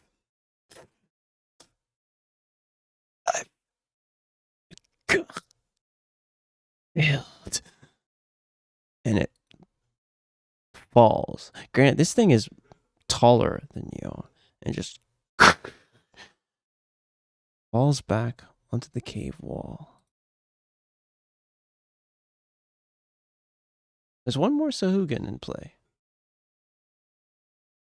I will say we're still in initiative. Oh, I still had that second attack You had that I rolled. all of those at advantage. That's right. It did. Yeah, it's dead. It's fine. It's as fuck for sure. We can say that me accidentally clicking it twice was advantage. So we took the 24. That's right. So All works out. There's one Sahugan left. Urbis, have you yelled out to say anything about the sharks? To the people who are down below. You see them fighting below. I would say that we're still in initiative here. There's still one hostile in the area. And Corvus is down. I'd say when I got to the top of the boat, probably yelled sharks. Probably not much else context other than that. For sure. But And I think that's kind of all you have speed for. Nothing like full sentences. Or like action economy for. Who knows? But yeah, you see one Sahugan. He kind of looks back at you. I would say it's frightened, honestly. You just kind of killed its leader, so it's definitely frightened of you.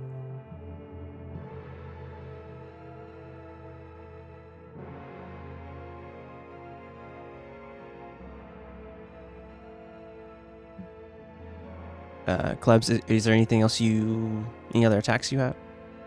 yeah, I go up to it and swing my second attack action. Sure. A 19 is a hit. Bonus action. Smack it with the back of my blade. Sure. The 27 wall. for sure. 1d4. 1 damage, perfect. Whack it against the ship Nice. here. Yeah, it gets And- pushed back how many feet? 10? It's pushed back 5. So Five. just like, over Yeah, here it will against- definitely hit the edge of the ship. Yeah, for sure. And just in Abyss will say, go.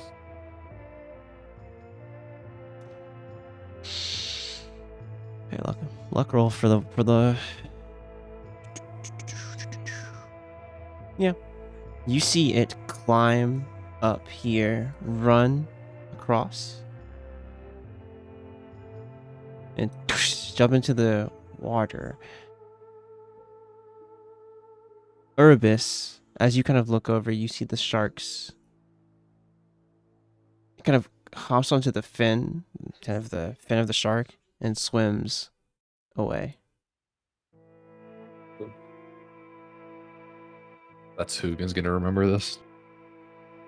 It just might. It's gonna be a Shadow of Mordor moment. He's gonna be a Nemesis, Omega level Elite 72. Come back Sure. and kill me. I mean, Who knows? it has someone to tell. True As right. you all exit combat,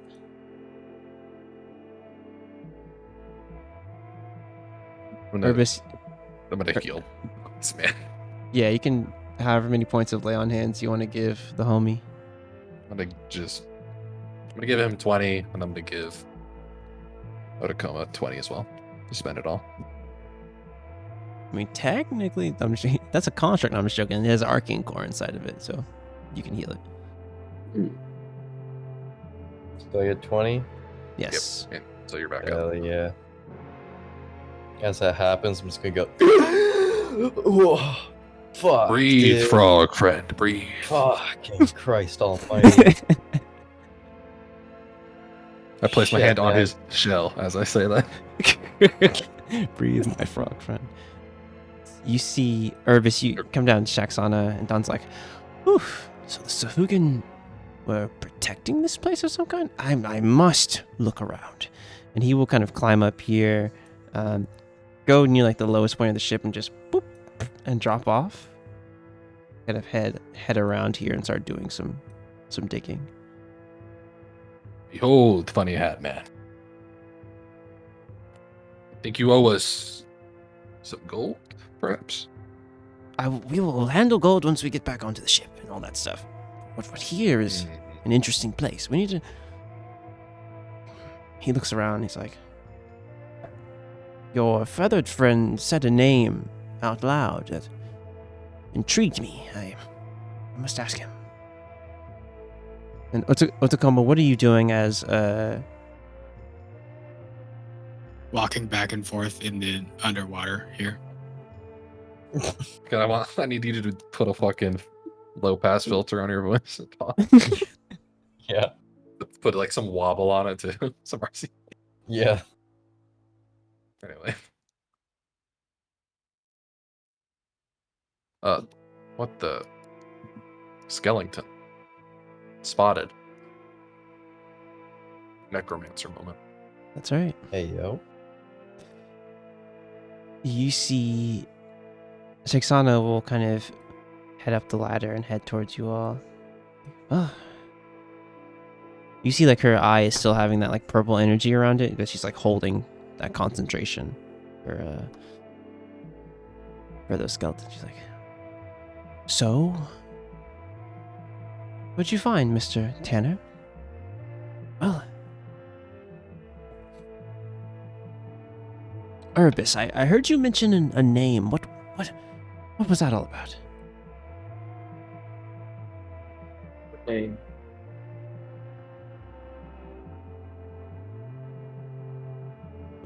You said it out loud, I thought.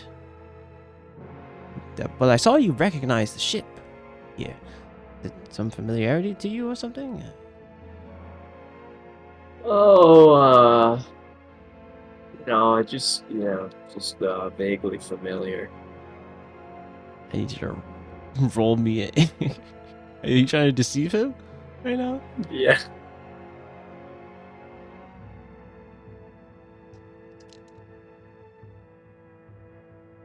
I gotta bring up Dunn's stat block for this one, because I think that meets it. Truly, he is an inquisitive rogue.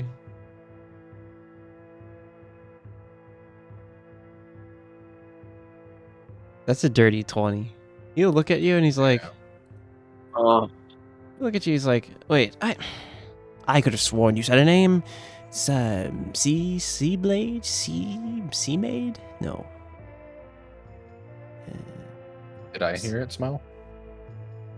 Let me history check. You might have actually. You were next to him. You were next to him, right? Oh yeah. You heard him say Seagrave, kind of, and utter that kind of name under his breath. Cool. Seamaid, Seablade, TBGB. Sea rave. Sea Rave. Oh, that's what it is. Clever, my lad. Good one. Sea Rave. Yeah, I think that's what it was. Yeah. Was it? It was Sea Rave, wasn't it? Urbis? Wasn't the sea gave? Sea Yeah. Gave? That's it close. was Sea Rave. Sea Yeah. rave. I knew it. Sea Rave. Yeah. See? Chaos Sea Rave. That's right. That's right. And you kind of see Shaxana kind of like You heard of looking. No, I know a Sea Gray. Oh, and you kind of see him like kind of pause. It's like, oh. I'll look at him like, duh. Like, It's on the tip of my tongue. We were close. yeah, we were pretty close. Chaos Seagrave. And this ship's the Fury. Oh no. Yeah. Listen, Tanner. I'm gonna let you finish, but this. I feel like there's gonna be an awful lot more than 400 gold here. Oh yes. They said that Seagrave disappeared and the Fury disappeared. This is the Fury. Does that coincide with? Wait. Look at you, Urbis. He's like, does that coincide with the attacks? Oh no. Oh no. What does it all mean? I need to spend more time with this, but if is Seagrave working with the Sohugan?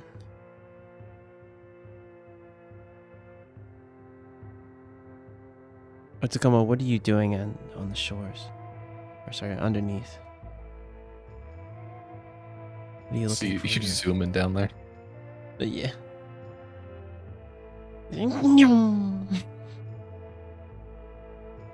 Fast as fuck. You see You are Tanner. muted if you're talking. Yeah. Arthur, you are muted. All right, I muted because I was making sure that all of this fucking worked. Oh, he did it. Yeah. As you're underneath I'm down here there, looking for anything that's not sand and crabs and like sea life and stuff. as you look, well, in 12, you Your base. see signs of Sakugan have moved kind of things in here. Underneath, there's skeletal bodies of men here. They seem to be wearing like sailors' clothes. You can maybe think that this is the crew of the Fury, but it could be some other sailors too. It's like, so the attack started 8 to 10 months ago. Fury went missing around that time. There was a lull of time in between. There was things, people started going missing at the docks. What are the Sahugan planning? It's like, let us return to the ship. This is a strange development. If this Seagrave is alive, he was a fearsome sailor. And he kind of explained this as you guys are leaving the cavern. And Chexon is like, well, we want our payment, but we will be in town for some time. And you kind of see, like, as she kind of closes her eye and the skeletons kind of hear just crumple. This is it, Shexana. One of the mysteries, finally. I mean, he's After a full year of useless searching, this Hey. hat guy found it, and we couldn't. we were going to go to the far reaches, Gelbs, but maybe You're right. maybe we should stay around the area for a little bit. I think we should see it through. We good?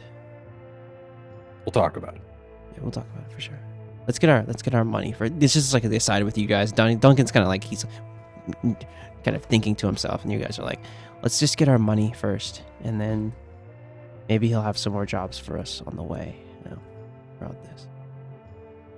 I'm going to move.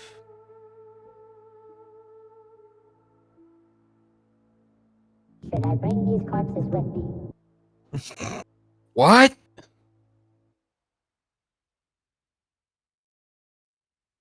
I said, should I bring these corpses with me? No. No, you. I don't. Why need, do you always ask that? I don't need. For their families. What? You see, Oh. Dun is like, they have long buried them in their hearts. The crew of the Fury never came back. And but Seagrave was never found. They died Yeah, at sea. Clever. It's what they would have Clever, wanted. your fucking robot friend's kind of weird. Just let you know that. Listen here, frog. Don't you have flies to eat or something? As you guys return on the ship, All I need is more beer. Am I right, Clever? You're fucking right, as you, bro. Handshake. as you guys are on the ship, Dun's like, here's 500 gold, but for your crew, free roamers. Be in town for a few more weeks. You will. Good. If the Sahugan attacks, this is kind of a quiet area in the ship. The other sailors aren't around here. It's kind of like a private cabin. Your lower deck. Yeah, lower deck. Yeah. It's like if the Sahugan attacks are increasing, and if Seagrave, why would they be protecting his ship if there was some significance here? I will tell you, for my part, the other group that I helped, we found that the Sahugan were experimenting on organics with dragon blood of some kind of weird abominations where they were doing tests of some kind. I overheard one of the adventurers say something about dragon blood. I don't believe it for sure. I think that's a myth. But what I saw down there was horrible. It looked like failed experiments of some kind. If these Sahuagin succeeded at this, we are not just Albane is in danger, but all of Arvyre is in danger. I think we need good people here in Albane to, if whatever comes, if the Sahuagin mount some kind of signs just point that keep attacking more of our ships. They're coming closer and closer.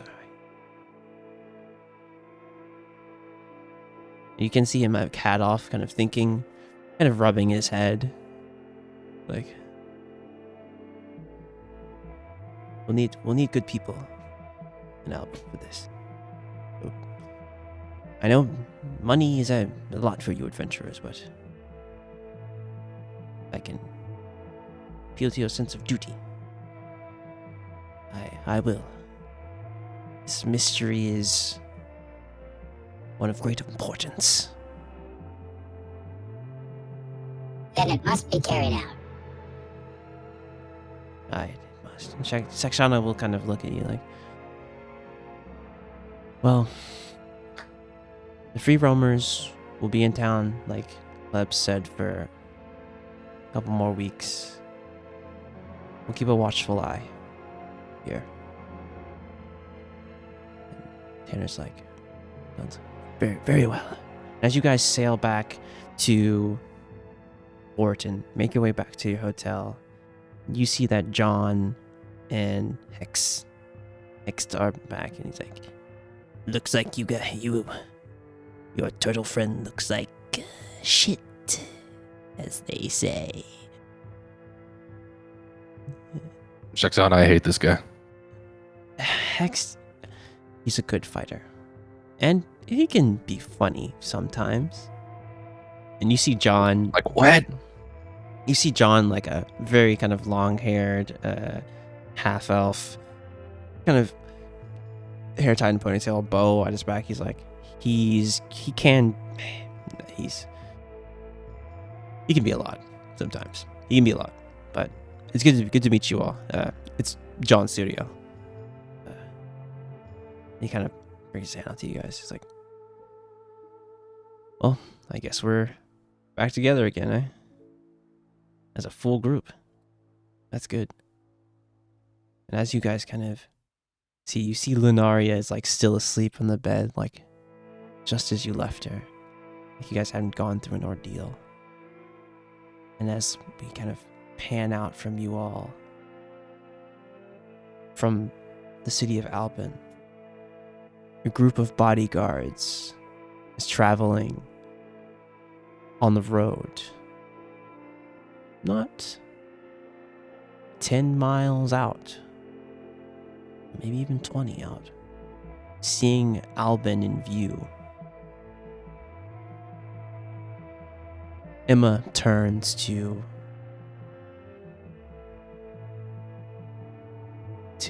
everyone.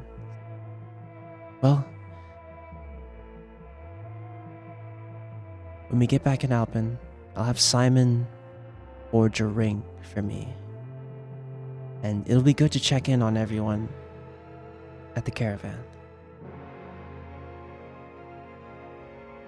And that's where we're going to end. Romers and Albane. Banger. Banger. Thank you all for coming along on this side quest. It says number 2, guys. It says 2 now, guys. Clock advanced, guys. Uh-oh. The clock advanced. Coming along on this side quest that reminding you that our paths are connected and the choices we make. Reminding you to Always use ripple. D&D Beyond. D&D Beyond is an amazing tool powered by Wizards of the Coast. We're not sponsored by them, but they help us out. Thank you guys so much for coming along on this side thing.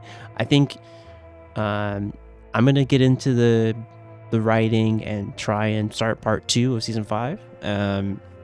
We may come back next week with that, or if I'm not comfortable yet, we will come back on the 26th. But we'll keep you Just posted. take a safety week off. Yeah, I should probably take a safety week off, honestly. Yeah. And get some writing in. But yeah, we'll come back with the main game probably on the 26th. And yeah, it's gonna be really great. I'm excited for part 2. I'm excited. I meant the 23rd, by the way. 23rd, that's right. You're right. You got 23rd. 16th and Yeah. 23rd. That's right. 23rd of August. I'm excited for this next part because it's gonna be good. It's gonna be real fun. We'll see you guys next time. And Later. bye bye. Bye-bye. From underwater. Otakoma drowned. Otakoma drowned. Wasted.